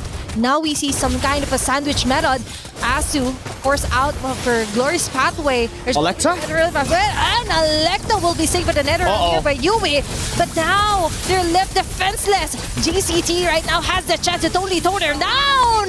Even the Diamond Force, Neferia is forced to back away. Son GK with a dash out. The Flicker has already been exhausted as well, just to try and run away. Alyssa will catch Kiwi onto the side, and Neferia did a great job as well, putting down core damage dealers here from Geltec. Overextension, a mistake by Geltec, instant punish by GK. As they're looking to play it around again. This time Yui has a Netherrealm, right? That was the big difference from the first turtle, and you could see how much of a difference it actually played in that skirmish. GK was able to just prolong those team fights, play around Neferia and peel for her while all the frontliners took the damage. Alyssa, great flank, caught Kyoe off guard as well, rotated quicker as she cleared in bot. Now for Geltec, I think you can actually add a bit of a question mark there. Coach Osprey, very detailed when it comes to just win conditions and playing around those objectives. Geltec could have just taken the free turtle for a dive on the weak side, but they instead tried to go for a fight. They wanted to save Tokyo up top, and it costed them a lot. And that is why you have to stick to the plan. Be disciplined as well here for Geltec. That is too much time wasted actually onto chasing down members of GK. That's why they were able to maximize their sustain lineup. The free hits here for Neferia. And now Kyoe still will secure the turtle. Plus they slowly disengage. Neferia with his Salmon Force not able to really put a dent onto Leobon's shield as well. It's all about surviving first for GK. Plus, I like what Alyssa is doing. Just pushing off the waves here against GCT, forcing up to their top. She's been doing what Keto hasn't been able to do in day one of MWI so far. Splitting the team up. Liubon! Whoa! Okay, that's a force copy. Another here for Sonji K. Kuwejo on the tight spot. Neferia will get you with a Zaman Force. Clutch there around, but Tokyo still gets in with a blazing two-wet. Now Alyssa goes in with his punches. But now for GCT, he slowly retreat back. But Sonjik is still alive with key away. Dashing in through the members of GK. But that is two members immediately down here for Geltec. Sonjik with a clutch of flicker just to escape on that impending danger from GK Esports. Now they target the mid lane turret. Geltec caught off guard there onto the jump from GK. It's all about waiting for the Netherrealm and then the Zaman Force, right? Because as long as the Furia plays around as Zaman Force, as long as they have the Netherrealm, they're completely fine taking these fights head-on against Geltec. Again, Turtle 1, it was just GK not able to fully utilize their composition because it was a Yui that was still level 3 without the Netherrealm. After that, it's been smooth sailing every time they go for the 5v5, but now Alyssa gets caught in a 2v1. Even the Triumph of Dryad was committed onto her solely, and Alyssa will be able to dash away constantly. Tokyo running for his life, and Alyssa will do it. He won't go back down. He won't die onto the hands of GCT. 1 HP gets away from a 2v1, but unfortunately, it's still a loss at the end of the day. A tier 2 taken and nothing traded across the map. Tokyo gets it, just a bit delayed there. Alyssa wants to go for the chase. Needs to respect. Kuwejo is waiting just around the bush, around the corner. Now with Sonjika baiting out the Zaman Force. Okay. Small window opens up and they're going to utilize this window. Straight they go into the Lord. 8 minutes in. This is the first Lord of the game. Kiyoi's already on it.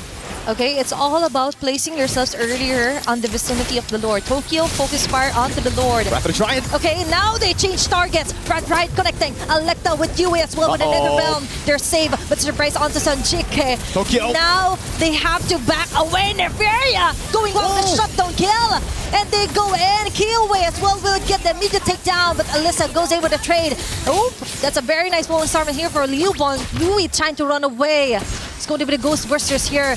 Asu for the save, but it's Liubon onto 2 members. I think this might be it. That is going to be a kill here onto Liubon. Meanwhile, onto the mid lane, it's Electa slowly retreating back. It might have been messy, but I think GCT still got the most out of it. GK's box was scattered by Geltec. They had so many angles to attack from Tokyo. Great discipline this time around, really learning from the mistakes of the last few skirmishes that didn't go their way. It's all about waiting for the Netherrealm and the Zaman Force, forcing them into these really weird situations where they just can't utilize their resources together. Once they're scattered, it was just GCT pulling up the Blazing Duet, getting those damage. Oh, the poke over on Yui. Too much. Either way, for Geltec, all they need to do is just wait for either the Zaman Force or Netherrealm, as you mentioned. And all they have to do is just wait for the perfect timing, wait for the perfect person to show up on the mat. Wrath of Dryad here for Kuwejo. Even the Revitalize has been activated. Netherrealm's clutch here for Sonjike. The suppress is enough here for Electa as well. And they go in, Neferia with a free hits with the Zaman Force, but the jump from Leo will stop them on their tracks. Tokyo with a blazing duet chase down onto Neferia Electa. And this will hit right onto their heads. Sonjike with a dashes as well onto the side lane. Alyssa now the ball is on their court. Will they go for the kill? Yup, but the BMI is there. Tokyo won't fall down. Sonjike with a kill. Neferia goes in with a trade. That's too much of a mess. But Kyowe, out of all that has happened, will focus on to getting that Lord. Oh, GK, I see what they were trying to do there. They were trying to just go in straight up, brute forcing their way into a 5v5, but they get caught in Kuwejo's Wrath of the Dryad. The Revitalize gives her just enough time for the rest of the team to follow up. Great Netherrealm to again delay the death of the frontliner, and all that time was used with the Zaman Force on. A window open right as it was gone, right as it went on cooldown, and Geltec saw the vision, went in and punished GK out of that team fight. A few desperate moves here and there as they try to recoup. Alyssa went for the flicker, trying to go in for the kill here, but Tokyo gets out just in time with the BMI. Great read as well by Songjika, is able to provide enough heal. You can see the built-up frustration from GK. It looked so good up until it just all fell right in front of them. And that's the thing. for Geltec, it's all about the mechanics as well and how well they will survive the incoming attacks here for GK. Lord onto the top lane. They don't have the best of They've clear. already managed to order their way down. And Kyowe with a shadow kill. Almost half an HP left here for Nefaria. That shield will be enough. Tokyo, immediate takedown. Kuwejo with a Wrath of Dryad. It might not be enough. And now they slowly make and crawl their way back onto GCT. It's 3 members down. Liubon, okay, with the Cyclone Eye. Nefer with a chase down. Zaman Force as well. Shield is enough. She's just brute forcing her way out of this with a flicker as well. That's 5 women chasing her down. Still surviving, but for GK, all that matters is that they could push back onto the turrets of GCT. That's true. They just got to make sure they don't stay here too long. That wave up top is looking juicy. And they call it off. It's a wave up top, gonna build up, and that's why Geltec want to stop these recalls. They want to have those minions be a threat all the way while regaining control of the map. GK, this is very scary to play with a whole wave crashing down again. They're gonna be they're forced to walk back to base all the way to the top wave. And it's Geltec who wanna capitalize on this. Purple buff still secured by GK, so not much was taken away by Geltec, but still. Despite all that, despite a big win, 3-0 in that defense, they're only able to get a tier 1 in the mid lane, and now it's Geltec back with the map control.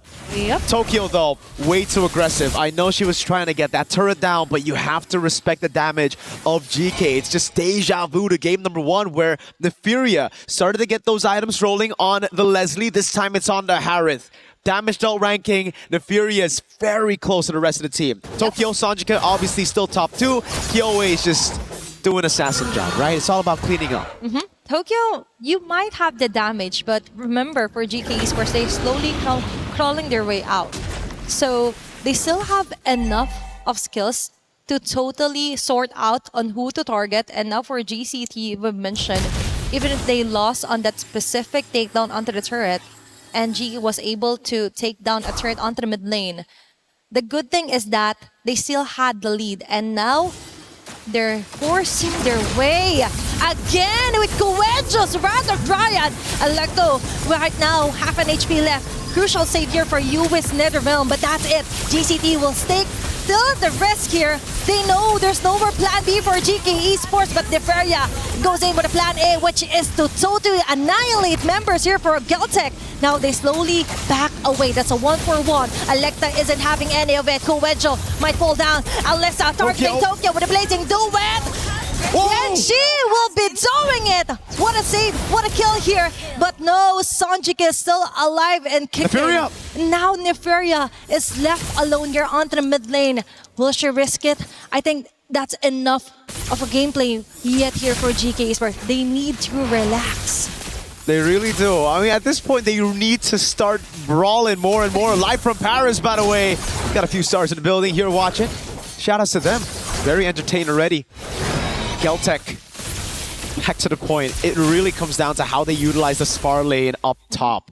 They have the slow push constantly going in. They do not need to go for the fights. It's on GK to force a fight away from them. So for Geltec, it's all about playing the slow game. Yes, Alyssa's on the, she can go up top to handle the wave, but having that man advantage, hold on, Geltec. They're looking for the sneak. The Harrods up top, the expanding rivers. Okay. Gives them a bit of a boost, but Kyowe just... Electa! Okay, that's crazy. Electa just again with a drive through. Retry still. Kuwejo with another dive. Now Geltec is forced to tore them down.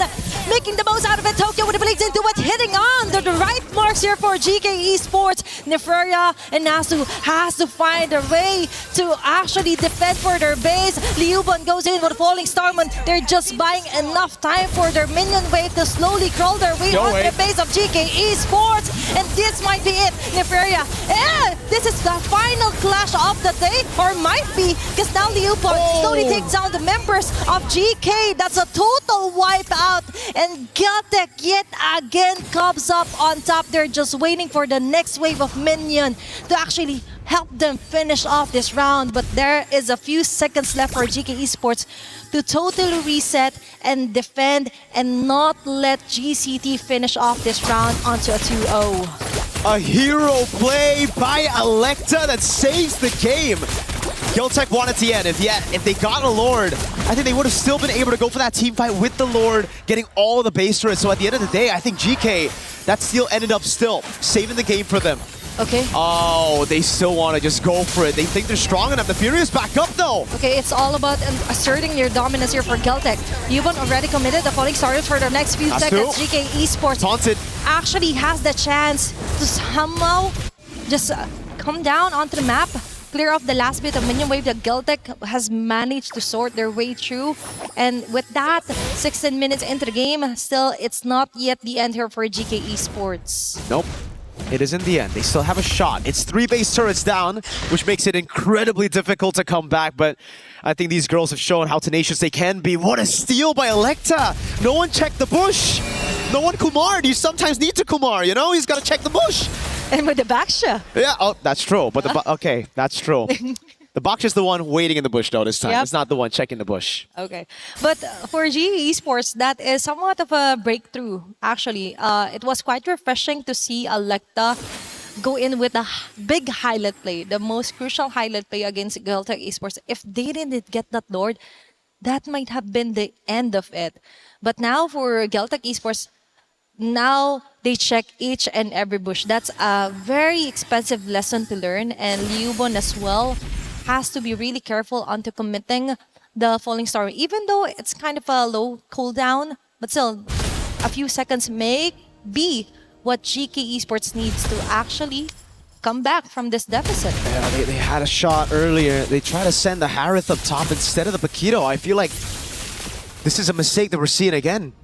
GK's got to send Alyssa up top to deal with the wave. This is an evolved Lord. Yep. If Geltech learn from their mistakes, if they go and send some of those members into bushes, which they have done, Kuwait just holding the angle. Liuban as well. There's no way for Electa to get a free steal again, and she's caught all alone. Isolated down below. Oh, even committing Wrath of Giant onto Electa alone. Uh-oh. Okay, there's going to be the glorious pathway here, copied as well. And the regional one, there's going to be an intersection created here, Tokyo, with a blazing duet, Neferia going low, even with the Salmon Force. What can they do? There's going to be the Shadow Kill as well, layered properly here for Geltech Esports. Sonjike with a free, unstoppable kill. Killway onto the front. Electa will fall down. Liuban is massacring everyone on their path here for GK Esports. Yubi trying to run for her life, but it's Geltech yet again with a minion wave helping them. They want to actually end this game, and they just did. That's a 2-0 yet again for our second match. GG, well played. Geltech Cyber Team and their in-game adaptations, just learning from every single mistake and coming back from it. Fumi once, shame on you. Fumi twice, shame on me. It didn't happen twice. It happened once. Electa held a bush. No one was holding it. Second time around, they had both frontliners holding these crucial bushes, not giving Electa a single opening to make it to the Lord Pit, to get a possible 50-50 trade. And it was just well played. Man, that was wild. Imagine Osprey's happy. trying to attempt the same move, and they were like, no can do, sir. No can do, ma'am. No can do. They dealt with it so well. All inning of Baksha getting the Wrath of the Dryad, but in the late game with the Claude fully built up, you shred that Baksha. And we get to see the replay again of that moment right there. They were late to it. Nobody was accompanying Electa. They thought Electa could just get another good angle to walk up to the Lord Pit to go for the retreat. And it was a bait in the end of the day. Geltech knew they never wanted to go for the 50-50. It's all about fighting. It's all about brawling. It's all about creating a chaotic skirmish where their heroes would do better. We're going to throw it to the studio to dissect that game yet again.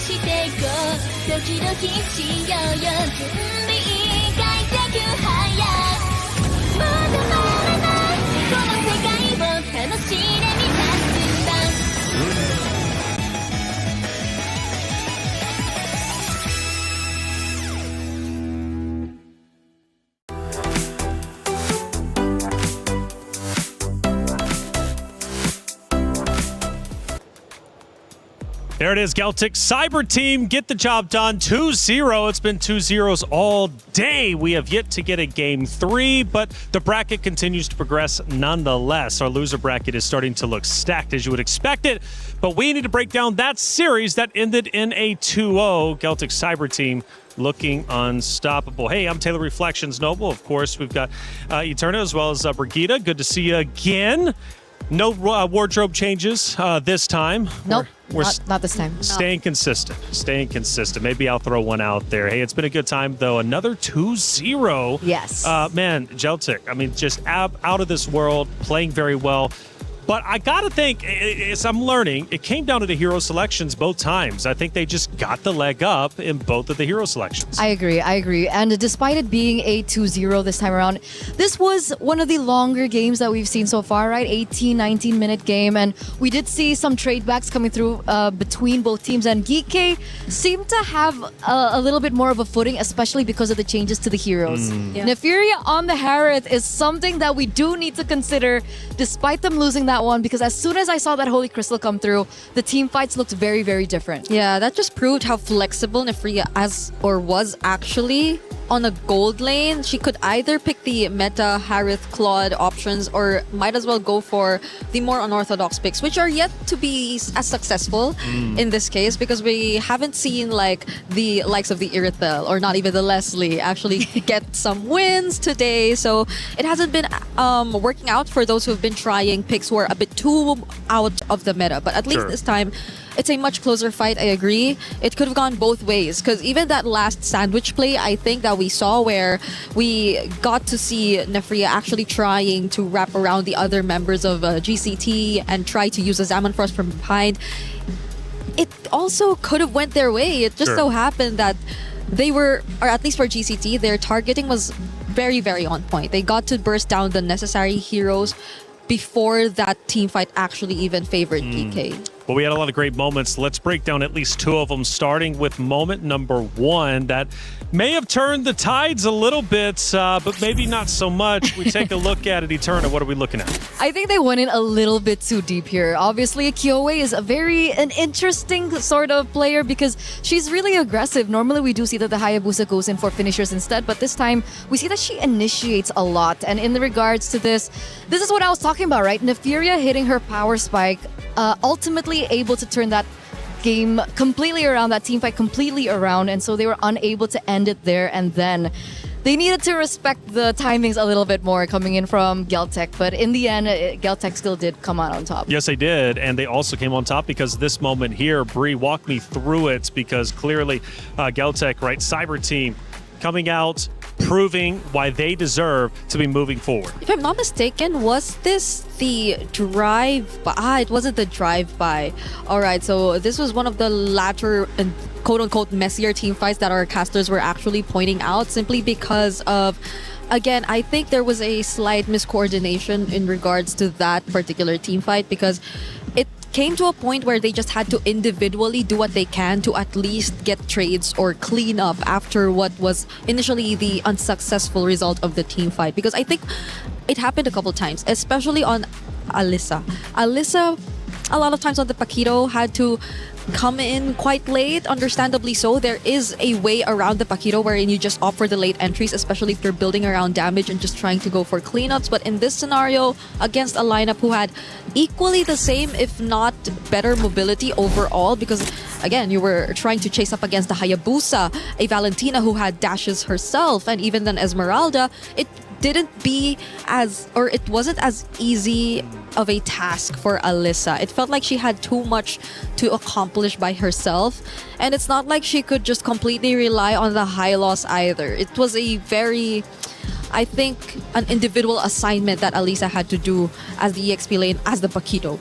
Yeah, I felt game 1 was just a blowout, right? I mean, it was Celtic Cyber Team doing incredibly well from the very start, getting the early kills, getting the 2 turtles, ultimately going to the Lord, and then winning the round. But then I didn't look at game number 2, and honestly, I felt Geeky played a little bit better. You know, a little bit of a longer round, showed a bit more life, which is positive heading into the loser bracket. Absolutely. It should give them a little bit more confidence, and obviously something that they can take away from this game for them to learn in their next match ahead.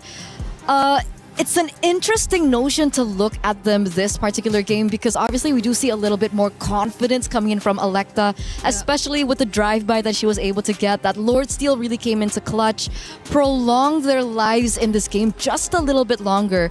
But again, Electa on the Baxia. We've seen a few Baxias today. It still begs the question, is Baxia still a viable pick in this current meta? We've seen the Baxia kind of fall short when it comes down to the rotations, despite Electa being able to get that retribution down. Yeah. The best thing we can say about the Baxia right now is that it's still reliable. But will it get you to the places you want it the way that the Baxia used to do? Because the rotations aren't as fast. The clear isn't as great. And when you lose that early game in this current meta, it feels like it's very hard to come back. Yeah, the emotions running high on the stage. How could they not? After all, you're on one of the biggest stages.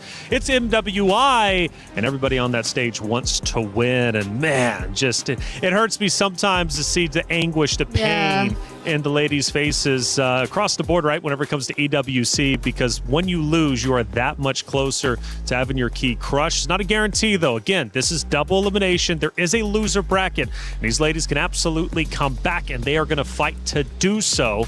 We'll be watching their matches, I believe, tomorrow or the next day after that. We've got 5 days here in the Allianz Vault after all. Again, like I said, heartbreak, elation. You're going to see it all throughout the Esports World Cup on that very stage for MWI. But I tell you what, one thing is for certain, you're never going to be disappointed. GK Esports, Geltech Cyber Team has concluded. That was a 2-0. On our Stream B, Twisted Minds getting a 2-0 themselves against Virtus Pro. They will also move forward, which sets up our winner bracket to be quite stacked. It's going to be Twisted Minds now going against Geltech Cyber Team, which is going to be a brutal matchup. You're actually quite excited about it, it seems. If you asked us who we would be predicting for, I think we will take a bit of time before we get to decide. Okay. I think we need to review. Oh, well, we get to see it in person now. Oh, that's I was great. about to That's say, great. Yeah. I think I would really need to review what exactly happened in that. 1-1? Man. That's a signature 1-1 pick on Chinchao, but it's a very unorthodox pick too. Yeah, I know it's signature and I know it's comfort, but we've been always debating on whether or not comfort can get you as far in this current meta, but they've made it work. Even getting the Mathilda in their hands, not entirely sure how the draft went, but that looked like a lot of comfort for Twisted Minds. And if I'm not mistaken, Sa too, I think there's a lot at stake for her. She's been very emotional in the previous MWI. She definitely wanted to win it there. She was so close. And now it's great to see her back with, I think, a lineup that they're very comfortable with. Just look at them, all smiles. For sure. How could you not? You just 2-0'd your opponents. You were up, 22 kills to 14. They played incredibly well. We're seeing some heavy hitters for sure. Ultimately, though, these 2-0s, they can't continue, right? We've got to get at least one Game 3. I'm sure it's going to be coming up relatively soon. Let's take a look at our bracket because I was breaking down at least one of the matches. Let's get an overall understanding of what's happening not only in the uppers, but also in our decider matches down below. We've watched now all the opening matches, basically. We move forward now. Geltech Cyber Team going against Twisted Minds. It's going to be Seda Esports versus Team Ray Young. The drums are out. It's starting to get loud out here for Team Vitality. I can't wait to get this next matchup, which is going to be coming up next, as I said. But for the loser bracket, it's Falcons Indonesia, Aurora Gaming, our first decider match that's going to be taking place. And of course, we wait for GK Esports. Who's going to be playing against them? Well, it's either going to be Vitality or MIBR Loss. Curious who it's going to be, but let's start talking about this matchup in just a little bit. I think we actually do have an interview with one of the Geltech players after their win. Let's hear what they had to say. Hey guys, Rose here. Right now, I am with the Geltech Cyber Team Kuwejo right after their win up against GK in a 2-0. Hello, Kuwejo. How are you? Hello, I'm nice.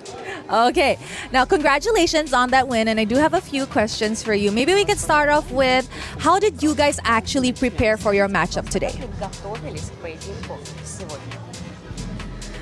Наш аналитик готовился к ГК, смотрел их игры, подготавливал драфты и, конечно, привыкали к телефонам немного, поэтому было немного сложновато. Our analyst prepared well. He analyzed and screened all the Geek High matches, so we did our homework well, so to say. But also, it took us time to get used to the phones. Let's say it was a challenge, but we were ready to face it. Now, speaking about your analysts being very prepared onto this, so I have a question. Were you guys surprised with the Faramis pick? Да, мы были удивлены пиком Фарамиса. Это довольно, редкий пик, скажем так. Но у нас была Валентина, поэтому мы отыграли вполне хорошо. Yes, indeed. Indeed, we were very surprised. It is just a very rare peak of such an occasion. Nevertheless, we had Valentina in our team, and we felt like we did well. I agree, you guys did amazing. But I think another question to ask would be, how did you guys remain composed and, chill throughout the game, especially knowing that GK was slowly starting to gain momentum and could potentially even come back that second game?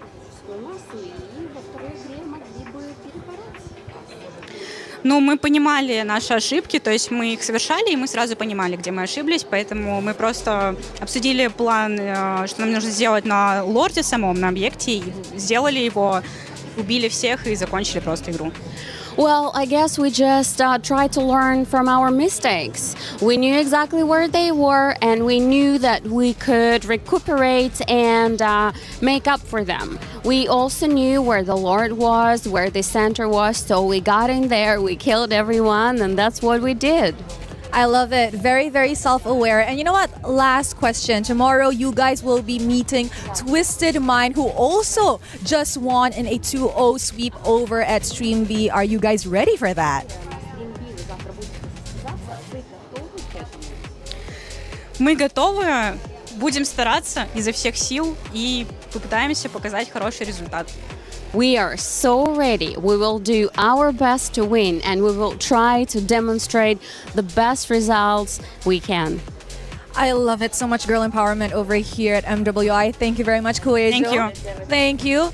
And that is it for the winner's interview. With that, let us show it back to you guys. We're there.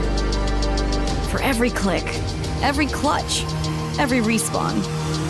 We were there for the years of grind. And we're here. Now, the proud founding partner of EWC, powering the biggest event in gaming, shoulder to shoulder with the world's best, making history. Greatness deserves a stage. Lenovo Legion, reach your impossible.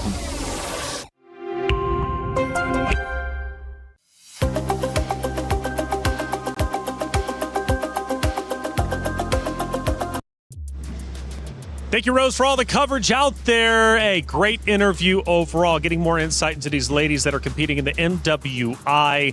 We're going to keep them coming all day long. Hey, check it out. Next matchup.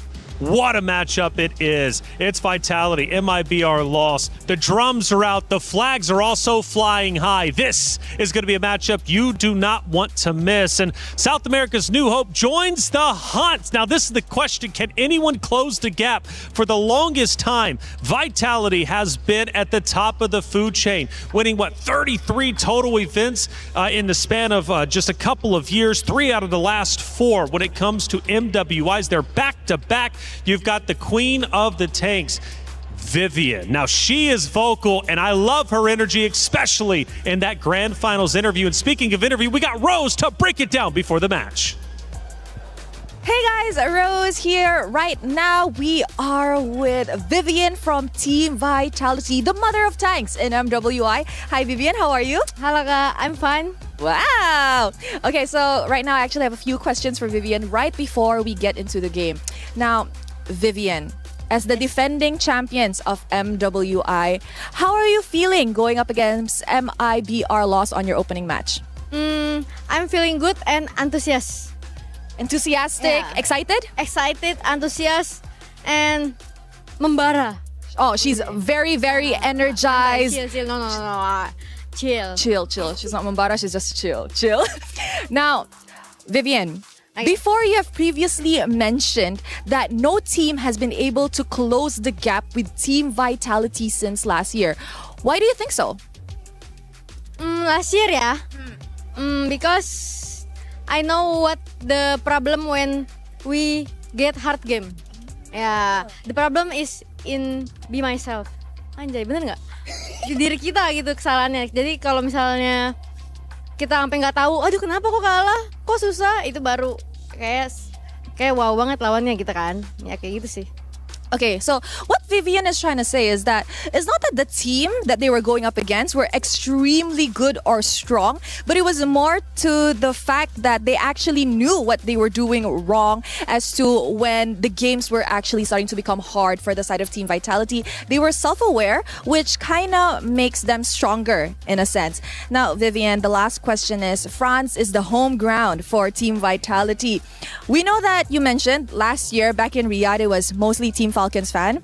So this time in France, Paris, do you think that, you know, you get the home ground buff, the advantage to secure your 4th MWI championship? Sangat memberikan energi lah. Terus ya berharap semoga penonton Vitality-nya juga banyak gitu. Jadi belum tahu juga kan pertama kali. Cuma kita tahu ini di Prancis pasti supporternya lebih banyak daripada waktu di Riyadh kan. Kayak gitu. She said, although it is the first match and she hasn't seen the crowd for Team Vitality in MWI, she knows that the turn up will definitely be more compared to Riyadh last year. And of course, she says she's very much energized. And I think this girl is already buffed for the match. Thank you so much, Vivian. Yeah. Terima kasih. Makasih Kak. Makasih. With that, guys, let us show it back to the studio.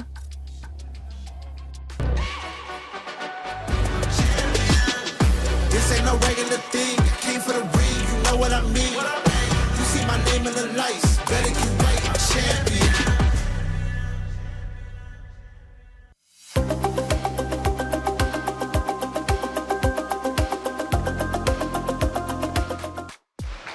The venue is getting loud, and rightly so, because Vitality starts to take the stage to play against MIBR Loss, a series that is going to be guaranteed to be great. We've had 2-0s, but this one somehow feels like it's going the distance. I think we're going to game 3 because bringing it in, MIBR Loss, Brazil's dream team, right? They're not going down without a fight. They're empowered by the returning player of La La Land. That's a major thing that's coming through, right? It's one of the major stories for MIBR Loss. The fact that La La Land is returning, she's definitely a staple when it comes down to international female MLBB. And other than that, I would say for Mikiari, this is a huge deal, right? She's on her redemption arc. We've seen her with STMN Girls back in 2024.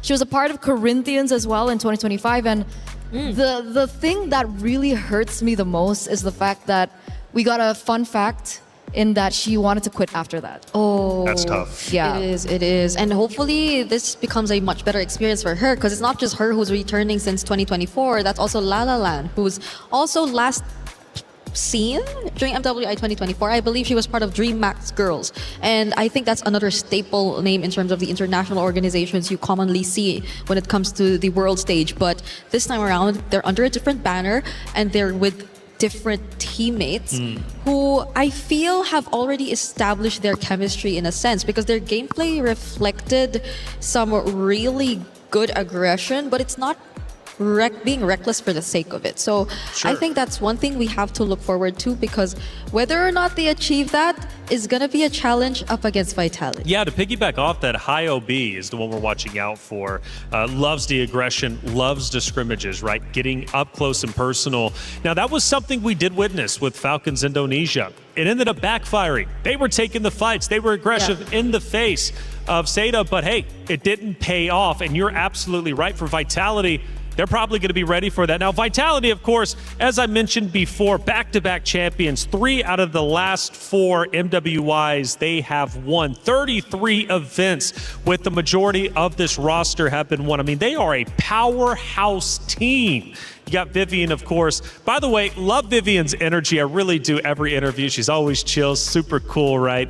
but vicious out there on the battlefield, the mother of tanks, okay? So she's going to be bringing the energy and bringing the heat in this series for sure. Now, fun fact, looking towards the future, we could have a potential rematch with Na'Vi, the 2024 Grand Final rematch, or it could be Galaxy Phoenix if both of those teams end up making it through all the way. Let's start taking a look at our hero selection.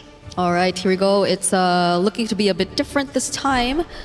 The Paquito gets taken out alongside the Freya, but the Akai is respected for Vival. I think when it comes to Team Vitality, it's just so tough to run out of options when it comes to hero pool. So might as well just go for the very standard and safe bans on the blue side if you know that they are on the red side.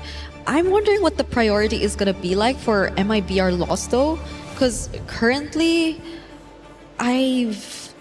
based on what we've been seeing, there have been very, I think, few instances wherein we see like mid lane. So it's more on the jungle gold that's prioritized right now. Because the problem is the mid laners get banned in the first phase, right? Eve, that's exactly on cue, by the way. Eve, Jushin gets no time at all. The only time we see the Jushin is 0% win rate so far, so that's only 1 out of 1. Not really sure how things are going for the Jushin, especially after the nerfs towards her range of her second skill or the Lantern Flare. So we'll see exactly how this pans out. Do we expect something along the lines of another Jushin ban, or do we think that maybe the Claude will be respected in that regard? I think Marcel was one of the heroes that we usually see being banned out, coming out in the first phase, and the Marcel does come through here. MIBR lost this time around are going to be on blue side, so now they have the chance to pick up something for themselves early on. I think a safe Claude. Still, I don't know why the meta really didn't shift for the gold laners. Yeah, now it's Justin that they prioritize too, though, not paying attention to that slight nerf that you got to see from her in terms of her skill number 2, and it is only one of the few times that you actually get to see her open, so understandably so. Pandina is likely also having other options still under her belt, because she's been playing MLBB since 2016, but she's very new to the professional scene, that's for sure. But then you can't take away the fact that she's been playing this game for so long, for multiple years. She's been through how many seasons now? 2016 was the first year that MLBB came out. Who would have thought? Who would have thought? And we're all the way here. So quick response coming from Vitality. They are going to go for the throat here, going for the meta picks. Atlas, again, another hero that we've seen still being so popular even before Wildcard, still a very staple pick. Really great when it comes down to, mid rotations. Not as great when it comes to clear, but Atlas really makes up for it with the passive, right? The constant freeze that goes through. It's really annoying, especially when you get to poke the enemy. Especially in the hands of the mother of tanks. It's going to be Vivian getting a hold of the Atlas, one of the most meta roam picks that we currently have. You're right. Right? So what better way to actually see its highest level or ceiling when it comes to what it's capable of doing across the map. But MIBR loss. Right now, I think interesting. They go for the carry option priority. Understandably so now that they show us the Alice. They definitely would want to limit the potential counters to that. At the same time, I think the carry has had a fairly okay time in laning up against the Claude, even compared to the Harith, which I feel like has had its moments earlier today. And it also could be, giving a signal to Team Vitality, right? It's like if you want to pick something a little tanky in the jungle, it is going to be a problem. I wonder if they still want to go for that. I think, though, Vival particularly has an array of heroes that she can utilize. I want to see her back on her assassins. I do. I want to see that too. Right? We haven't seen it in quite some time. We saw it, I think, back in the first MWI. We see the Guinevere come through, and because of the Atlas, it shouldn't be a flex pick. This is a Guinevere in the jungle that MIBR now need to think about. Just when we were asking for an assassin. But this works. You know what? This works. I want to see the Chun-Li skin too, if ever we get to see that. And honestly, the way that they're able to layer it, this is just very Vitality. You can expect them to just steadily tighten the game towards winning it out. And I for a fact think that this would be an okay jungle regardless of what kind of roam pick could eventually come out, because we still are yet to figure out what the roam is going to be for Ray, whether it's going to be a heavy on invades type of roamer, because as of the moment they're just really banning out the Belleric, and I feel like this is also a tell of what Team Vitality actually want to accomplish. They just want to go like straight for the aggressive plays, just want to go for the commit and the dives with the spatial migrations and the fatal links, and they don't want something or any hero that's necessarily going to stop them. So I think maybe a hero that we should be looking at for MIBR loss would be the Gatot Kacha. Like I think match number 1, we saw the synergy between the Alice and the Gatot Kacha, the Thorn of Ruin into the AOG. It was a symphony of skills that really worked out when it came down to team fights. They don't actually deny that away just yet, as they do see the prioritization of the Matilda ban instead before we get to that. So it's still an option for MIBR loss to utilize. Meanwhile, for MIBR, very, very heavy signal onto Cine, right? We do see the Gord, the Kimi being banned out. And remember, for the past few tournaments that they've been in for Vitality, it has been Cine that has picked up the finals MVP. Oh. And I think this is a great start for Cine as well, because you get to pick up a mid lane that's equally aggressive. You could pair it up with the Atlas and just be as annoying and the mid duo up against, as of the moment, it's just a Juice In. So you could just really go for the reach. And MIBR loss, what are they planning to go for in the roam? Is it going to be a proactive type of a roam for Ray? Are they willing to do that and risk that up against a lineup with a utility like a Guinevere, who's just not the best target to go for if you want to go for reach? So other options if they want to like keep it safe? Yeah, that's why I think Gatot. Gatot is going to be one of the main. Really good counter engage in case Guinevere jumps in. If they want to follow it up, I think Gatot Kacha would be a really good pick here. Oh, they go for Grok. Yeah. In a way, I feel like you could still layer it in a sense with the Alice. Like there still can be a potential tech charge into the Throne of Ruin or vice versa. Yeah. But then you have to face a Lilia early game. But that's the thing, right? Lilia early game is going to be brutal, especially let's say Glowing Wand gets picked up. But the thing is, they needed someone to be able to clear the mid, right? Jushin against Lilia, it's really difficult because of the lack of range now for the Jushin. So with the Grok being there, it should help facilitate if they want to go for early rotations. Suyo into Lilia, however, is also something that we do need to consider. Again, Suyo in the early game especially, not as great against magic damage. So that's another thing that we need to consider, but they top it off with the Lapu Lapu pick. Yeah, for the first time, I think we're not seeing an Esmeralda in this game, even though it was left open, and even though there have been instances wherein, well, fairly enough, they've been safe enough to not pick direct heroes that could just get countered out by the Esmeralda overall. So I think this is going to be a switch up for the series between Team Vitality and MIBR loss, but early game presence and threat is definitely looking to favor Team Vitality this time around. Well, it seems like it's time for our game to get started. It's Vitality versus MIBR loss. A matchup of two titans from two different regions representing themselves on the world stage. Let's get it started for game number 1 with Mirko and Gideon.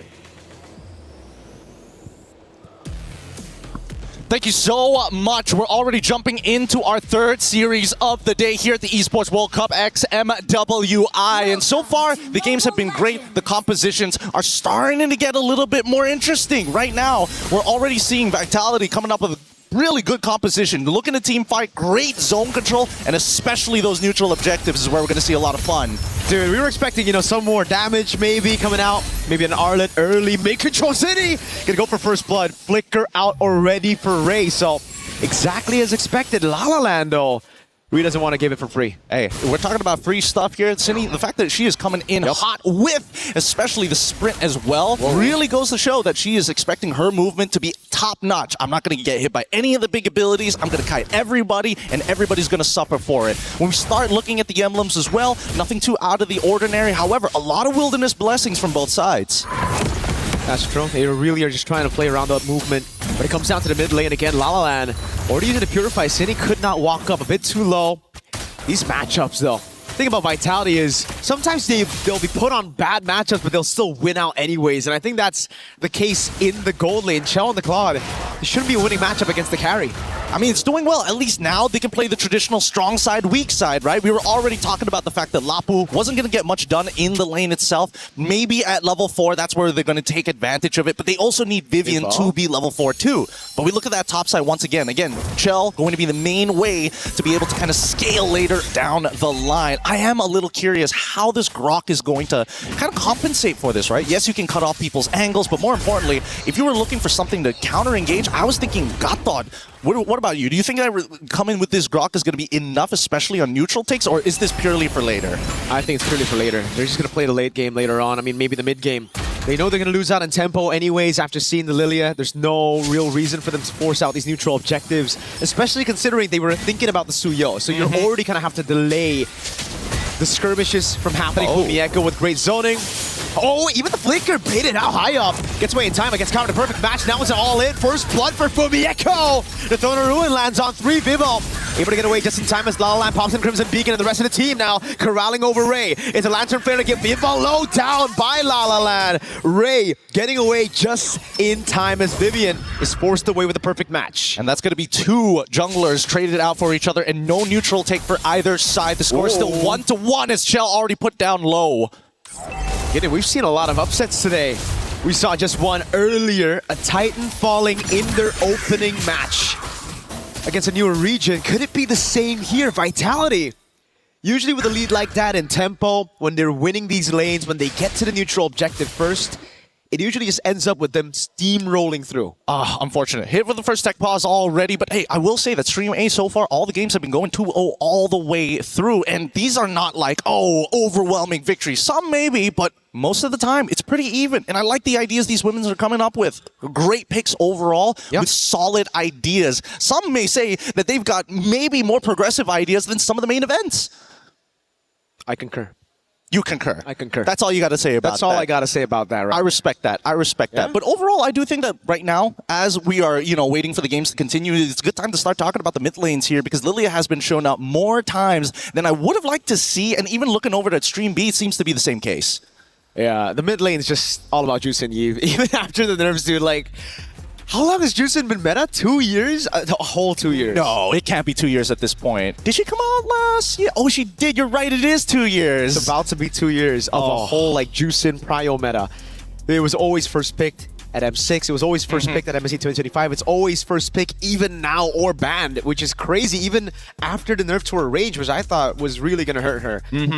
Eve's a good old, though. She's been meta for like 4 years. So at this point, the mid lane's getting a little bit stale. Just want to say, just a little bit stale because it's just the same picks all over. It's either you get the Juicin, the Eve, then you have the Kimmies, or then it's finally an open mid lane. An open mid lane? I don't think we're ever going to get to that. Mid lane's just way too important, especially in the meta now, connecting every single lane into one. All roads lead back into the mid, and so far, based on the jungle pathing that we are seeing, they will end up on the correct sides of the map if they want to contest for this. Lost have the opportunity to maybe, give up this neutral and maybe attack the top side, but it looks like after what happened on the first initiation, they want to get some revenge and get that turtle now. Fumieko with walk-up Vivian. Perfect match onto Ray, just a bit of freeze. Ray's holding the Tectonic Charge. The combo is going to be massive. Tech Charge! And a flicker onto Vivo. That's a Spatial Migration landing with the Battle Requiem as well as they go for the Retribution, and City, who secures it. Now with the Black Shoes coming out as Mikiari is able to get the kill. Vivian caught all alone. Fatal Links on 3, but there's no one to follow it up. It's just Vivian with the flicker out and the perfect match as Vitality traded Turtle for kill. Really nicely played by Fumieko, right? Making sure to just zone out the enemy jungler. Make sure they don't come remotely close. And I think Ray also had a pretty good idea as well. However, they didn't synchronize the attack. The Throne Ruin came just a little bit later and didn't get the priority targets that they were looking for. And unfortunately, they weren't able to control that space well enough. For the upcoming initiations, it's about that timing, synchronization to make sure that there are no more openings. And especially when you're playing up against Vitality, they will take advantage of those openings. And we could see that it could have been a mistake had it not been for Cine. Every single one of those openings usually will be punished out, but so far I feel like it's Vitality leaving those openings for MIBR loss. They've been the one capitalizing around a lot of these mistakes from Vitality. Maybe overconfidence coming into this, maybe, again, them feeling like, hey, this is home turf. we got the crowd supporting us, we can go all in, all out, even with a semi-late game composition. That would be a bad idea if we saw them actually aggress. And that's what I want to see, right? Vitality, despite the fact that they were able to get at least one turtle, they're still technically, when we're coming down to the gold, a little bit behind, right? My guess for their main force of attack, they're just going to keep on, hey, we don't need the lanes. We don't need to affect them. We're already winning them from all across the board, right? We just need to get these neutrals, and by mid-game, this should be done. You really got to be careful of Nikiari, though. Those Throne of Ruins have been massive, especially with a tech charge. Great steal with the Queller on the XP Crab. Now, we were already talking about this all the way from match number 1 where we saw the Suyo. It ain't that good of a pick against a lot of the magic damage that Vitality has. But so far, a level ahead of Vival, despite not even getting the neutral objective.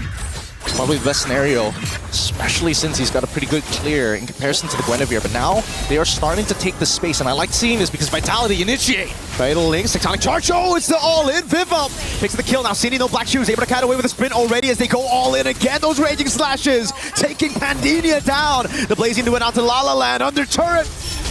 Now that's the Vitality we were expecting as Vivian stays alive with a flicker out of the tier 1 in the mid lane, and Vival will snatch that purple buff away. If I were Leo, I would say that's Grand Theft Purple.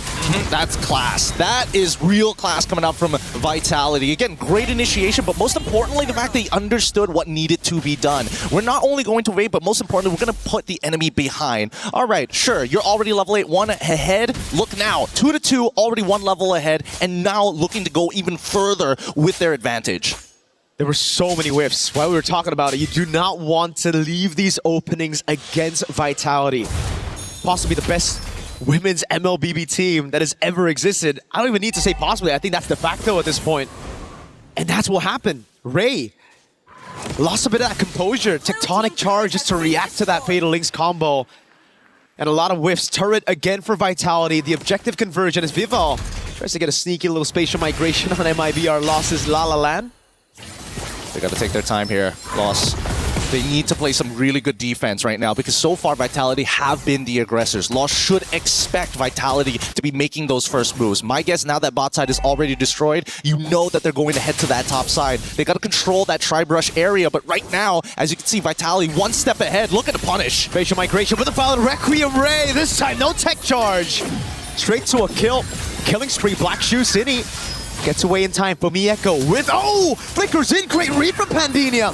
Raging Slashes now punished down with the Throne of Ruin as he tries to go for the trade, but it's Pandinia with a kill. They got nothing to follow up with at this point, right? I was thinking maybe Vivian was going to come on in with just a fat Fatal Links, but they don't have enough damage just yet. Cini already focusing on that mid lane, and they open it up. A single trade, but still the goal. Wait! So almost a kill. Baits out the Purify. And that's all you need. Now they can rotate up top.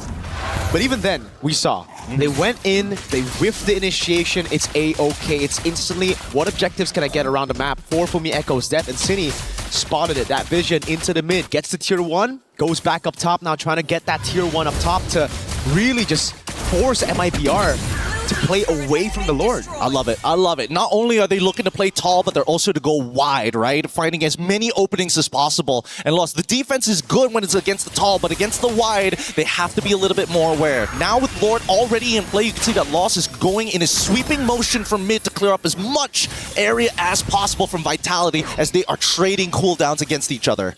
Vitality first onto the neutral objective. The story of the game so far. 2 turtles. We didn't get to see 3. It was such a delayed turtle 1 that we only get to see 2 turtles this game, and they're blitzing it.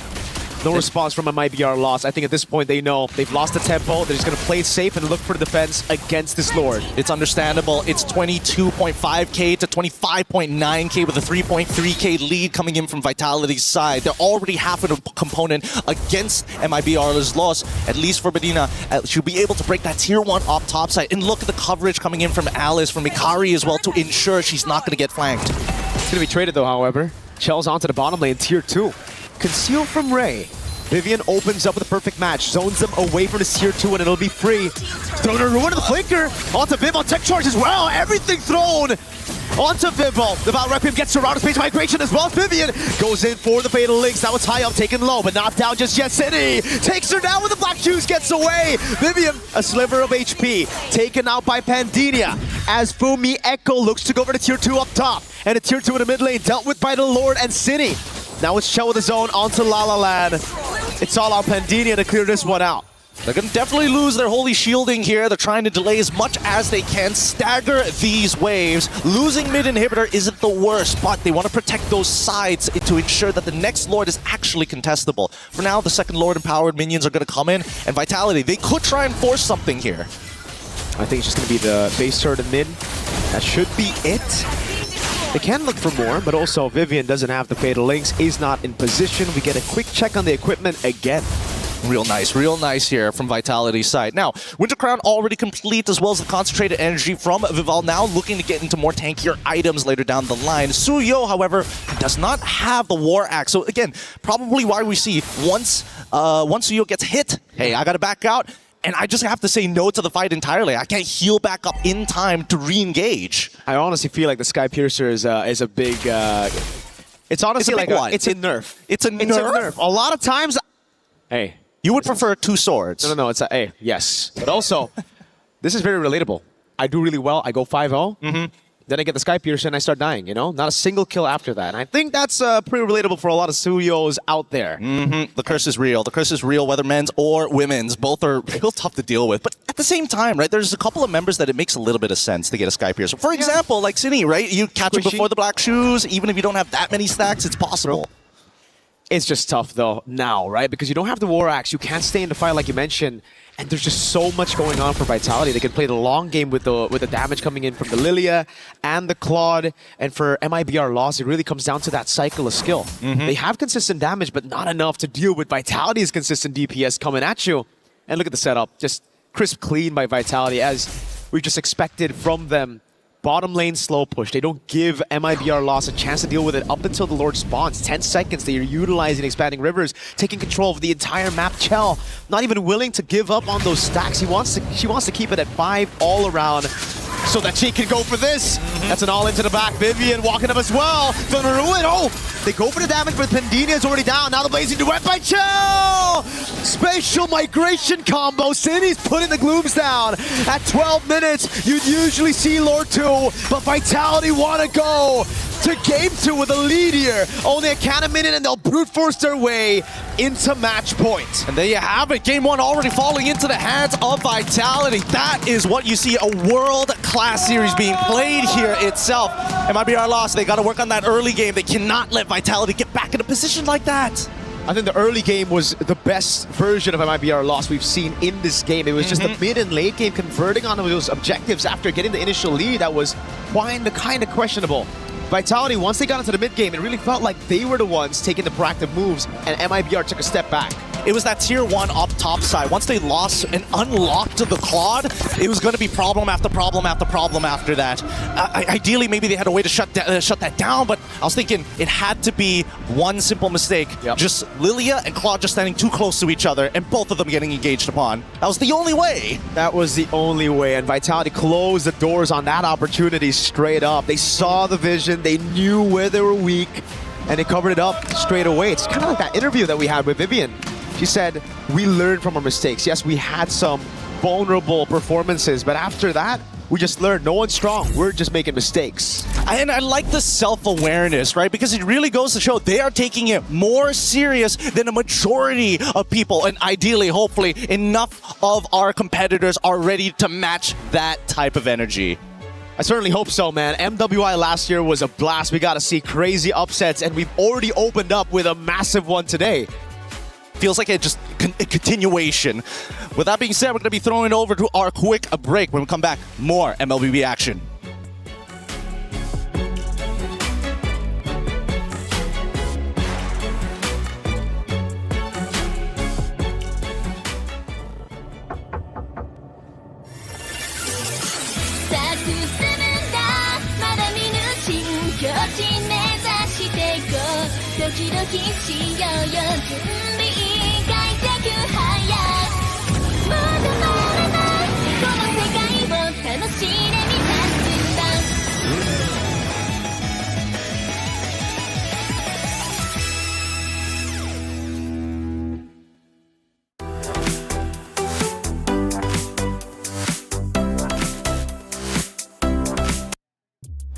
Vitality proving why they are the defending champions, taking map number 1 and potentially ending this series in a 2-0. However, I know it might be our loss. They are not going to go down without a fight. They're looking to come back. Hey, welcome back into our studio, I should say. I'm Taylor Reflections Noble, Eterna, Brigida. Good to see you both. Great game number 1. The fans going nuts. The drums are out there. The flags are flying high. Vitality looking great. I actually was surprised with the amount of confidence that you got to see from MIBR Lost 2. Like, it reflected so much in terms of their gameplay, and there were just so much coordinated plays and skill layerings that I did not expect to see in as early as game number 1 from these two teams. Like, both had their unique ways of dealing with everything, like the tech charges into the Throne of Ruins from MIBR Lost, but on the other side, I think we saw a bit too much of the synergy with the spatial migration from Team Vitality. A lot to ask both of you, of course, but for all of you out there in chat, check it out. We've got our new in shop. It's Rhino Day. The brand new interactive effect for Rhino is available now. Check it out and join the celebration. New in shop. We love our new items in the shop, do we not? We do, especially when we want to flex onto our enemies or we want to be a little bit, cheeky against our enemies.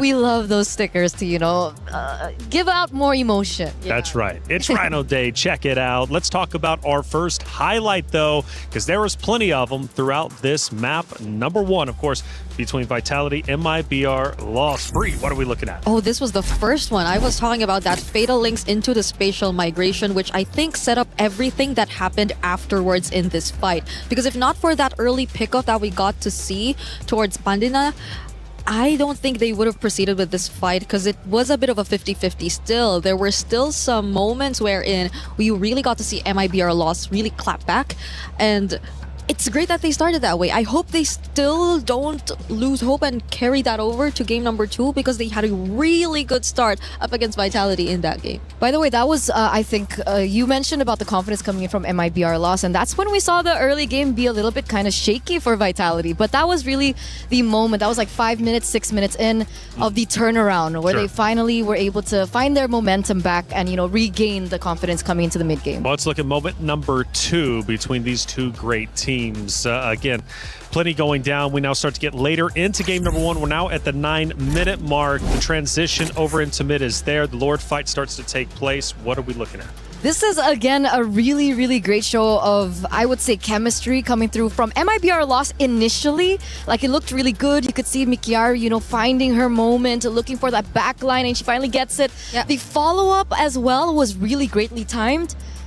And then Team Vitality just comes back. It was a Winter Crown play. My goodness. Like, who'd have thought that she already packed that Winter Crown too, right? Like, I honestly would have think that because she seemed to be alone. Vival seemed to be alone. Exactly. She seemed like the best possible target in that moment, but they still didn't get her. Hey, adjustments. That's right. The adjustments indeed. And that's something Vitality is so good at. And even with the interview with Rose with Vivian, it was like, look, when things get tough, we know how to adjust. And Vivian recognizes that, sees it for sure. It smiles on the side of Vitality, and for good reason. They continue to win. But some good moments for MIBR Lost. Still in good spirits despite taking the loss in game number 1. They're going to be just fine hopping into map number 2. After all, it was a great game. It did go the distance, and I'm not losing hope in our Brazilian team of MIBR Lost. Let's see what they can do in map number 2. Now, coming into this, the narrative was MIBR Lost tends to be quite aggressive. They love the skirmishes. They like pushing fights and engagements. Yeah. Did we see a lot of that from them here?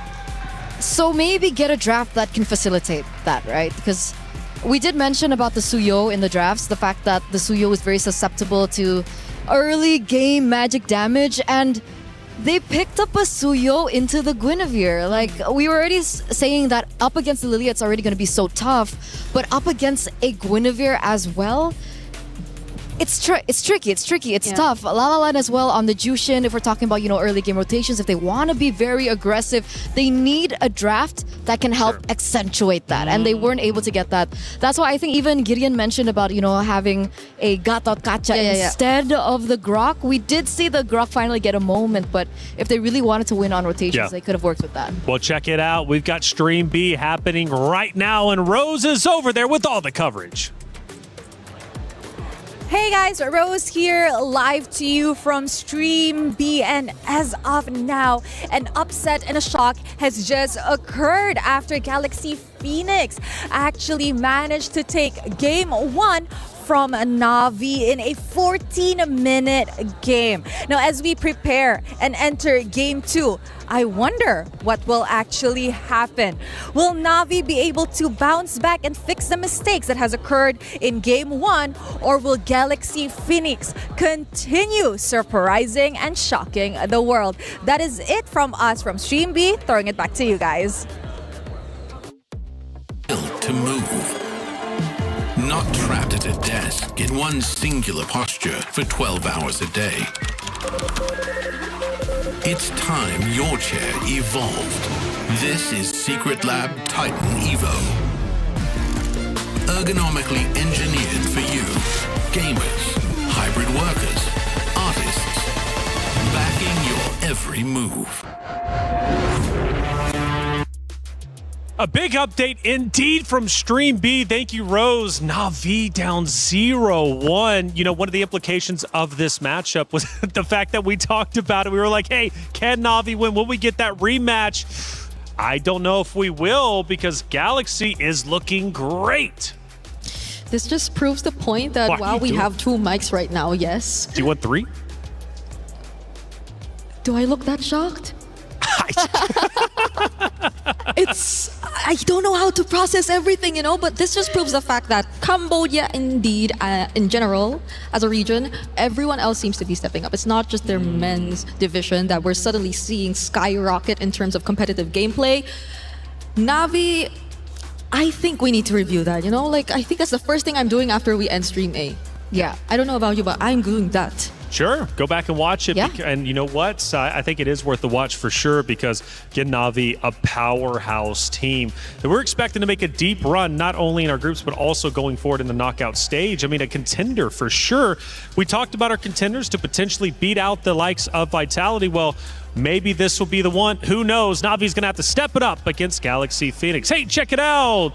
2 champions, 1 game. My Champions Pick event is now live. From July 27th, submit your predictions for the MSC and MWI champions for a chance to win 50,000 in-game diamonds and MSC 2021-2025 tournament skins. Don't forget to leave your picks under at MLBB Esports Post for even more chances to win. Lock in your champions now and cheer for your favorite teams. Hey, matchup 2, map 2 about to be underway. It's Vitality versus MIBR Lost. The returning champions take the stage to the drums and the flags, and they're not hesitating to at least take down their competition. I shouldn't say dominate, but at least take them down. They looked great. Now, going into the hero selection, I really appreciate what Eterna said. Look, if MIBR Lost wants to be an aggressive team, force the skirmishes, force the engagements, well, let your hero selection represent that. Don't start slow. Go back to your bread and butter of what you're good at. And I don't think you can afford to play slow against a team like Vitality, because they'll just constantly ramp up the pace until you cannot recover from being behind up against a team like this. So it's a must that they stick with really what works with them or for them, and what really brought them here, which again is very systematic and aggressive gameplay that is deceivingly reckless but is actually not. So I hope we get to see that from MIBR Lost heading into draft number 2, because was that broken walls that we're seeing? I believe so. It's time for Johnson. So tell me about the aura of Vitality, because, I mean, winning just nearly everything, when you go against them, what do you think the competitors feel? The aura, exactly as you mentioned. Like, it's something that inevitably gets to them in one way or another, but hopefully not much to a point where they tend to overthink and just react to whatever Vitality is doing. And I think it's great. MIBR loss didn't seem like the team to be like that. They weren't as reactive to just whatever Vitality was doing. They were trying to do things by themselves. And I think that got them some small wins across the map a couple times. So as of the moment, I think we're seeing a very similar trend in terms of the bans so far. Likely to see another Marcel taken out alongside the Eve and maybe another mid lane, either the Eve or the Juicin. Yeah, we're waiting on that right now. If they want to go for a little bit more respect, or do they want to go for the Akai ban as well? It's still something that's still so up in the air. Like, is the Akai still a viable choice? Is the Baxia still a viable choice? Is the Fredrin still a viable choice? I think we only saw the Fredrin banned once, and other than that, it was left open completely, and nobody really picked it up. It's always been just like the Herrera. I wonder if the Nolan will come to light this time around. Yeah. And obviously, it's an interesting question about the gold lane matchup as well. Carry and the Claude. Last game, we did see that the Claude was able to be a little bit more versatile when it comes down to the team fights because of the mobility, the BMI, and so on and so forth. But when it comes down to laning, like, is it worth it to go for a carry early? I think it's not that they just wanted to pick the carry into the laning for the Claude. It's more of them picking the carry alongside the Alice that they also prioritize in the first phase. Because if they actually... No, actually, it's not that they had to do that too. Because I believe Claude was actually first pick, right? It was Zushin, Atlas, Claude, and then the carry pick. Right. Wait, so they got the Juicin first, and then the Atlas Claude was revealed already, right? So they didn't necessarily have to do that. So yes, I think that was the mindset. So it's not really more of a safe option for them. I don't know if it had something to do with comfort, because again, there were multiple other gold lane options still available, like the Harith, like the Harith for Pandina. But let's see if there are some certain adjustments that come into play this time. Because again, the Esmeralda was never really touched upon in game number 1. Not sure if they have it in their kit or if it was just something they disregarded because of the nature of their lineup. But as of the moment, Vitality has no Atlas to prioritize, and the Akai you mentioned. Wow. It's a power pick. It is. It's a hero that we saw last year actually at MWI, one of the heroes that really gained popularity, and obviously Team Vitality were one of the teams to be able to utilize it properly as well, especially in the hands of Vival. Now, is this a flex pick is what I'm wondering. Because there's also a Mathilda that's still available if they wanted to like pair it up with the Akai in case that it does get left open for them. Because MIBR loss, I think that was one of the bans that Vitality actually used against them in the previous game, but that was towards second phase because there were a lot of other priorities first. And speaking of, the Claude is also still available. Oh, they go Kimmy Grok this time for their first 2 picks. I'm so used to seeing like the prio of a Kimmy Gatot in terms of like the combo in mid, but now it seems like MIBR loss just really want to stick with the Grok, I guess. At this point, I think it's comfort. Yeah. Right? Either comfort or power, but either or they're prioritizing the Grok once again in a situation where it perhaps doesn't need it just yet. But now we know a little bit more about MIBR loss, so that says something. And of course, the Kimmy is a strong pick considering that the... Wait a second. Yiv and Jushin are still up and they go Kimmy. So that's also quite peculiar. And they don't consider it for Team Vitality either. So they just lock in the Valentina, which obviously, as a response to the Grok, will be one of the better options in the mid lane. And the Claude we earlier mentioned for MIBR loss is now taken by Vitality. It seems like slowly we're getting to understand what the comforts are and what the priorities are for MIBR loss. It's not like they really are after the most meta in the gold lane, even if they're given the opportunity. They're more comfortable with the likes of the Grok and another Suyo game, which they're seeing right now. And this time around, it's not as bad, I think, right? I mean, the Suyo does farm quick, right? And this time it's up against a Valentina. So depending on how Cine plays it, it also will share how much of a threat that magic damage will actually give over. I'm still wondering if this Akai is flex. Yeah. Let's leave it to later. We're going to the bans now. And Bellaric does get banned, so they are assuming as well that this Akai is still going jungle. Yeah, and they might as well want to just force it there if they want it to be like a more expected matchup, because of course the Suyo into the Akai kind of tricky, but the Suyo is known for just finding ways around heroes with really heavy crowd control. So especially in terms of objectives, because I feel like MIBR Loss, also based on game number 1, is the type of team to just confidently take on these objective fights. They're not necessarily just like backing off or settling for trades. But the Esmeralda finally gets taken out. Ooh, what could this mean? And Arlet actually does too. That's actually a really good call, I think, for MIBR Loss. Just really recognizing the power of the displacement coming from the Akai and how it synergizes well with the Arlet. It's again another thing that we saw from MWI 2025. Yeah, what could be the option for Fumi Echo this time if they took out the Esmeralda? Because the Paquito's gone, Freya's gone too. If they want Scepter, they can go for something like, you know, the Terizla. Or they want another Alice. That could also be possible. Because I think that backline would be... Oh, they banned it out themselves. Because backline, I think remains a question mark for Team Vitality at this point. Not unless they just really want to go from front to back. And they're a very systematic team, so it's not surprising if they just want to stick with that. And it's also a respect ban coming in from Vitality, right? You saw the Alice earlier on in the hands of Mikiari. Exceptional work, by the way. Being able to, you know, look for opportunities. What if it's like a damage XP lane that they're considering for Team Vitality? I mean, right now it's Uranus in the EXP lane. Do they really want to go damage? Oh. Okay. Against the Uranus. They can't afford to. Do they want to go dead lane? Do they want to go Benedetta in the EXP lane for Fumi Echo? Because we're looking at the Roam XP, and these two picks really set so much of how like the game is gonna pan out for Team Vitality rotation-wise. Okay, a bit of both worlds. Lapu Lapu gets locked in for the EXP lane, but Vivian, or is it Vivian? It should be. Should be Vivian. There's like do they go CC again? I mean, they can go for something like a little bit more, you know, show Matilda. Ah, there you go. You mentioned Matilda earlier on. Good call. It does come through now for the Akai. I forgot it was open. Like, I thought by second phase they would have already taken it out. But yeah, MIBR Lost, looking to lock in their last... Whoa! Against an Akai lineup too.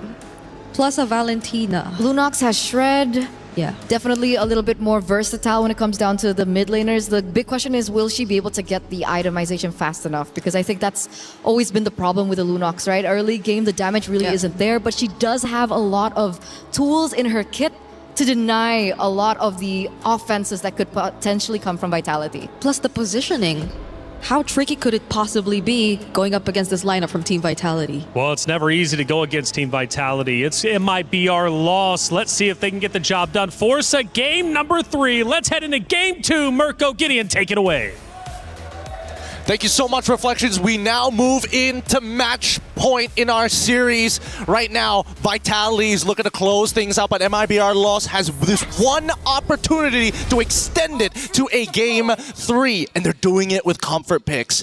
I have never been so nervous for them in my life because Vitality, they're running a simple composition that knows exactly what it wants to do. Loss, Padina, this pick, it solves the problem if it makes it to that finish line. I mean, it gets to that 3 items. That's a very good point. It's also a Master Assassin Rupture. Lunox in the gold lane. Shout out to Shen, my boy, who's been playing Lunox Gold with me all this time. So he showed me how it can work. You know, you go up close like this and you're just going to lose out. The sustain is ridiculous. You can zone the Claude really well.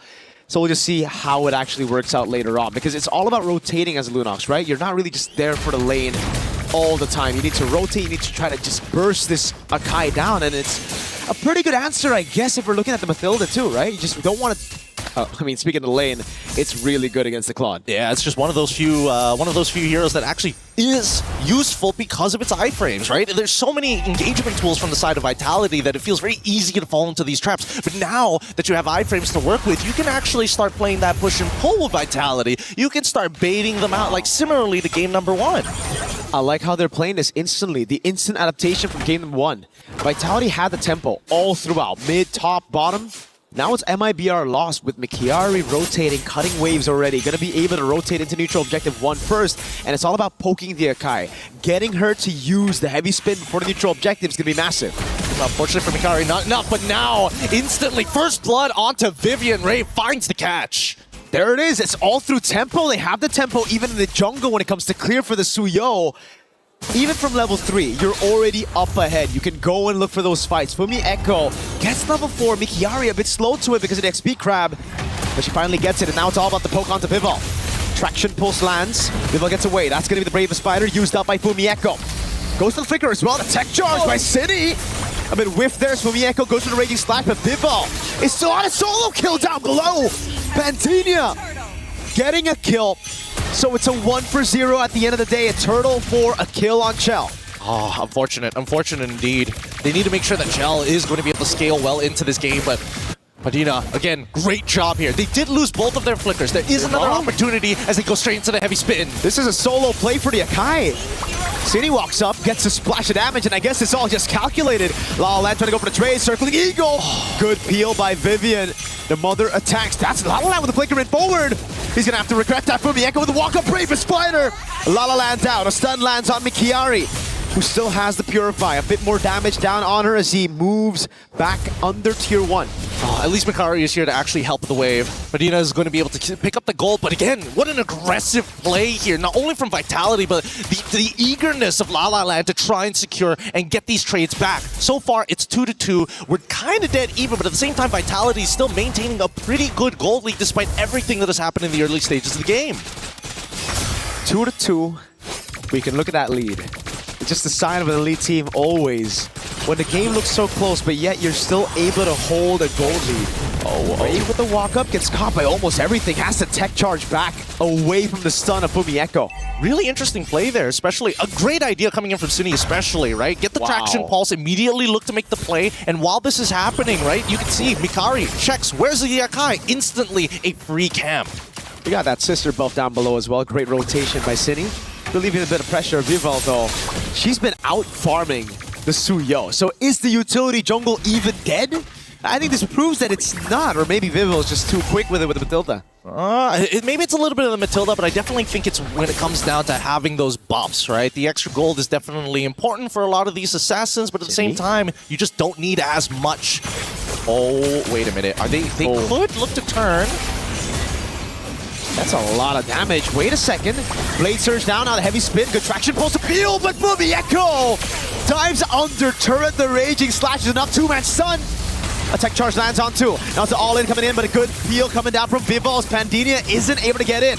The Brilliance pop now as she tries to disengage, but Chell has already rotated. This should just be a free neutral objective to Vitality. It's the indecision here. There are moments where it looks like, yes, we could actually turn this around, but we don't have enough resources. Let's all regroup at a different side, and then by the time you make the choice, it's too late. Vitality is just one step ahead, and now they're converting their lead even further. Tech charge connects. Blade Surge Blink gets away. Ray with the flank, but City's too quick.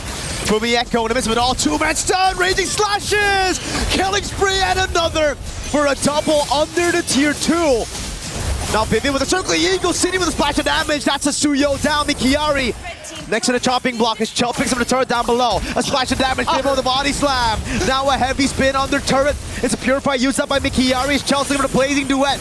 She's gonna have to wait. Pandinia splash down by City. City is playing out of her mind. A creative play with the IMU and the tech charge to follow it up. They still are unable to break this mid-tier 1. Even Vivian in the middle of that fight was proxying the mid-wave to try and break it open. Vitality are covering every single one of their bases, and Lost, unfortunately, can't see the bigger picture. With a Matilda and expanding rivers, these rotations are coming at MIBR Loss with literally no time to react to it. Now they rotate into the bottom lane. They make some proactive moves, but they're going to have to lose some in the process.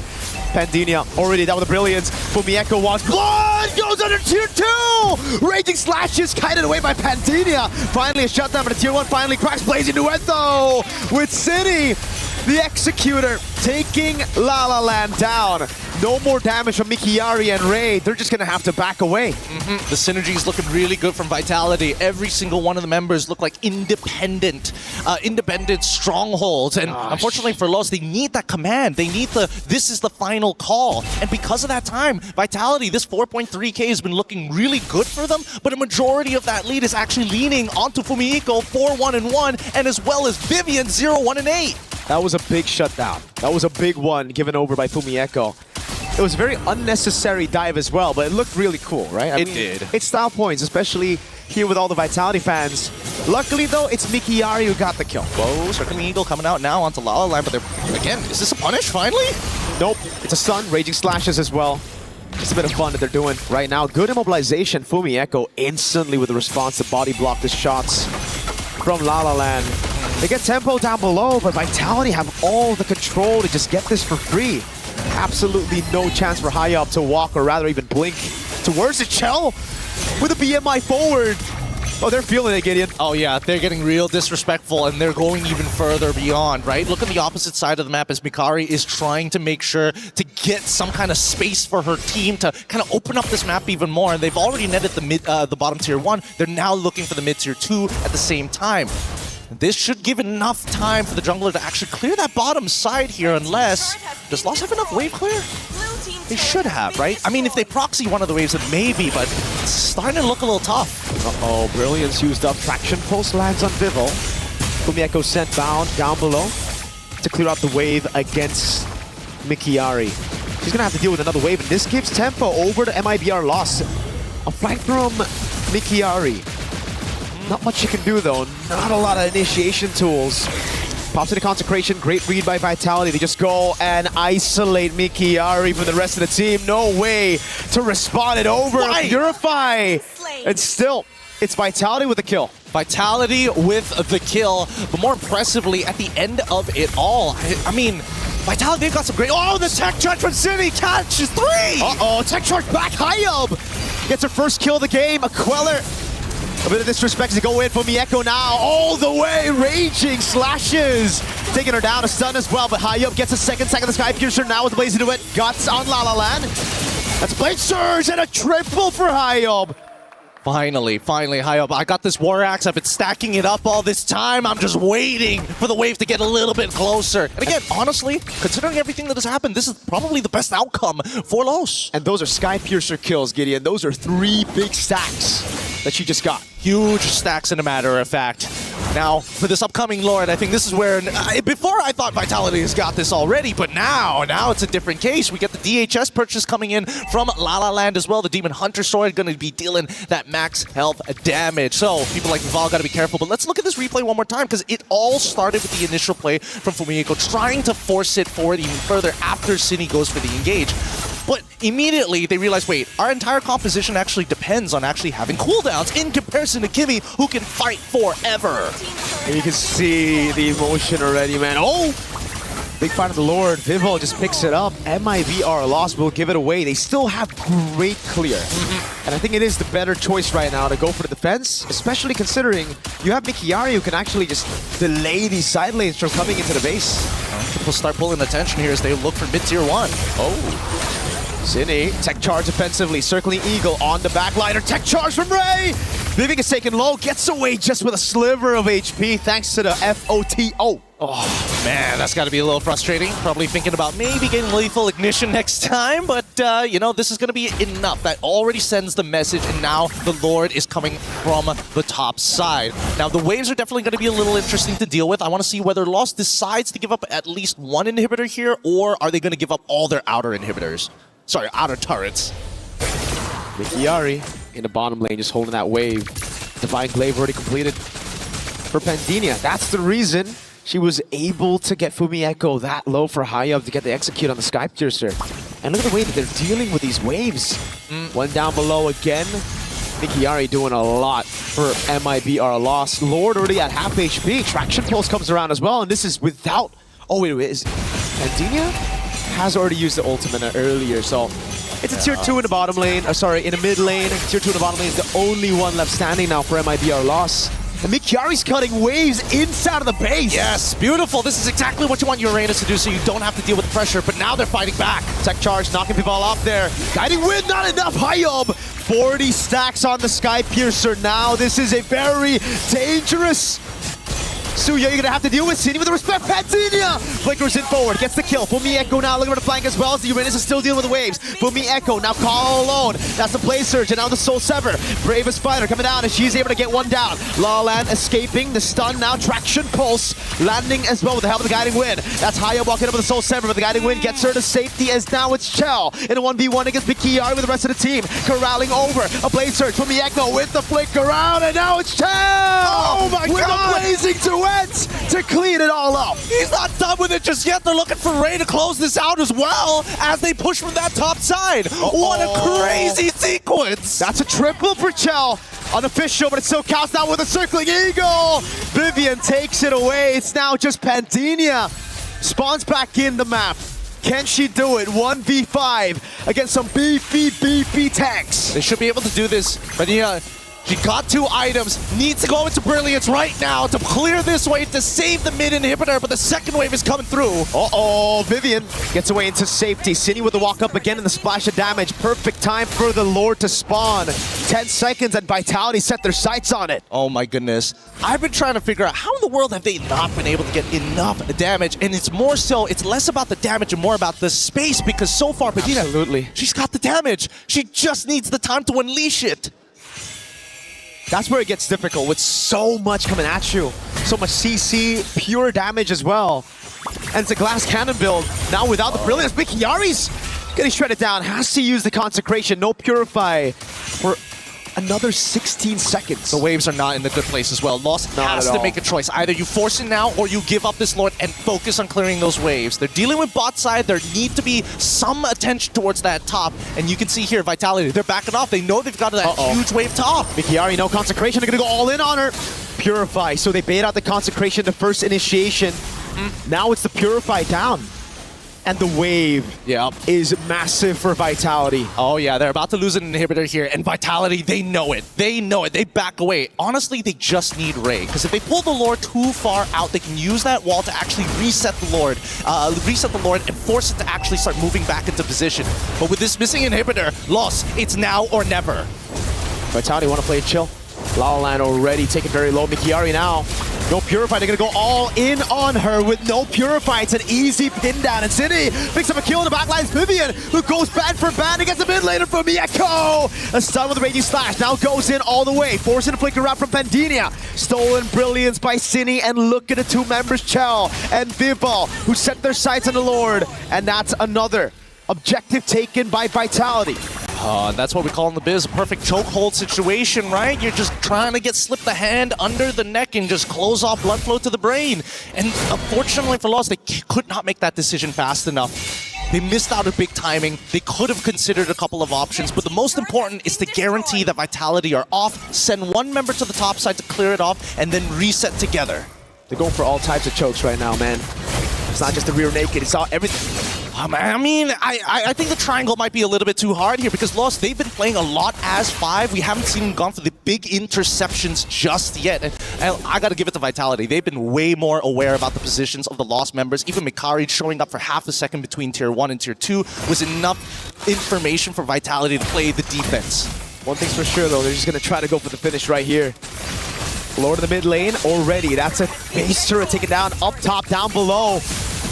MIB are lost, holding on to the resources now to clear it out. Fumi Echo with the Raging Sands, or sorry, just the Bravest Spider. Now the Raging Slashes. Wait. Already Ray walks up, Tectonic Charge! Oh! Turns it around, Haya with a double. And Vitality can't close it out. Now they're running for the hills. Haya with a walk up. That's a winner crown. Already used up at Ginny. Tries to peel for her. Fumi Echo in the midst of it all. The tech charge to get away, but Haya's gonna walk up as well. That's the flicker out the safety as Vivos trying to provide enough peel to get away. Haya with a walk up again, gets it.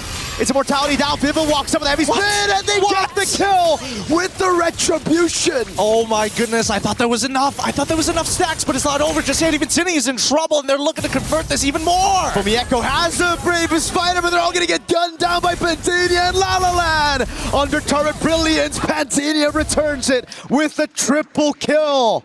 Padilla finally scaled. They finally scaled. They have the members defending the base. No inhibitors left, but this is their moment if they can find a huge set again from Ray. 3-man knock-up, 3 members dead. Yes, it may not be the correct targets, but at the same time, it's better than nothing, especially 16 minutes into this game. The death timers are so long. That's a desperate haymaker you need to land at the finishing rounds here coming into it. 60 minutes with a Lord, with all the base turrets taken down. It really just looked like it was all in or nothing. MIBR, they had one shot. They took it, they got it, and it all started with Ray. What a fantastic tech charge, but also Vitality a bit too greedy, going in again with such low health bars. Yeah, I mean, it is, at the end of the day, it's a very delayed wipeout, but it works out well for Lost. At this point, it's that next Lord, because in most situations, when you don't have an inhibitor, when you don't have enough wave control in 3 different lanes, is where it gets difficult. You're fine. Should be okay, right? Oh, maybe not. Circling Eagle as well through the consecration of Purify. She gets away in time, but Vivian with the glooves takes her down. Now it's Vivian with a heavy spin over on La La Land for Mieko. Goes with the stun. Good dodge by Pantinia. Baits in everybody. Goes with Brilliance as well as Vivian walks up without Chell. Blazing into one of the flicker onto Pantinia. Oh, they're still going hard. Vivaldi's the whole strong ahead. Oh my goodness. Ayom. Timing it right, Soul Sever just cuts her down. Now it's Vivian trying to run away. Hayam just needs to land a Soul Sever. What? The flask of the Oasis saves her, and it saves the game for Vitality. God, that's got to be so annoying. But at the same time, somebody's got to go back and clear these waves. Every single move we see coming out from Lost, they are winning fights, but they can't get into a position to end this game just yet. They need that Lord. They need it bad. 63 maxed out already. That is massive. No wonder she's been tearing people apart. Every single Blade Surge Soul Sever combo takes you down instantly. Chell might need a Wind of Nature. But even then, I don't even know. There's just too much magic damage. Yeah, there's a lot to work with here. The Circling Eagle is going to get thrown out to try and delay this, but where's the jungler? Uh-oh. Vivian has just baited out those big abilities. Tech charge already down. Hayam. Oh no, 24,000 HP on the Lord. Viva will take control of it, and they don't have the waves to play around it. Oh no, they just didn't have enough damage. They didn't have enough sustained damage to do this. Fumieko instantly with the zone. Hayam's gonna have to choose. She chooses to back away. That's a heavy spin that confirms that Cine caught in the bad spot, is able to splash the damage, and that's Hayam with a walk up. Forces out the flicker, the evolved Lordo. Taken by Vitality. Oh my goodness. Is there a world they could have got it? I felt like they could have potentially forced it, or they should have just 50-50'd, I think, at that point. I don't know. It's either, I would say that the safest option probably would to be, you know, find a pick, stagger the entire team for the side of Vitality, and then maybe 50-50. Now they find Vivian and they're looking for more. Mikari, you can't afford to die here. Vitality. Evolved Lord up. Vivian opening up bushes she shouldn't have to. This gives MIBR Loss a big chance to come back again. 30,000 HP on the Lord. It gives you damage reduction, but you've only got 4 members. We gotta wait for it to see whether or not this tech charge is gonna hit 3 members like last time. And the setup is already here as Mikari's ready to open up the map to follow the rest of the team. Fumieko with a flicker out. Tech charge! Ray! Turns it all around again. Vivo, gets caught by the wall. Pins her down to Brilliance now. So good, so good. These tech charges have been so great from Ray. After the early ones where it's like, I'm assuming just, you know, getting used to it, getting comfortable on that stage. Now we're seeing a real game in the late game. This is a stalemate. Gideon, the fights are just going to Vitality, the neutral objectives because of the heavy spin, but it almost seems like the Lords don't matter. They clear it so quick. I agree. The Lords kind of don't matter, but at the same time, really, what they want is just the Lord-empowered minions and the Lord itself, and even the damage reduction. If they get hit like that, there's really not much you can really do about this. I think that even from the POV of Cine, who's supposed to kind of control the Grok, that anti-CC in the middle of that tech charge, you can't stop it once it's been unleashed. Chell? We should be okay here. Hell of a poke. I mean, it's one hell of a poke, but at least... Wait, do they have a Guardian Helmet? Let me just double check here on the item list. And it looks like despite being full build, no Guardian Helmet here. Might need to consider that, but at the same time, anybody could just explode out of nowhere, right? There's just no vision to play across this map, and that's forcing Los to stick really close to each other. Mikari has no clue right now that Vival City is there, and now the interception! This is greedy. Mikiari has the Purify and the Consecration, but no one's there around to save her for now. That's a slow coming down. Mikiari gets away, and now it's a re-engage. Ray, brilliant position, gets the wall, tech charge, but it only lands on Vival. Oh, they were trying to force something out here. Look at the wave down below, Gideon. Vitality want to keep them here. Yep, again, this is the same rear naked chokehold that Vitality will put you in when you have a scenario where you don't have your side inhibitors and the Lord available. It's atypical. Oh, wait, here. the minions are doing a lot of damage. Oh, it's not going to end the game at the very least. But it should be free, neutral, objective. It's still Hyob sent down. Hold on, desperate move, Pentinia! Tries to go for the haymaker from Vieko! Two-man stun, now with the way he slashes as well. La La Land able to cut away right now with the rest of the team. Just goes over to the Lord. Again, the cut coming out from Mikiari. Hyob picks up the assassination as Cine pops the brilliance. Lord taken again. Chell looking for the kill onto Ray with no tech charge. Oh, Mikiari though, did she stay a bit too long? I don't know. Again, not enough. Actually, should be enough mana to get like 2 more rotations here, but with that concentration. Heavy spin though. No Purify up, and they know it. Mikiari a bit too much than Chikachu, and now even her immortality is going to be popped down. That's with the Evolved Lord in the mid lane. They're dealing with it though. Yep. It's not enough. It's a 4v3 scenario, and Padinia is coming back up in 13 seconds. They can delay this. They can easily delay this with the barrier. And you see the Nature's Barrier come out. Lord can't really go around it too easily. Buys them 1 second here as Padinia is 3 off from coming back to life. It's a Holy Crystal. Will certainly help in for Endeavor to clear this one out. Pandinia back up, 4v4 in the base. Fumieko still pretty far away, 4 seconds. Ray goes in, tech charge as well, but Vivian pops in. It's an Eagle now! It's City with the tech charge! Winner crown already by Pandinia, now with the brilliance as well. Gets away as they clear out the Evolved Lord.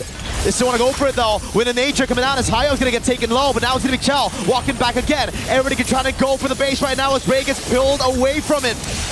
Wave in the bottom lane, crashing down again as Chell gets a bit more healing with the photo. That's Pandinia with the chaos, and now it's Hyob with a crazy move as MIB are lost. Stay alive. I don't know how they're defending this every single time, and honestly, Vitality walking into enemy territory, it could have been a savage if everybody just clumped up together to let this Suyo get the Sever down. Oh my goodness. But I think that the damage, majority of it, it's coming from La La Land as well as Padinia. If we look at the damage ranking, yeah, that's what I thought. She's gunning people down. It is ridiculous. Nobody can deal with her darkening at this stage of the game. And I think even for Cine, like the tech charge is the safest ult to take. Everybody's so low ranged as well, right? If you're Vitality, everybody needs to get up close and personal to deal damage, and against Pandinia, against even La La Land, there's just so much utility to save her from that almost to kill Chell. A pixel away from death. Oh, they got to play this macro style. I think that Vitality, they've almost guaranteed themselves every single Lord in this game. The only way that Lost catches them is if they set something up, if they're able to get that 3-man knock-up, or again, as we've seen, the tech charge. Tech charge by Cine though. Hyo with a Blade Surge. Good game sense, very good game sense. They notice Ray walk out. There's probably somebody nearby, right?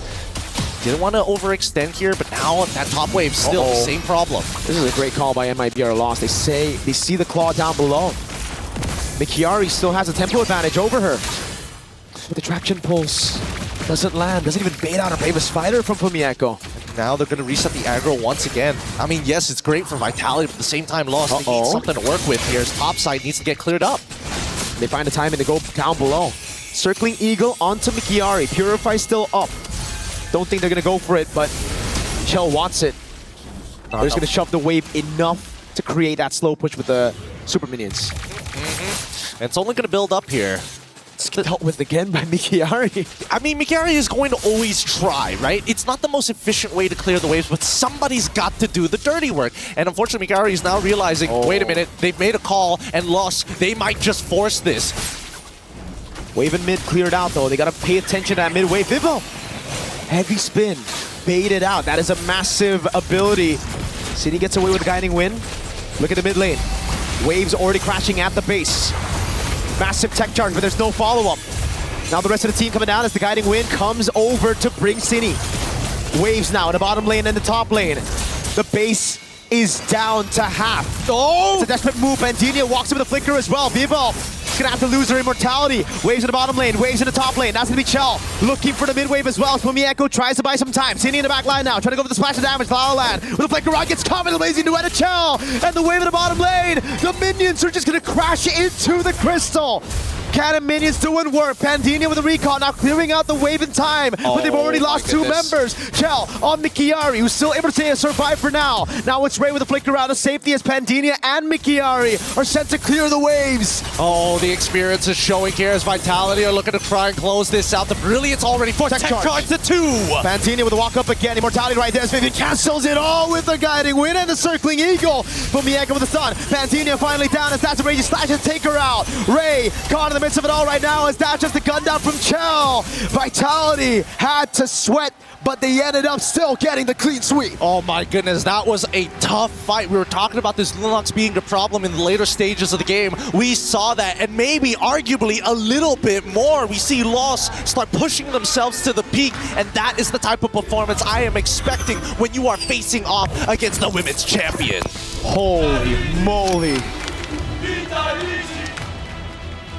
Crazy game, hasn't it? Like, I'm still thinking about it. The experience to say, not only are we going to retreat, we're going to go in 3 different directions, and we're going to meet back up in the mid lane, guaranteed on top of that, Kimmy. Just a full-on delay around the Lord, utilizing it as bait. And it's just a forced error here. MIBR Lost had no other way but to bite on that bait. It's either they go for the all-in or the recall and they concede the biggest objective in the game at 26 minutes. Yeah, I mean, obviously there were a couple of mistakes as well, like Vivian dying in the middle of a Lord push was obviously another reason why it dragged on even longer. But just look at the way that these fights are playing out from Vitality. So good overall. And most importantly, you see how they make the decisions. We need macro, and then we use micro to execute and implement our strategies. Great plays from either side. But with that being said, man, I can't wait to hear from Reflection as well as Eterna and Brigitte just in a little bit. We're going to be throwing it over. Thank you so much.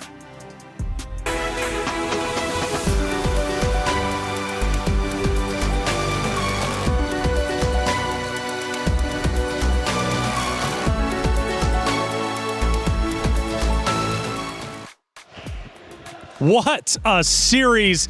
Now I can see why MLBB is so exciting. MWI is lighting up. The series ends in a 2-0. Yes, but it's not representative of what just went down. It was incredible. Let's talk about it, ladies, because my goodness, a 26-minute match. I think it took 6, 7, maybe 8 pushes on the base in order to finally get the win for Vitality. There's so much to unpack. Yeah, because he said 6, 7 pushes to the base. Stop it. Oh, I didn't even know.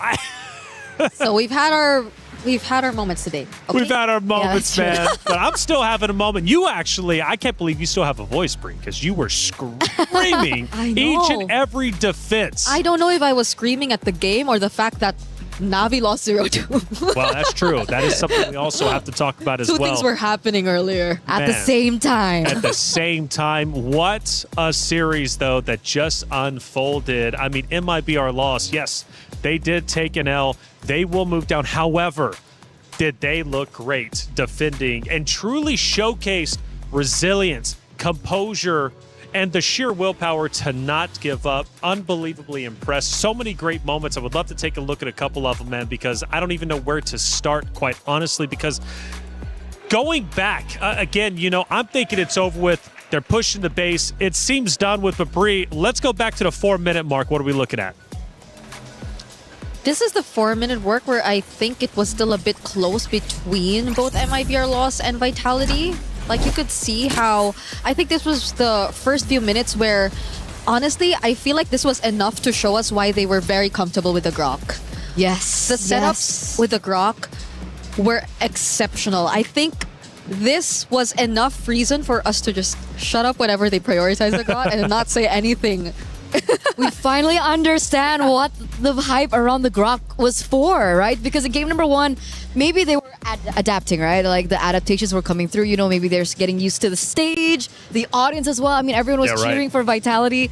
It's definitely gonna like hit you mentally a little. So we finally get to see that impeccable charge there, and it really was over and over and over again. Yeah, well, let's take a look at moment number 2. Let's see where we land. I'm pretty sure we're going to have a ton of highlights. 26 minutes to gain them.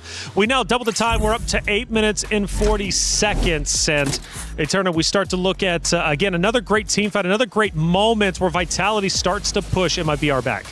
Yeah, this is like one of those moments where Team Vitality are just looking for some highlights. Sure. All right? You're all just trying to lay out pad the stats. Like I understand that. They definitely didn't need to dive that deep. I think there were so many moments, especially in the early game and the mid game, where Fumi Echo went a little bit too deep behind enemy lines. So I felt like in the early game there was a little bit of disrespect from the team. Like there were so many pushes that they didn't really have to go for, and then it ultimately gave so many leads over back to MIBR loss. But obviously we can't deny the craziness coming in from MIBR loss from them as well, because they were able to capitalize over the mistakes of Vitality. Well, I'm hearing this next highlight is long, Bree. Let's take a look at it, because this has to be the push and pull fight for the base. We're now at 11 minutes, and this isn't going to be, I don't think, the base fight just yet, but we're definitely getting up to it. And we do have a couple of solos breaking away from Vitality, but it is going to be MIBR starting to take hold, pushing on them. But either way, Bree, it's a scrappy fight for sure. Who ends up taking it? Well, it was, and in a way, something Fumi Echo was a bit warranted to do because Vivian was there. It was very evident that there would be some follow-up, and it was not just Vivian, honestly. It was a highlight for Chell. Because I think Chell, for the longest time, because of just how well MIBR Lost were able to play even the long fights, weren't really able to just allow Chell to shine. But in this particular moment, the entrance was just perfect. This was an unofficial Maniac, if only Vivian didn't steal away the 4th kill, but that was 4 kills you could definitely hand over to Chell. Yeah, Chell was, especially towards the beginning, middle, and even towards the late, we were like, or at least the commentators were screaming her name, man, because she was going ballistic for sure. But then I think we get deeper and deeper into the MIBR matchup, and then obviously the base is pushed forward. And you know what? And then it reaches a point where now I start to hear the narrative shift, okay? Pandina, for example, an integral portion, or an integral player, I should say, protecting the base. Hayab also. Hayab was lighting it up. I want to say around the 18-minute mark to the 20-something minute mark. She was going insane. 2 players that we did highlight in the very beginning, and man, for good reason. That is the beauty of having a Sky Piercer, right? Suyo, in particular, you usually see 2 different kind of builds, right? One with Sky Piercer, one without. And usually, when you're on a roll in the early game, you pick up the Sky Piercer to kind of end the game as soon as possible. But in this retrospect, they kind of used the Sky Piercer in an opposite way. Yeah. They were kind of in a 50-50 matchup, but then they picked up the Sky Piercer, and that really turned that game around. And I think it's wise, because MIBR loss, I guess it kind of occurred to them that why is there a bit of disrespect in terms of like the last few team fights? And they knew that they could take advantage of this opportunity where Vitality tends to overextend. And truly enough, they did get a lot of kills off of these overextensions. So Bree, if you don't mind, talk to me about that overextension. Is it Na'Vi just feeling on top of the world, nothing or nobody can beat us? Are they maybe getting a bit too loose? Or is that just their play style and then they kind of figured out, you know what, this isn't working, let's go ahead and readjust? It is somewhat of their playstyle, but at the same time, a bit too much of their aggression, because it's very understandable if you want to keep the aggression, especially if you're playing with such a significant lead. But at that moment, it felt like they completely lost track of the fact that there was a Lunox on the other side, of the fact that there was a scaling lineup too that you had to respect, and that the Hayab actually got in a lot of Sky Piercer stacks on this Suyo. So there was scaling that you could just not disregard once you go up against this lineup of MIBR loss. But Vitality played the latter portions of the game as if that was non-existent. So I think it was a slight miscalculation too on their end, which fortunately they actually did resolve, and they started to, I think it started to eventually get to them. But now, as the casters mentioned too, a lot of the experience and veterancy also showed up during those last few crucial team fights. Okay, gotcha. Well, it seems like, man, Vitality still looking like the most dominant team out there. Don't know if they're going to get beat. I was even looking at chat a couple times. No, I shouldn't. I was looking at chat a couple times, and they were saying, man, they are looking great. They definitely are the best. But from what I'm hearing, we got an interview set up with the winners of Vitality. Let's hear what they had to say. Hey guys, Cindy here with me. Congratulations on that win. Thank you. Ooh, now I gotta ask you. It's not the usual dominating win coming from the side of Team Vitality. What happened today? What do you think about your performance? Well, maybe because we don't have a lot of data about them, so the Lunox is a bit unexpected. And painful. Very painful. Very painful. Now, Sini, you've mentioned the Lunox, and we all know coming into MWI this time, we have a new patch, a new hot fix being played. So I gotta ask you, what do you think about the current mid lane meta? Ooh, I think I like the current mid lane more. Because, I don't know, a lot of heroes that I like are being used now. So, let's see. Will you play Lunox? I might be. Ah, that is fun. I haven't seen Lunox in the pro scene. Honestly, it's been a hot minute. And of course, did you know that over at Stream B, Galaxy Phoenix just 2-0'd Navi? You just told me. That is crazy. That was really surprising. You weren't expecting that, right? No. So if I'm not mistaken, your next opponent could be Galaxy Phoenix coming from Cambodia. Once again, a team that is lesser known, lesser active, which means lesser data. So how are you guys preparing for that? Well, maybe just watch the games that just happened and learn from that. Do you think they will take you guys on a surprise tomorrow? Hopefully not. I want to play it safe. You want to play it safe. You know what? Thanks, Cindy. Congratulations on today's win. With that, let's throw it back to you guys.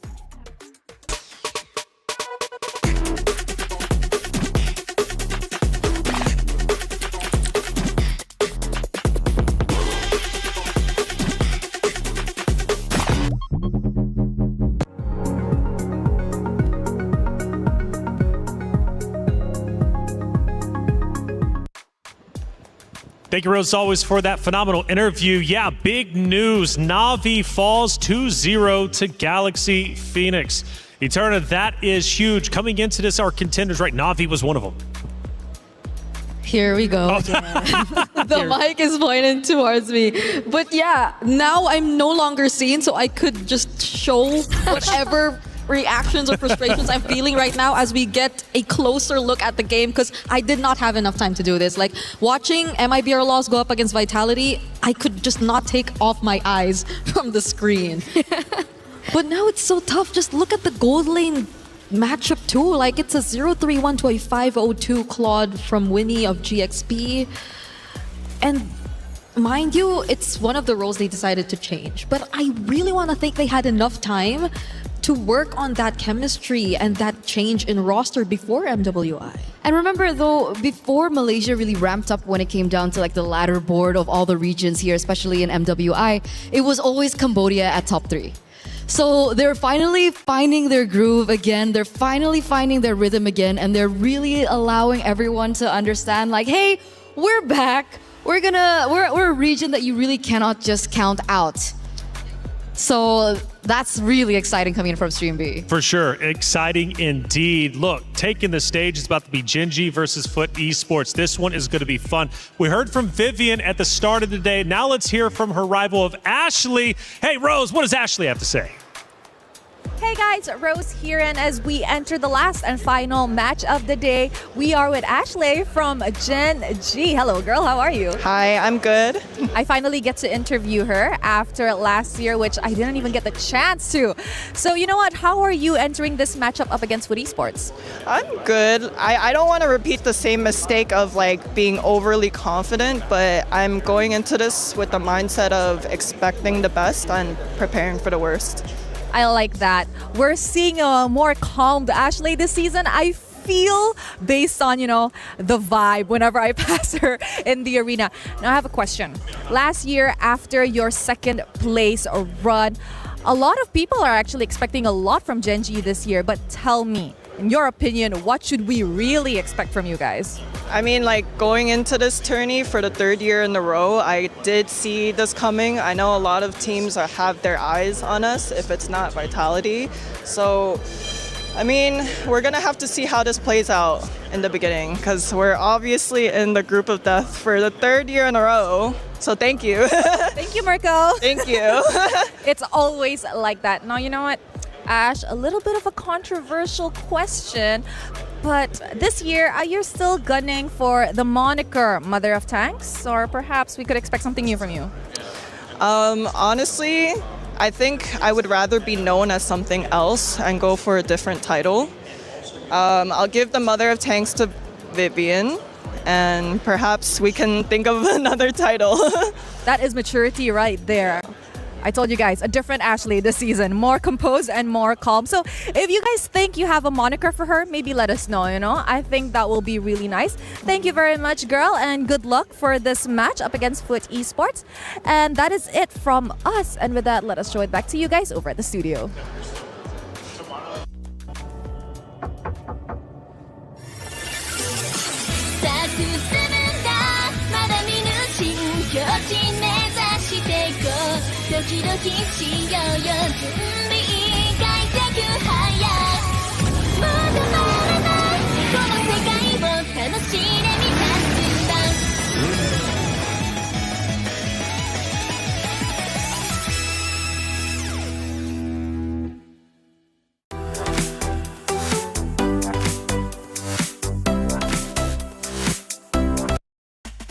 Ooh, new title. No longer the queen of the tanks. What are we going to get by the end of MWI? Hey, check it out. The brand new interactive effect for Rhino Day is now available. Check it out. Get involved. We love our new skin, stickers, and everything that you could possibly get for Rhino Day. Hey, our final matchup of the day. It's Gen G versus Foot Esports. Stage, take it away.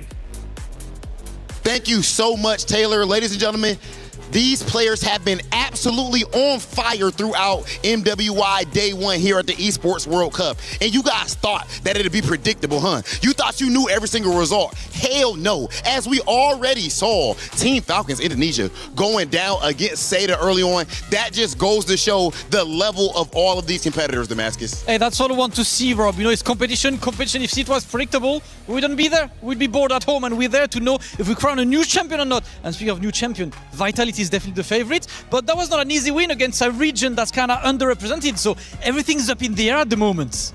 That is absolutely right. Now, guys, those were just the first 3 matches. Next up, what we'll be seeing is 2 teams with international stage experience. And of course, both with a shiny new upgrade in the jungler department. Over on one hand, this is the first North American team to have ever made it to a grand final, period. And over on the other, that would be hosting our M8 over at Istanbul. And this will be the time for our women of Turkey to shine. National pride is on the line. Let's get to it. Back to you at the studio.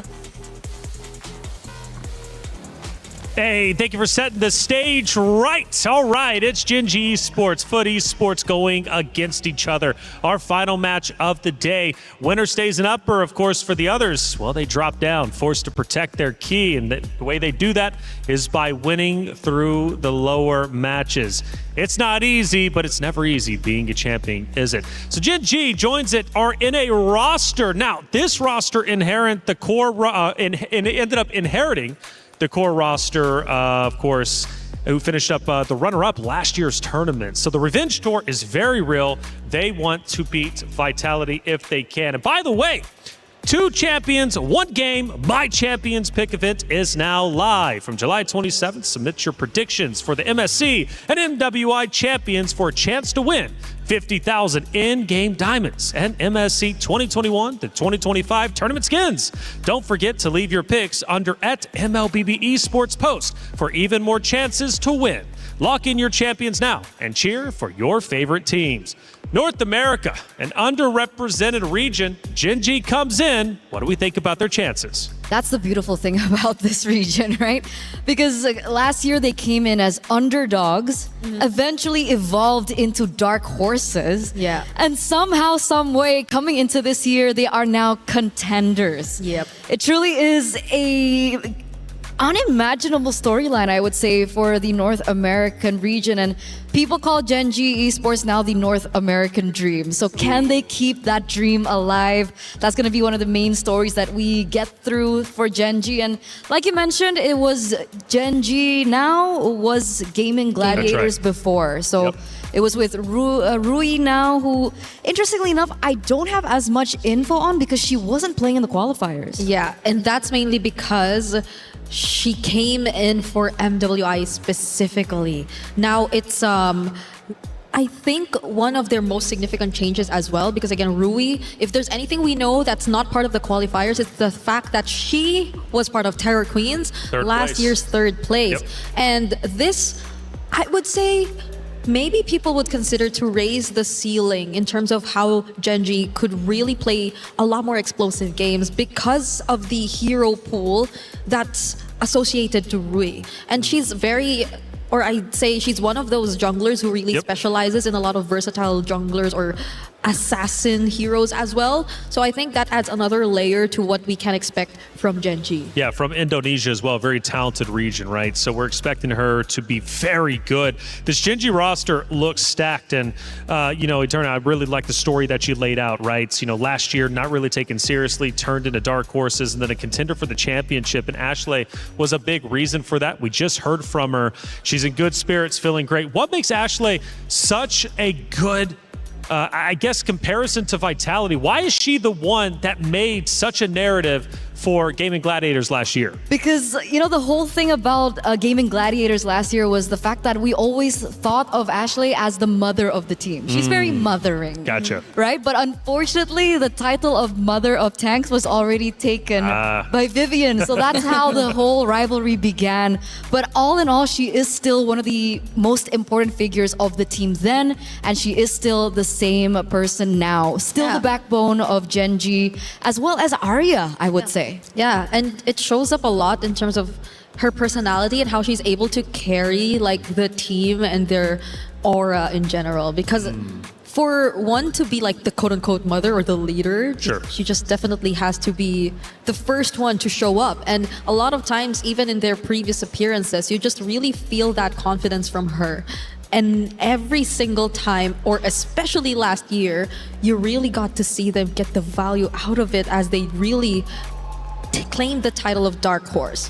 So now I think we're a few moments away from the draft, and that was Expanding Rivers we're seeing again. Expanding Rivers and Foot Esports, by the way, reached quarterfinals last year with virtually the same roster. So they are going to be a huge opponent to Gen G Esports representing Turkey. This is going to be a big matchup. Now, as we get into it, I can't wait to see how this one's going to unfold. You know, Gen G desperately needs points for the club championship. I say desperately, I think that's a bit of an overstretch. It is only week 2 after all. So, you know, we're still very early. Again, I like to ring the alarm bells. It's kind of my style. Everybody knows that. But, you know, Gen G, this is a big moment for them and truly, you know, a true test, right? Their first test to show what they're going to bring to MWI this year in comparison to last year. Let's go through our pick of bands and see what we see. Okay, a lot of research done here by Gen G. You could see it through their first ban on the Fanny.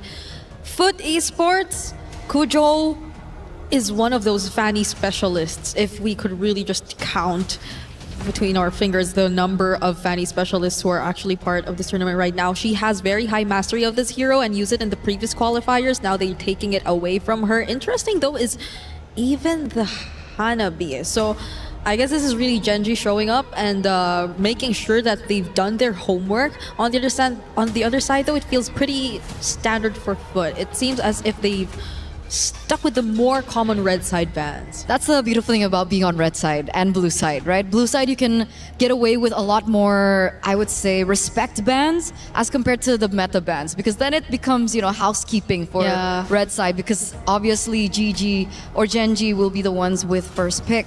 So interestingly, I saw that emotion that you had on your face, Brig. Selena banned as well. So definitely a lot more information that Coach Rexvin has as well when it comes down to the drafts. Understanding how Foot works. And by the way, you know, we're going into this matchup and we forgot to mention it's basically the same story for both of these teams. Oh. New junglers. Oh, right. Because now it's Kujo and Rui instead of Mireia. For Mireia. And they both beat their former junglers in their qualifiers. Exactly. On the way to MWI 2026. So that's a really interesting storyline. And now we get to see who will actually get farther here in this event. As Hirara, very much expected, open, and now prioritized as first pick. Foot Esports, though, on the other hand, I wonder if they will be the more common drafters there. Is it going to be the typical Eve Claude priority here and there, or even the Atlas maybe, if they just really want to consider the power picks early on? There you go, the Atlas gets locked in, but do they pair it up immediately with one of those that we mentioned? It seems like no, they are not going to reveal much just yet. Going with the Guinevere, but at least we do know now that it's jungle Guinevere, right? Yeah, it should be. It should be jungle Guinevere. An interesting matchup. We haven't seen the Hirara up against the Guinevere just yet. Oh yeah. So I wonder how that's actually going to pan out. Who's going to be able to, clear a lot faster? Who's going to rotate quicker as well? We'll see that all unfold here in game number 1 in this matchup. But we do see the instant response coming in from Genji, Valentina, and the Esmeralda. So already a very strong lane in the EXP lane. A really good way of showing how they want to play, especially when it comes down to that early stage of the game. Yeah, regardless if they do pick up the Eve, which is actually still available, not even the Ju Sin is actually still open to this point for Foot Esports. So they have a wide array of mid lane options still out there if they do want to reveal it now, but they go for their XP lane. It's a Phoveus into the Esmeralda, which I'd say is an interesting choice here for Foot Esports. We did see it earlier, though. 50-50, right? Yeah.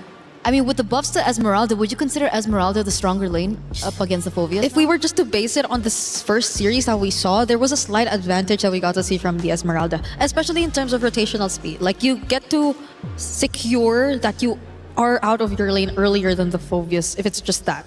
But at the same time, if we're looking at the amount of, or the dashes so far, it's mostly on the Valentina and Hirara. So I guess it's really that's prioritized here for this Phoveus pickup.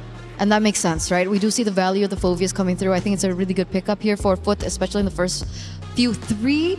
We're coming into the second phase of the drafts now, and we do see that the Gourd gets priority banned. So you did mention that they're trying to slim down the options of the mid laners, but what do we have left? Lilia was also a really interesting option. It did work out, a really good clear, especially in the early game. If you want to go for fast rotations, you can go for that. Zetian is still a hero that really has not surfaced. Yeah, I understand why they also took out the likes of the Gourd. You definitely would want a bit more burst damage to come in from Foot Esports, just so you could layer those setups better, because you already have the potential combination of the spatial migration and the fatal links. But we are still looking for the damage that could complement this combo from Foot Esports so far. It's only the Phoveus that's revealed to us, and at this point, if it's burst damage that you're looking for, then yes, the Lilia you mentioned might be one of the considerations. Juicin is also out there if you just want to add another layer of crowd control too. Do you feel that the Lilia is burst though? Yeah. Especially early game, it feels like a lot less bursty than something that you would imagine, something like the Farsa, who's a little bit heavier when it comes to hard burst. Plus, I don't know if you want to hand over the black shoes to the Valentina as easily, because that's just going to be another escape tool that they could really utilize if the Valentina just wants to play all aggressive throughout. So I think they're taking their time for this mid lane pick, but they do end up showing us their gold lane first. It's a Harith into a potential Claude, because the Claude is still open at this point. Should be. Panda would probably consider that. Oh, I remember Panda from last year. I think one of the heroes that I still remember from her was the Granger. Unfortunately, the Granger is not as meta, but I do remember her picking up the Claude, if I'm not mistaken, and I think she was one of the standouts from Gaming Gladiators. So it is definitely a matchup that we are looking forward to, as well as it's going to be the Minotaur, which is very classic Ashley, by the way. And then the carry comes through. Okay, well, yep. Purify gold lane, and at least they have direct answers for Shred. I think the carry so far in the previous matches that we've seen her has also really managed the laning so well. Regardless of matchup, it's managed.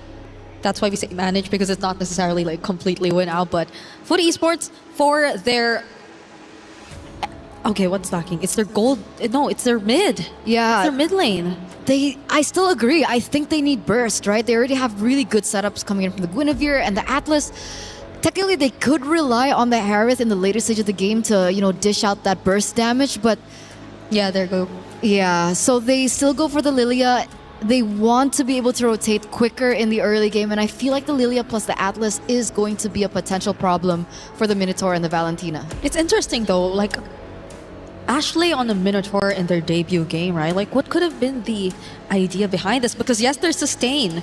I guess that's one additional layer to it. Like, you have clutch sustain, but also AoE, but you're both fighting with massive setup heroes. Well, here it is. The heroes are picked. The ladies are committed. It's Genji Esports versus Foot Esports for our final series of the day. The winner moves forward that much closer to going to the knockout bracket. The loser forced to fight and protect their key till the end. Athena, Gideon, take it away. Thank you so much, Reflections, here at the desk. We're already moving on to our very last series of the day, and it's one that everyone from across the world is putting their eyes upon, because this is Genji versus Foot Esports. It's going to be tight here, Athena. I don't know about you. We were talking about the draft earlier, but I want you to expand your mind here. What do you think about the overall comp? To be honest, here for Foot Esports, I think they got baited. They got baited? Yeah. Especially on the getting the Lilia. It was part of the plan, because for Genji, because of this Valentina pick, overall they controlled what they wanted to see or what options were left for Foot Esports. And we've mentioned the Eve, but it does in fact make sense that if they pick up the Eve, it will be more painful on their side. It could backfire, right? It's a double-edged sword here for Foot Esports. But now, looking at the mid lane prio as well here for Genji Esports, things are quite looking good, as well as the rotation. Yeah, and they managed to get a quick steal off of that. That's going to slow Ruyi down, and that's the first buff that she was not able to take. So again, the next couple of camps here aren't going to be as much gold as she would like, but at the same time, there's still the orange buff at the end of the day. Yep, and we've seen that in the first match where even though someone stole us buff, we would still be able to level 4 before the first neutral objective. Very close call there, though, onto Panda 1 on the bottom side. Both sides are a little nervous. They don't have Flicker. They're both using Purify, so positional mistakes can be very heavily punished. There's no get out of jail card for free. But then let's look at the top side, because Unohana having a really tough time into Arya, especially on this Esmeralda.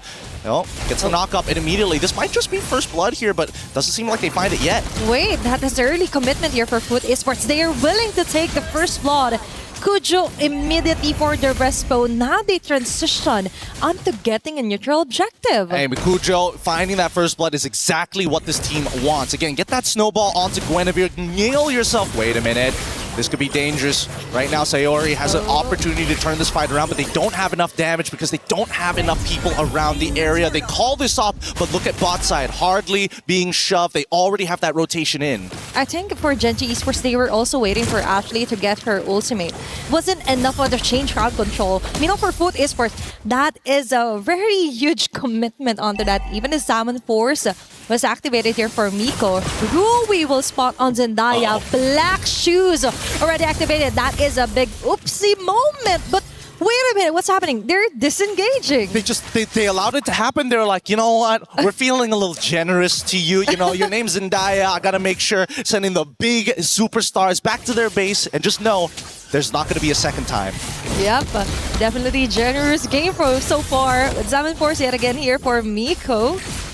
Not really that greedy yet here for Foot Esports. I do like the fact that they're really being careful. It was Genji Esports from last year. We're kind of a persona more on counter punish. So for Foot Esports, they're limiting mistakes. They're limiting movements that could get them punished here from Genji Esports. And that's my favorite thing. I love seeing professional teams just understand what the playbook is meant to be, right? A simple foundation that kind of links every single movement into the game to give it purpose. And right now, if we're talking about purpose, Genji, I think they're waiting for a mistake coming in from Foot on the next neutral objective, because we're seeing that Arya, she has full control over this top side, right? Already a quarter EXP more than Unohana, even using the ult because she knows it's on a short cooldown to get back to the wave and lose 0 EXP. And for her, it's a good thing actually. Arya is considered one of the greatest anchors for Genji Esports. She's also one of the leaders that led them onto the grand finals run last year against Team Vitality. So it's safe to say that Arya is the one that we should also look out for later on. And now, on the expanding Rivers map, she would definitely be present once they try and contest the neutral objective from the hands of Foot. Let's see how this is going to play out, because right now, Foot have first motion, right? They have the... Oh, wait. They've already opened it up. Golden reveals exactly what they want. All eyes on Arya, as I've mentioned. And now Ashley is forced to react. There's going to be Immune Fury. 2 members knocked up here for Foot Esports. Zendaya falling down as well. Kojo goes able to jump. Arya has been removed so entirely here onto her clashes. Rui still alive and kicking. Dashing through the walls of their neutral objective hasn't been touched yet. But now they're following through to the chase here onto Nora and Miko.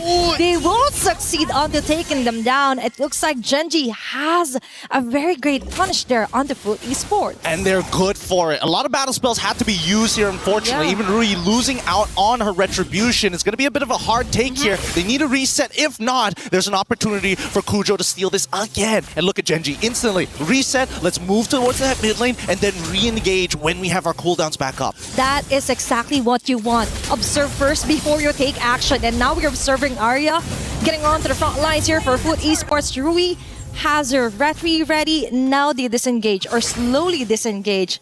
They engage the situation. Objective first before a takedown. Sayori and Arya being careful as well, even though they have multiple escapes. And Genji Esports is on a new level of discipline here against Foot. Yeah, I gotta admit, Genji, they know the conditions that they're looking to play for. And honestly, it might bite them later in the game as Panda breaks the tier 1. They should be okay. And there you go, the Minoan Fury to disengage. Okay, that's also a savior for Ashley. They're trying to prevent their gold laner being taken down this early. Unohana, they're for a pursuit. But Sayori on her hand, copied. Going on the dark wave. Hey, stop that. Hey. Okay, disengage. That's it. They just have to breathe. And while all this is happening, at least they're not missing out on important EXP and as well as gold. Rui covering not only mid, but goes straight to the top side, knowing, hey, Panda's going to be a little late there. You might as well take that wave and wait for the next one. Panda will eventually scale, so it's no big deal. They're making sure that any time they will be ready. So there isn't any idle farming moment for Rui, as you mentioned, and that will greatly benefit Panda 1 as well. As long as she isn't alone being the core damage leader and all is good for Genji Esports. Foot Esports on the other hand, I do like the fact that among all the games that I've casted, this is one of the most balanced yet. 6 minutes into the game, there's not a single team that's really dominant, not really one-sided at all. We see Foot Esports still trying to gauge a situation before they act on it. I feel like, again, both sides are being very respectful of each other, right? We haven't seen them really force too hard in a lot of these scenarios, and I think that at least for Gen G's side, it's very clear what they're trying to do. But Foot, on the other hand, I think it's a lot harder to determine what the play should be. As the dive commences, Unohana is in trouble. Okay, even though the Minion Crew will miss out, Arya would follow up.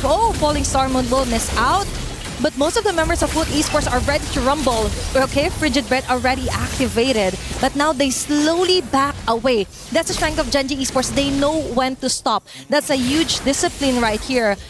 The objective, leave it be. They just want things to be chill. They're just waiting for the perfect moment. If ever anyone overstays their welcome, they go for the punish. Nora as well with Frigid Bread. Arya is stoking up a lot of shields here on the Foot Esports. Sayori with the last hit. Miko on your hand, focusing on getting the turrets. But they're getting the numbers rolling here for Genji Esports. 2 members down for a turret in exchange.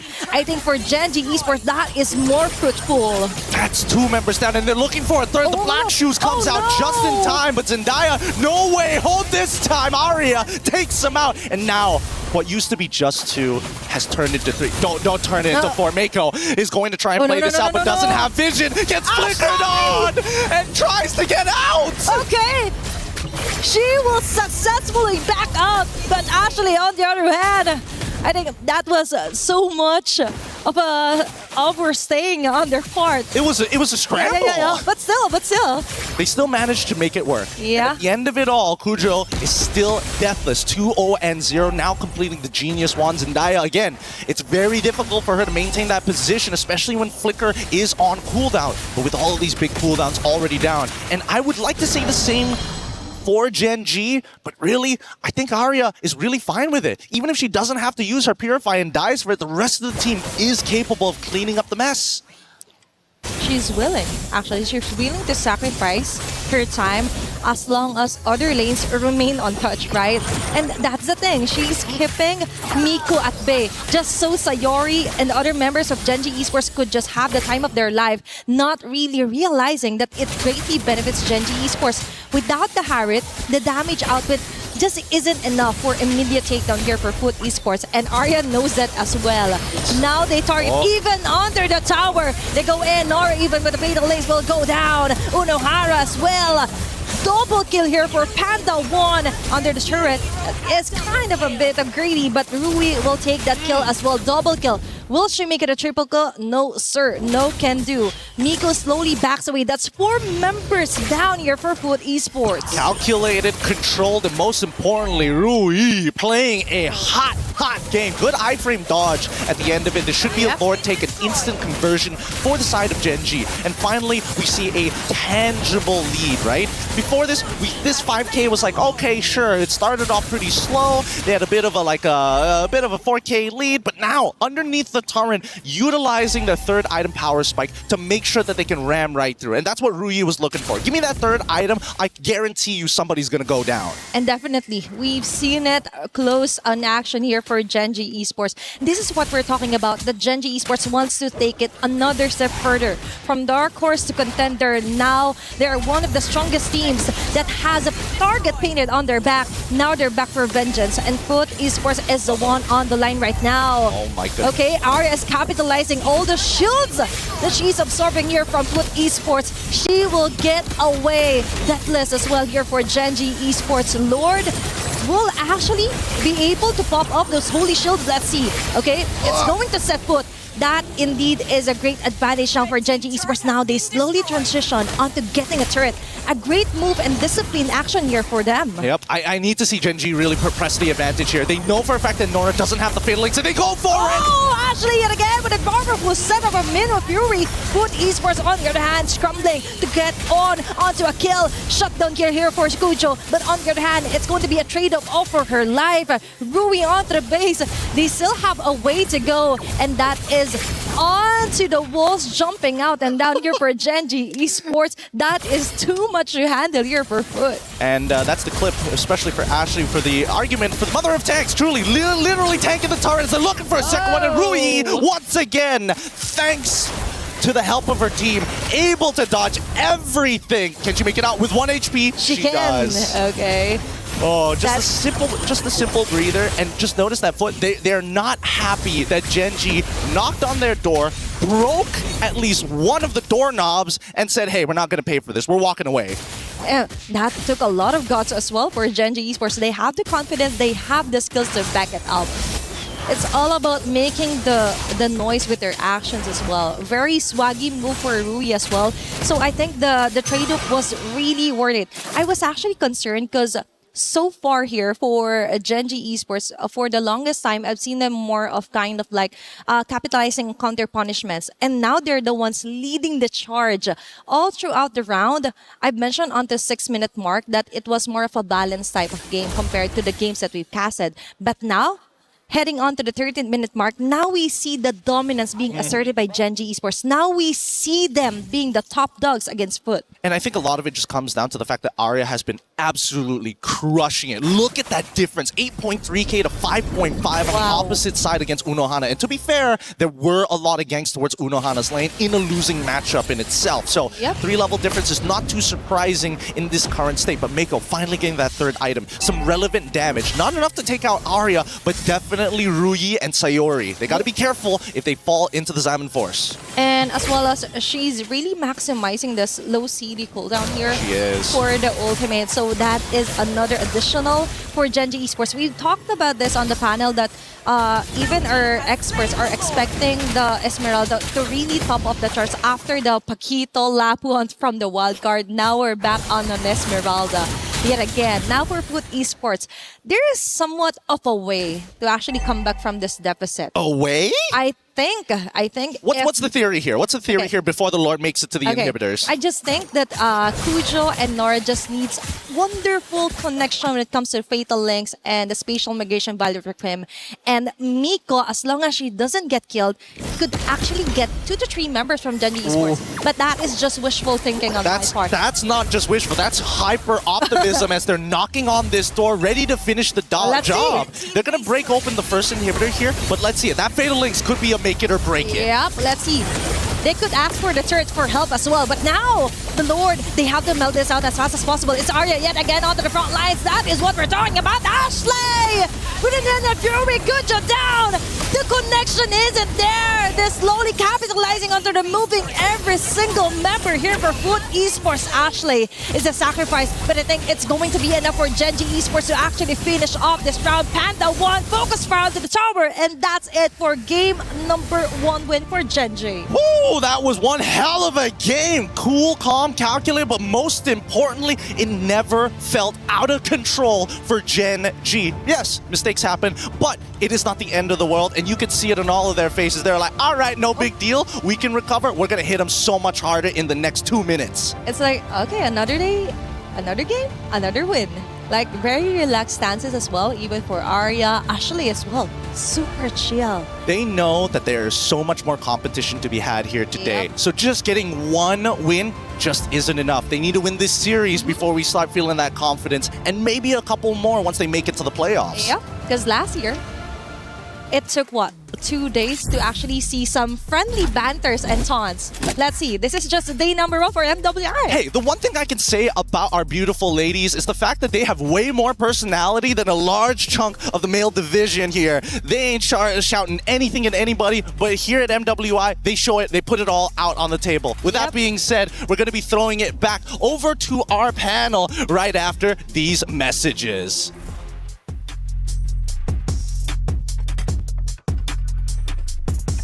Is in our DNA. Whenever we let it out, it becomes our superpower. Now imagine an entire city being built to supercharge it. Kadir City, powered by Play. Hey, welcome back everybody to our studio. I'm Taylor Reflection Snowball, joined by Eterna Brigida. Look, what a match it was. Gen G, though, pulling out, going big. The story behind them, second place last year. They're looking to go even further. They want to defeat whoever's in grand finals. Vitality doesn't matter. This is just one of those series, but they're looking great and quite honestly, pretty much cruise through that round number 1. Yeah, and again, you were asking why is Ashley considered a contender for Mother of Tanks? She shows exactly that's right. Why. Right? She posted one of her signature heroes from back in the day, the Minotaur, and I completely forgot how it worked. Right? When the Minotaur showed up, we had like a little bit of a discussion about it. We were a little confused as well, but primarily, it's similar to the Gatot Kacha, right? As soon as the Minotaur, Minoan Fury hits in, it's a really good way to disengage. So whenever they want to go in for these team fights, it's either she initiates or she disengages really well after the Fatal Links hits or even the Guinevere finds a pick. And I think that was really beautiful connection and beautiful cover coming in from Ashley. Yeah, and the fact that it's one of the heroes who really has a lot of knockups. It's not just relying on the Minoan Fury to find those knockups, because knockups are one of the best ways to just cancel whatever happens on the map. Either an ultimate that just requires knock-up to cancel or tempo. Like, it helps so much in just stopping or slowing down whatever tempo is being set by the opposing team. And I don't think we really got to see Foot Esports establish that of their own in that entire game. Yeah, not at all right. I mean, even from a perspective of Turtles, even from perspective of map control, they just simply didn't have anything all game. They didn't necessarily play bad, it's just Gen.G played even better. Hey, we got Rose on site for a Stream B update. Who's playing over there? Hey guys, Rose here live from Stream B once again. And if we look at the back, Game 1 has just concluded. And guys, although it was a 21 minutes long game, the kill count ended at a 15-2 in favor of Falcons Daisy. And actually on my right, we could hear quite a bit of crowd and quite a bit of cheering for Falcons Daisy. So the question now lies, will Falcon Vega Mena be able to come back to equalize the score in a 1-1, or will Falcons Daisy actually come in with a sweep? That's it from Stream B. Throwing it back to you guys.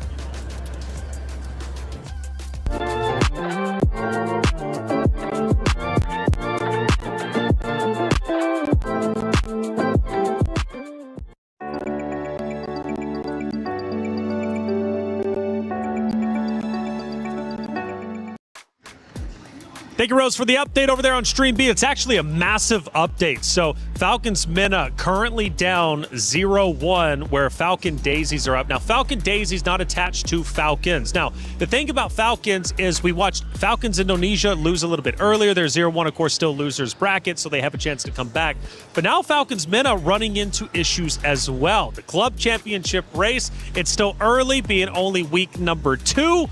But man, Falcons cannot catch a break. Yeah, it's gonna be a very sad day for Team Falcons if ever Team Falcons Mena end up losing as well. So, and I doubt we want to end the day with all sweeps, you know? So hopefully we do get to see a game number 3 happen in Stream B, or maybe even here, you know? I wouldn't mind closing out the day with a game number 3 in our hands. I'd love that. I love that. It would show them the more competitive things are, but why has it been sweeps? Did we expect this? I don't think we expected this. I didn't. I mean, come on. Well, then again, it's kind of hit or miss, right? This early on in the groups, you know, some of the matchups might be a little bit overpowered towards one side versus the other, but all 2-0s?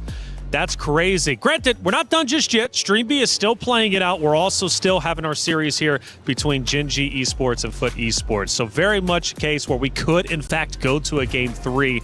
We start to look at some of our highlights from, of course, this first map between Gen.G Esports, Foot Esports. And you can tell by the stats, I mean, Gen.G just dominating there on the left-hand side, not only when it comes to gold towers, but also, of course, even turtles, right? I mean, they never slowed down. Foot Esports, why couldn't they get a foot in the game? I mean, if you were Nora, who do you really go after, right? Like, who do you try to set up if, as an Atlas, you want either Pandawan, Sayori, but both are on Purify? And it felt like sometimes they didn't even have to use that because Ashley and her Minoan Fury is just enough to already force the opponents out or to keep her teammates safe. So a lot of times I feel like it was just too tough to find like the right targets, because basically if you take a look at their lineup, right, it's not like they had a marksman with them. So winning team fights was crucial for them to eventually convert into structures, and that became an issue for Foot Esports in this game. Yeah, there definitely was an argument to be made that for sure it was a little bit more difficult, I would say, right, for Foot to execute their composition. Yeah. Because technically you have the Guinevere, you also have the Atlas, and you should be able to utilize the layering of skills to kind of bait out the Purifies. Yeah. It's not as straightforward. It can be done, but it's difficult. Yeah. So they weren't really set up for success when it came down to the drafts. Even if we looked at the matchups alone, Phobius against the Esmeralda, it looked like Arya was having a splendid time. Yeah. Mid lane control wasn't as easy as I predicted. They didn't really utilize it to their advantage. And even in the gold lane, it didn't seem like they have that much of an advantage too. Well, let's find out even deeper, or go deeper, I should say, with the analysis. One more clip to show from map number 1. And this time we're a little bit deeper. We start to attack the home. And at this point, or our base, I should should say, excuse me. And Gen G making great work, good headway pushing through. You can tell there is some resistance from Foot Esports, but it's only short-lived as they continue to push forward and ultimately, I believe, take the map number 1. Again, it wasn't really a long map number 1, was it? I mean, like around 14, 15 minutes. Gen G just simply dominating until the very end. They had control from start to finish. You know, I would have loved to have seen Foot Esports come back and develop maybe some type of a comeback, but it didn't happen. Good news is, though, we have a fresh map about to be before us, a fresh opportunity for them to potentially fight back. I mean, after all, Turkish representation, Foot Esports has a lot of pride behind them, especially regionally based, but they're going against Gen G, such a Titan roster. Again, second place from last year. It was never going to be easy, but if I learned anything from that MIBR loss comeback against Vitality just a little bit ago, even though they didn't win that round, I know it's not over till it's over. Absolutely, absolutely. I mean, they technically had the drafts to do so as well, right? They had the Harith. I'm not really sure at that 14th point, did the Harith already get the power spike?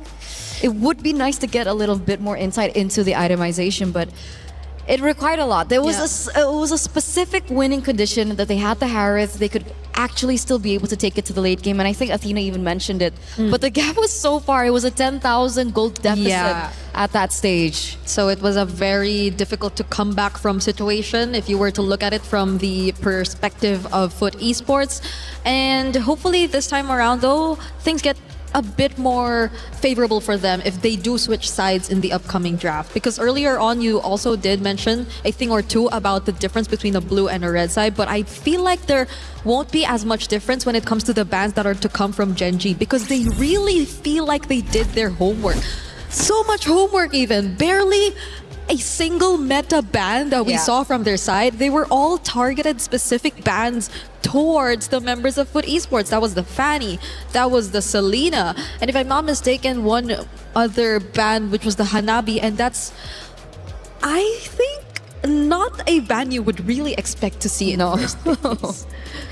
Hanabi is one of the most vulnerable gold laners out there, and there's a reason why or more so now that the Esmeralda has been buffed up, right? Like, you wouldn't wonder why the Hanabi was even an option, but it, again, we saw it in MIBR loss. It can happen again this time. Once you get a hold of your comforts, anything can happen. It's been fun today from the pick and bans, right? I think we've seen quite a bit of diversity, especially game number 1. That kind of opened it up wide. The Hirara still coming into play, having a bit of an impact. We know that buff obviously had a tremendous impact as a whole. Esmeralda has been, I want to say, one of the more impactful heroes of the day, especially in terms of our narratives. I've had a good time learning about MLBB. The MWI has been truly phenomenal so far. And well, for Gen G, they're looking to close out today with a 2-0 series count, push forward into the brackets or their group respectively, and then ultimately make it into the knockout stage. They clap, supportive.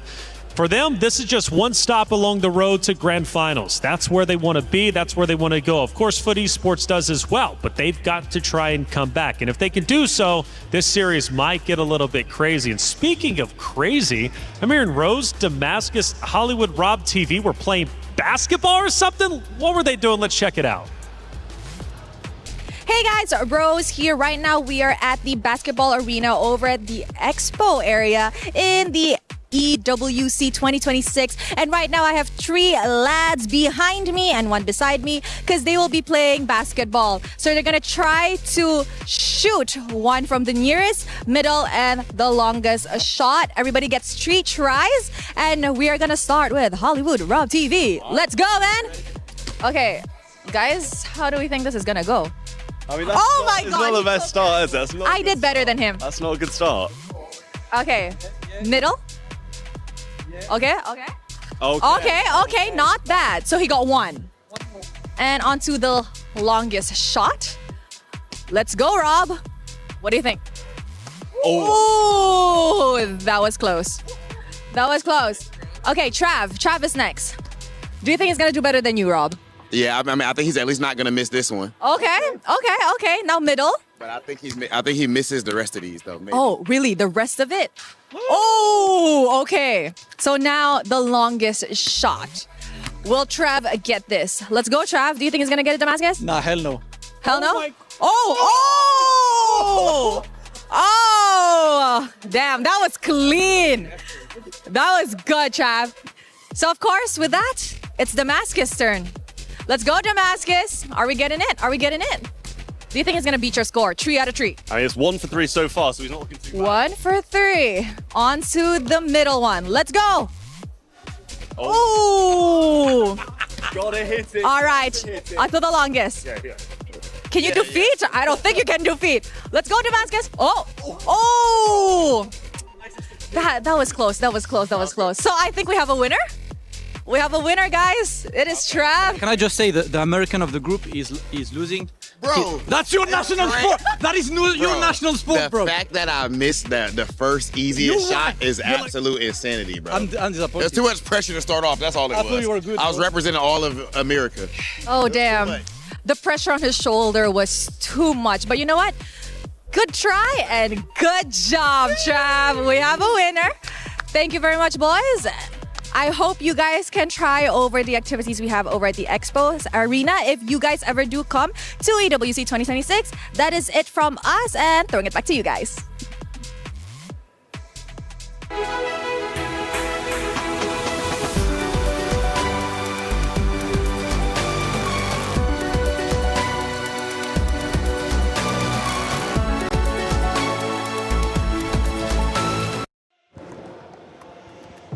Bro, Rob, what are you doing, bro? You're embarrassing, dude. You let the Englishman beat you? That's not even his sport. That's not even his sport. He plays something like football or something, bro. Rob, we got to do that. Run it back again. Damascus, that second shot was bad, bro. But you know what? You did better than Rob. We got to have a conversation after this. Hey, check it out. About to hop into map number 2. We head back to the stage. It's Gen G Esports versus Foot Esports. Now, these two lady teams are ready to get it started once again. Gen G Esports, though, it's cool, calm, and collected. They dominated that first map. They're not looking like they're letting anything go. All gas, no brakes. Foot Esports, let's get real about them. What do they need to do to come back? Because this is not going to be easy. They've got to potentially throw something out there that maybe we're not expecting. First of all, they need to reset. Yeah. Right? They need to take a breather, go do fun stuff for a bit. I think Like basketball? Like basketball. And I'm pretty sure they're gonna beat Rob as well. Okay. I think I can even beat Rob, but Hey, the 3 of us should try it next time. yeah, let's do it after this. After those shots, I think both of you would be just fine. Exactly. I hope he's hearing this. In all 100%. seriousness, they look kind of tense. Yes, Right? yeah. We're looking at the stage right now and they look a little bit tense. So I hope they got the chance to reset even for, a few minutes backstage and they go back to the drawing board. But you did mention about side selection and we do see the change of sides. Is this the start of what Foot really needs? They left the Fanny open for Foot Esports. Hey, we haven't seen a Fanny game, even wildcards. Not at all, but the Freya seems to be a higher priority for Foot Esports, at least in this scenario. They want to keep it safe. They have to still check if it will indeed be feasible enough to bring out a Fanny in this scenario, because even then, it's such a comfort pick for Foot Esports for Kujo, but you cannot take away the fact that there could just be countless of counters to that specific hero. Gen Z, or Gen Z, why did I say Gen Z? You're Gen Z. Oh, we're Gen Z. Gen G, right now. I think a lot of the other power picks are also still up there. They still can go for the Atlas. That worked wonders for them in game number 1, if ever they do want to. Another option earlier on, I think they could pair it with the Esmeralda, right? That was the option, or that was the pick that they went for, but they're changing it this time. They're actually going for a Valentina, and Eterna, I think slowly the blind Valentina picks are working for those who are actually picking it up. Disagree. Depends on pilot. Depends on pilot and how the enemy... It depends on the user. Yes, and also how the enemy drafts around it. Okay, in certain situations, if you are a Valentina, if you are able to see what is the best ult in which scenario, yes, Yeah. I agree, the Valentina is very powerful. But other than that, I don't see the value. But you do make a good point. The Valentina has risen in popularity lately. And we do see the insta response in the Cho as well as the Alice. Now, the Cho was a hero that I was expecting to come out earlier on, but it finally sees the light of day here. The big question is why? Are they setting up for a Fanny? You think so? Or because so far we're seeing like 2 fighters and they have a most likely Freya Gold and an Alice in the EXP lane. So that makes you think if they're setting up for a damaged jungler or if they have other plans in mind, unless they really want to stick for utility and just go hard carry. Because I've seen teams in qualifiers actually put the Alice in jungle, but I don't think this region is one of them. So there is still a very high chance that the Freya and Alice are going side for Foot Esports. And Genji, great response, pick up the carry just so they already have enough shred to deal with these threats. Yeah, Freya and the Alice is something that the carry really needs to deal with. Along your note about the Fanny, I do still think it depends on what the bans coming in from Foot are. If we see a ban of like a Moskov or something of that sort, it definitely is looking that particular way. Okay. So do GG instead want to try and ban it out here in the first phase, rather second phase? Yeah. They're taking their time right now. We're seeing Genji ban out their options first. There you go. So seeing the double fighter setup already revealed to us, they already took out one of the potential damaged junglers that are still up there, and that's the Yi Sun Shin. So in a way, they're also narrowing down the options. I'm not sure if Genji themselves would also just rather take out the possibility of a Fanny all in all, but the way it's looking right now, it seems like it's really on the jungle target. And for Foot Esports, you also don't know what the jungler is for Genji just yet. They take out the Belleric though, because even so, you also don't know what Ashley is actually going to go for. Do they want to respect ban the Minotaur, is my question? Minotaur into the Alice Freya. Okay, at this point, I think these first three picks that Foot Esports showed us are picks that would just not care about the Minotaur whatever happens. Like, they could just keep running through the Minotaur, so I guess they would probably not mind letting it through. What? Even the Ling gets taken out. They're diving deep. So they're going deep into the hero pool here. So they're really leaving the Fanny open. But we, again, cannot say for sure. It's a Belleric ban. Is a Belleric actually a counter to the Fanny? Or is it like... Well, it's great for heroes that want to dive. So I'm thinking about heroes like Nolan. Yeah. Right? If they want to go for Nolan, it's not going to be as easy if the Belleric was on board, which is why they go for the ban towards it. Other than that, it's not related to the Belleric, but I still think the Hayabusa is also an option for them to pick up as well. But they're the ones to actually ban the Nolan out. Considering they are on blue side, they aren't going to get first pick in the second phase. So maybe they're picking up that Rui is also really good with her assassins. So that's definitely a possibility for the Nolan pick to actually show up for Genji. Okay, we're down to the jungler picks for both sides, and as well as the roam for Genji and the mid lane option for Foot Esports. So we're looking for a roam and jungler. I think at this point, if they just really want to lock in whatever power pick is left, but if you think about it, what is left? They can afford to maybe go a bit more on utility, as I was supposed to say, because they still have like a marksman in the gold lane, and there you have it. It is going to be an Akai. And the Mathilda is actually still open too if they want to go for that pairing still.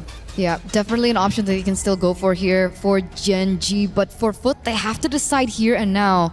Up against the Akai, what do you think would be an option to utilize?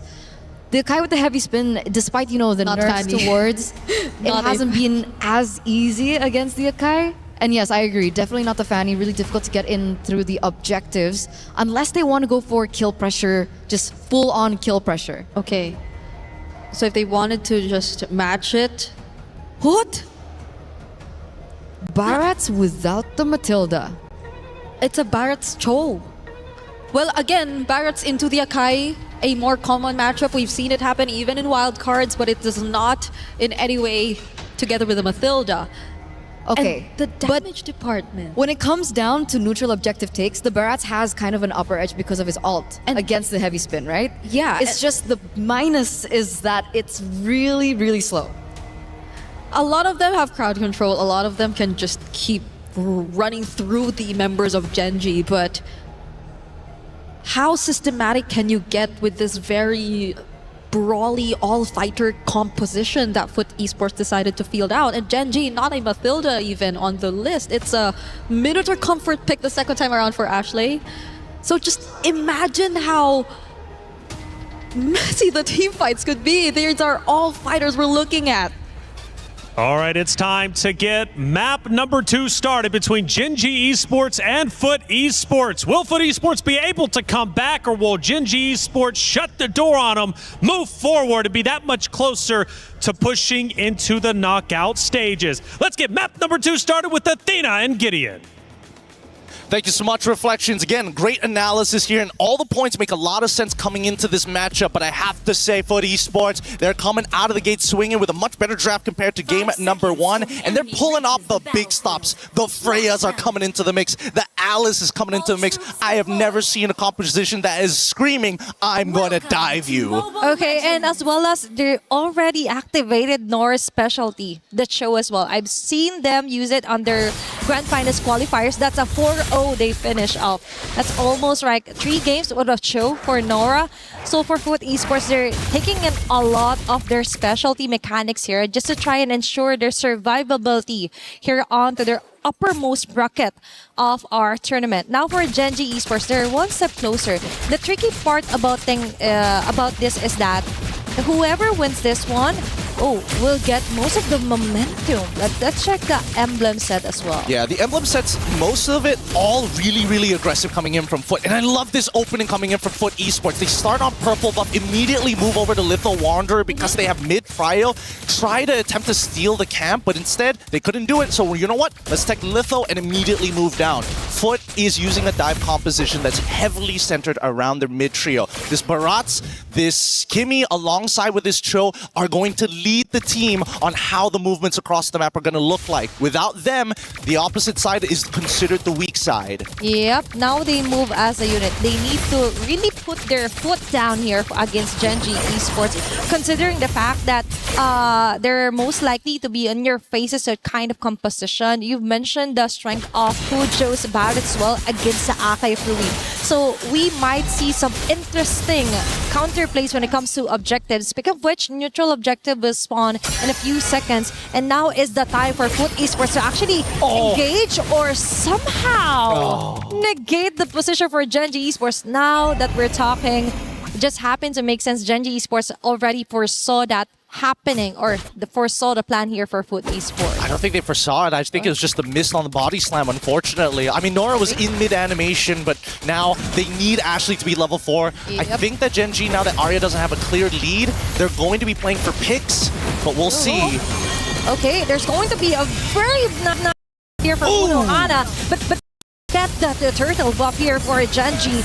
Meanwhile, the first blood as well, falling under the hands of Genji. Arya trying to the shield just isn't enough. The continuous damage is there, but still they survive. Unohana being caught on the crossfire, even with the kiss begin, and they're trying to run away. That is just too much to handle. Genji did a perfect circle moment here against Foot Esports. First objective, then the kills, then Arya taking charge of everything. That's a 0-3 by the way for her Esmeralda. Oh my goodness, that was ridiculous. Like, again, this was technically a losing scenario for Genji's side. It was such a great engagement coming in from Unohana, already catching on to 4 of the members, but the composure from Rui to wait until the very last second to combine her heavy spin to break out of the crowd control and then get the retribution down, completely 180 the entire scenario. Now, not only did they win the team fight, they also get the turtle. And Genji, they're not scared to fight. Okay, now they commit the victory here for Ashley. The 3 members caught on here with a wave of dragon connected onto Ashley. He likes that. She likes that attention. Now it alleviates some of those damages here for Genji Esports. There, the chase down is on Sayori onto Zendaya. She will not survive with a chase down here for Genji Esports. Now they change targets. Unohana yet again. But still for Genji, is it worth it to take the time to actually torn it down? They're like, no, let's just focus on Nora and preventing them from really go with the freedom of just capitalizing farming up here on the map. Nico, other hand, has other plans here, chasing down Rui still. I think for Gen G Esports, they could just commit on this one if they want to. They can commit a lot, actually, but I think Gen G have bigger sights in mind, like the turtle that's about to spawn in about 6 seconds. Keep in mind, big battle spells are gone. Ashley can't just freely engage upon their targets. They will have to play a more defensive style, as we see the mid lane getting contested by Arya and Urohara. Own early, force out that ult. Okay, Arya is doing a great job in preventing another repeat of what Unohana did. So now Unohana is forced to just regen some of her HP before actually committing onto any clashes here for Gen G Esports. Unohana under the front, Crimson Lead activated. Let's see if they will be able to throw it on Arya. But it's just like a tickle onto her. Another! Showing the throwing onto team members, but the follow-up just isn't there yet. Now Miko jumps in. Oh my God. What a mistake on their part! There wasn't anyone from Foot Esports to actually tank some of those damages. She just dove straight into the line of fire of Gen G Esports. This is starting to get a little uncomfortable. Gen G, they don't have to do much to deal with this dive composition because they're so well suited to deal with the counter engages. Foot's execution needs to be crystal, needs to be perfect. No opportunities must be given over to Gen G's side. That was too much of a risk here for Miko. For me, that was a question mark. Yeah, Unohana actually has a great vantage point with the Throne of Wind, but to jump inside the turtle pit with no one in the vicinity to help you tank up some of the damages, just wild here for Foot Esports. But still, for Gen G Esports, an early established lead compared to Game 1. Almost 6 minutes in, now they have 3k gold lead, and it's not stopping there. Even on the positioning, look at Arya. There's no woman here from Foot Esports that could stop this girl, and now they got their sights onto the mid lane. Kuja as well with the rockets will miss out most of the targets.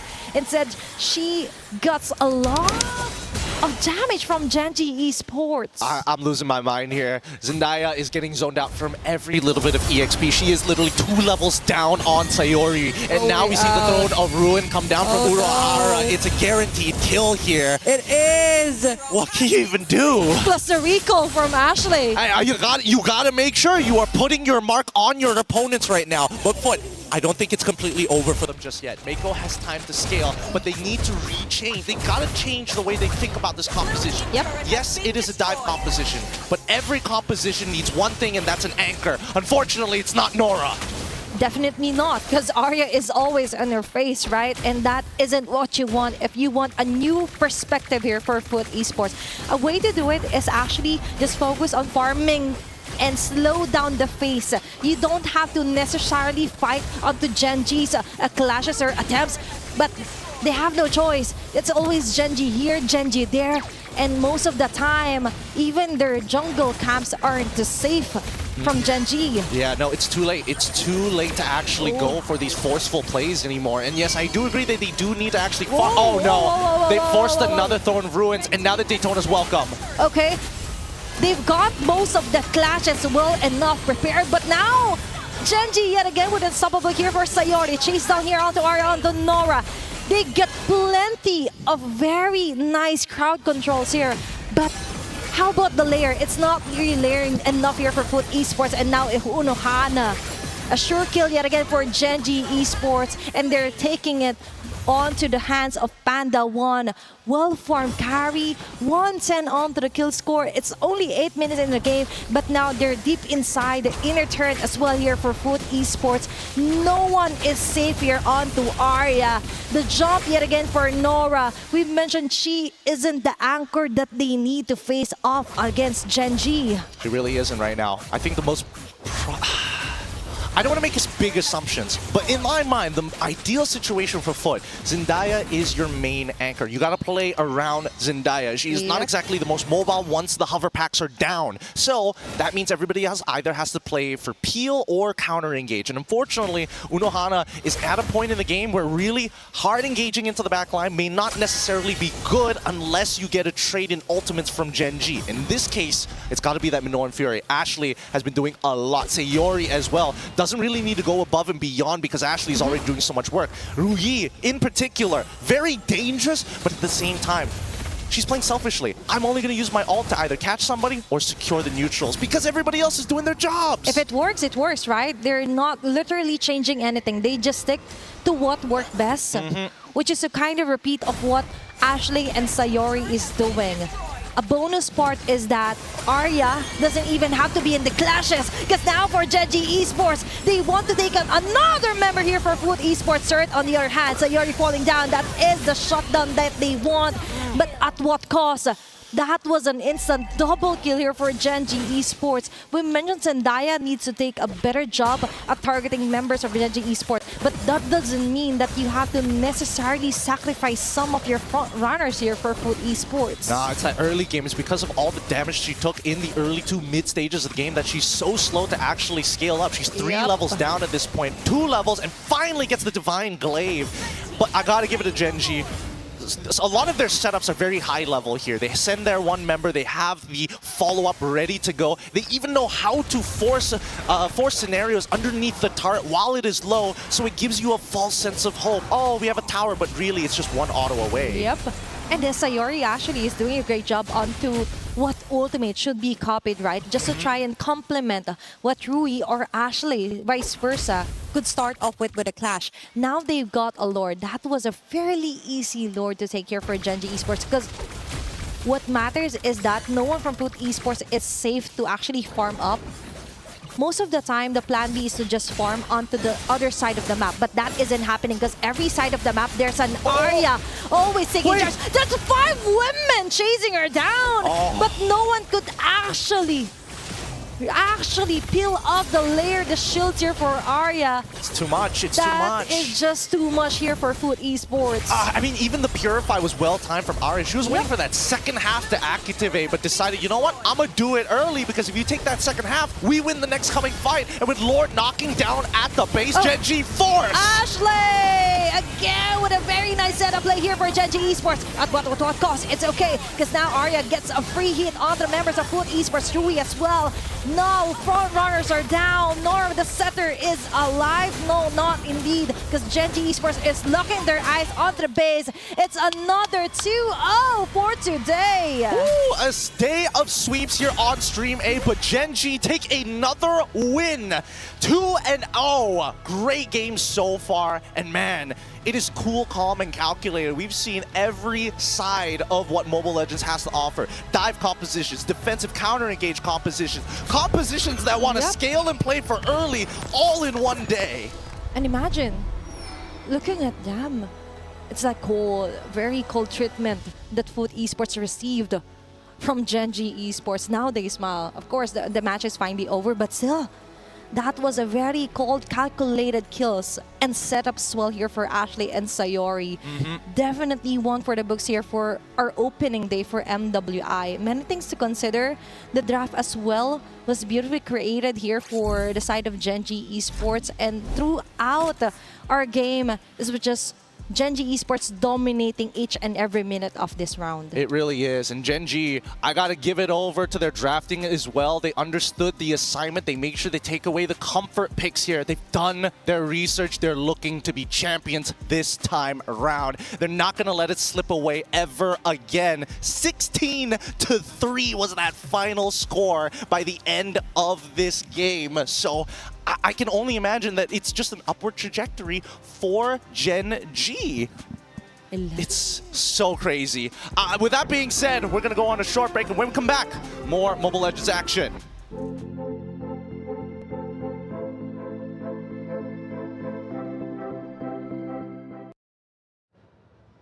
Another great series, but another 2-0. Gen G walks through Foot Esports, take the series with confidence, and you know what? They look great. They really do. Again, a team that got second place last year, looking to go even further. They went first. Total control. Very well done. Welcome back to our desk. I'm Taylor Reflections Noble. Got Eterna, bring it up, Bree. Talk to me, man. Great series overall as a whole. Gen G, I want to say, you know, Vitality was truly impressive. I think Gen G looked to be the most in control out of all the series today. Yep, their 2 games felt like very cleanly executed games for this entire series. And I must say, I cannot I cannot process the fact that they got the Esmeralda for 2 games straight and had such an easy time with it for the entire series too. Because they also had the carry in game number 2. Like, there were no direct answers to the Esmeralda whatsoever. Not like it was the only thing you needed to answer in Genji's lineup, but also the fact like they didn't need to change much. They were always on the Minotaur. They were always on the Esmeralda. And Foot Esports, for 2 games straight, failed to find answers to that. Which is why I was wondering when it went down to the drafts, right? I was like, do they want to ban Minotaur here? Do they want to start taking away these heroes that they found so much success on from game number 1? And they really didn't. Were they expecting maybe a different outcome come game 2? I'm not really sure what really happened, but obviously when it came down to the drafts, it wasn't really set up for Foot again, right? The Barats without the Matilda was already very difficult. And considering it was 4 out of 5 heroes on the side of Genji that had so much crowd control, and we're considering Sayori here because we talked about the Valentina, the blind pick Valentina, and how it would be successful or not. And I said, it really depends on the pilot. One of those pilots is Sayori. Brigida, tell me, standout star from Genji who performed well. We talked about Ashley quite a bit.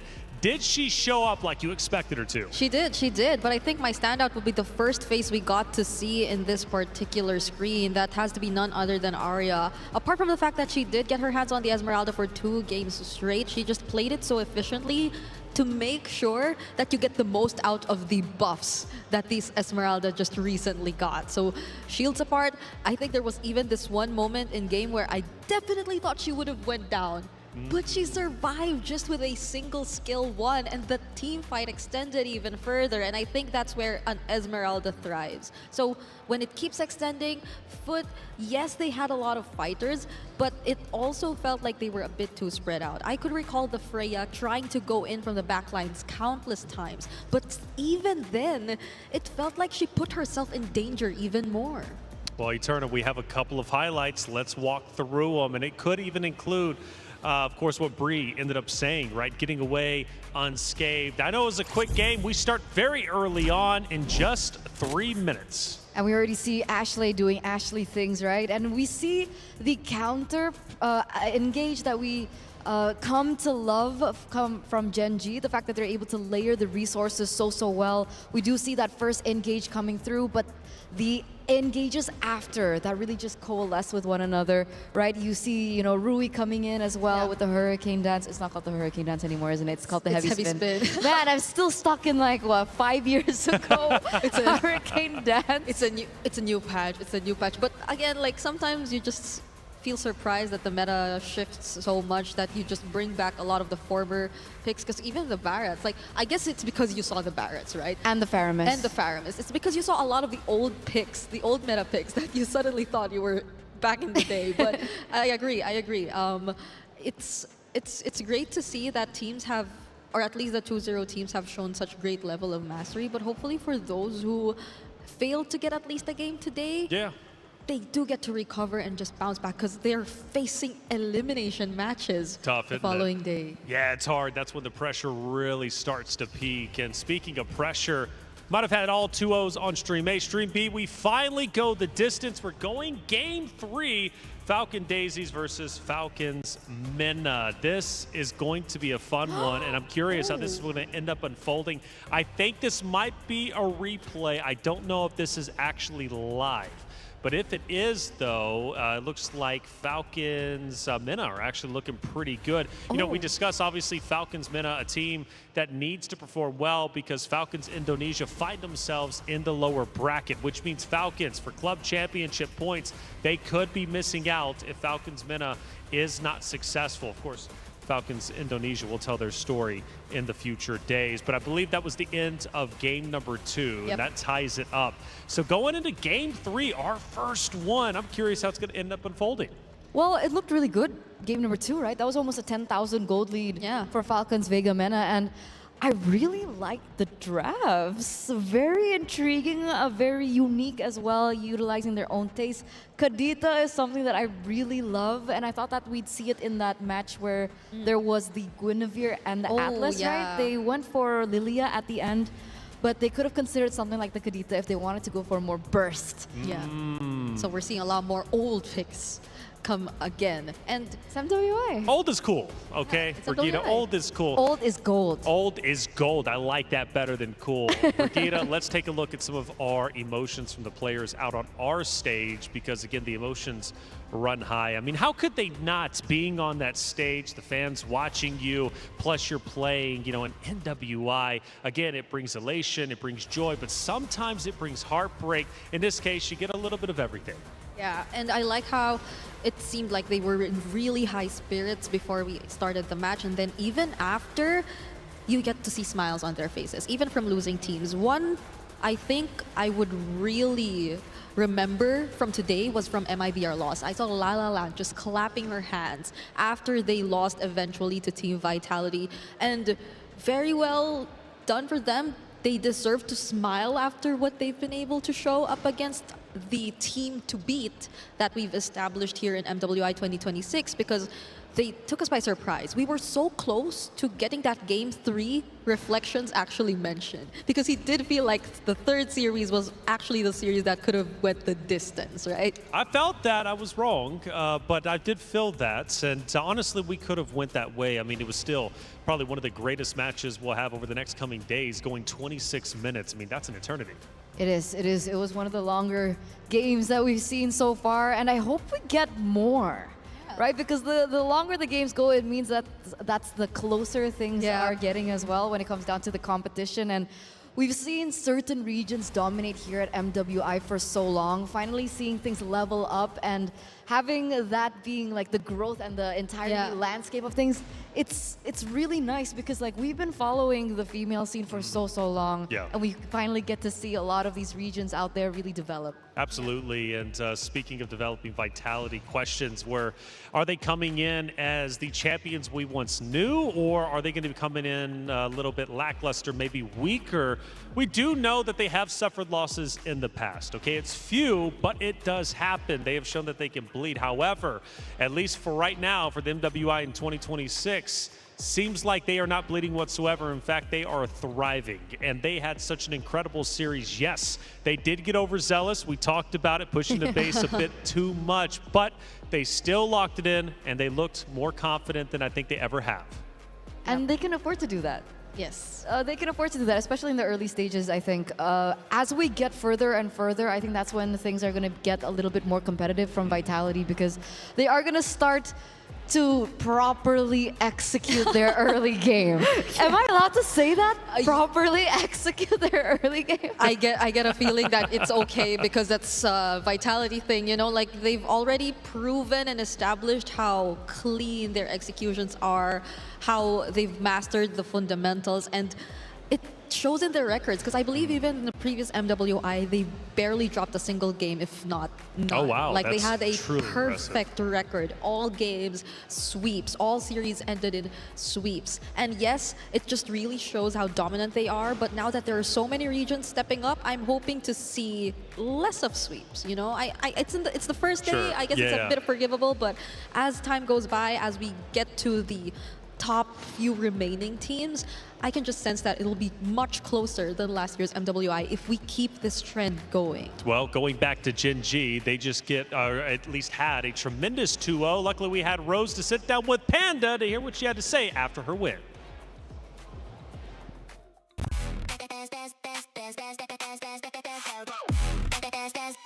We book Esports World Cup up.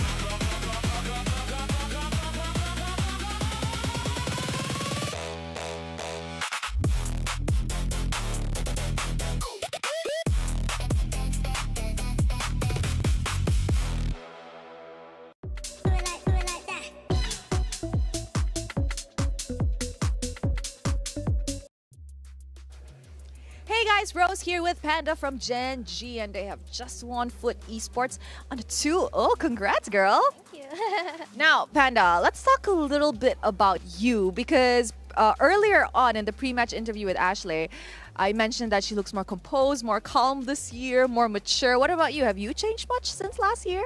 No, I feel just as excited and motivated to be here. Okay, now I know that you guys had your boot camp once again in Malaysia this year. Why do you guys keep going back there? What's with Malaysia that you guys like so much? I feel like Malaysia is more at home. We feel more comfortable there and we learn better when we're there. Oh, so you guys have much more fun. I see, I see. That's really nice. I think when you guys are having fun, then the gameplay definitely gets better. Yeah. Now, speaking about gameplay, you guys will be having a very early rematch with Team Vitality. And just now, Team Vitality was in a close call with MIBR loss. So how does that make you guys feel? I think regardless of how they played, we still feel the same confidence going into tomorrow's match. And we're actually very excited to have the rematch. Are you hungry for a revenge match, perhaps? Maybe. Oh, you know what, Panda? Thank you very much for chatting with me. Congratulations on that win, and I hope you feel better soon tomorrow. Thank you so much. I will see you on the next match. With that, back to you guys.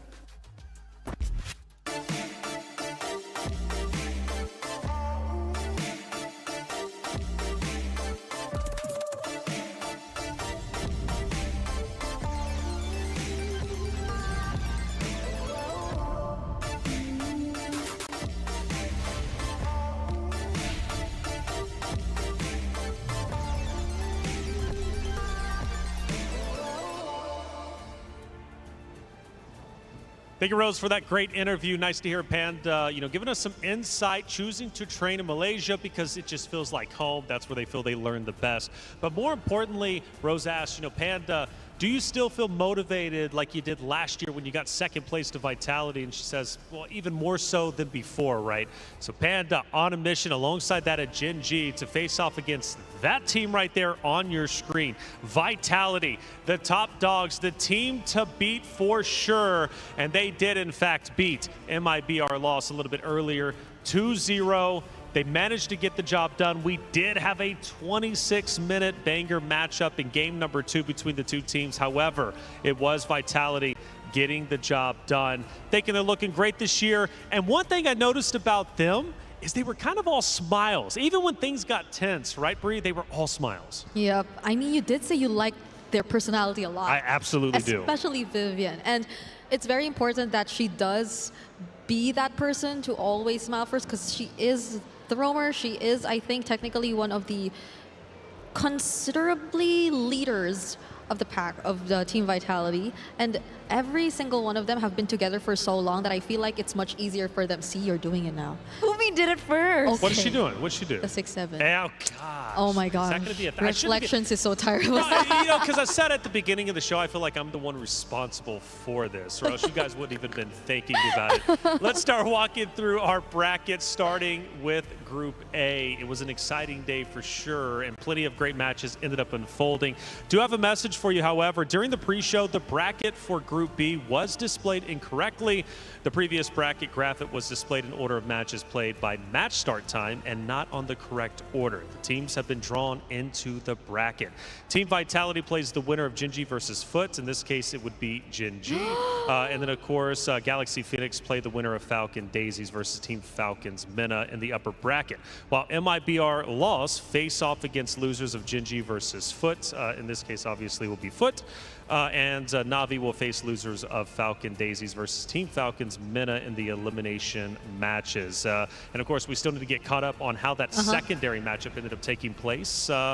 And as we take a look, that bottom one still tied up 1-1. So you're going to have to catch that over on Stream B to see how that Game 3 ends up unfolding. Hey, it's Yes. true. It's happening. It's happening. Oh, my goodness. We get the rematch of the grand finals of MWI 2025 early. Is this tomorrow or is this on Wednesday? Because I have to mentally prepare myself for wherever it is. We'll figure it out. We'll figure it out because today it's a relatively short day. I mean, after all, we had a lot of 2-0s. Again, Stream B is still live, okay? That matchup is still taking place. But what a start to MWI. Surprises and upsets already taking place, and it's not going to end here. We have 4 more days of action to get through. And as you take a look, obviously this is going to be that matchup taking place on Stream B. Falcon Daisies versus Falcons Mena. And right now it's at the start. We're just a couple minutes in and it's pretty close.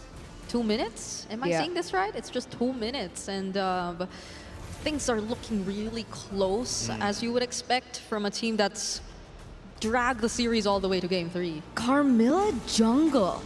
Wait. So we saw a few Carmilla bans earlier on. Was it signifying Carmilla Jungle ban? No way. Because this was something I believe even Team Indonesia in the Asian Games qualifiers have been trying to pull off. Wow. Well, that's very exciting to see. Brigida Eterna, looks like we're going to have to end it here, though. No! Yeah, we're going to pull it up because Stream B is still going on. Check it out if you haven't already. But for Stream A, we are done for today. But don't you worry, we're coming back tomorrow. Plenty of action to take place. The ladies will be kitted back up on that stage for MWI Day 2.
ドキドキしようよ準備開拓早く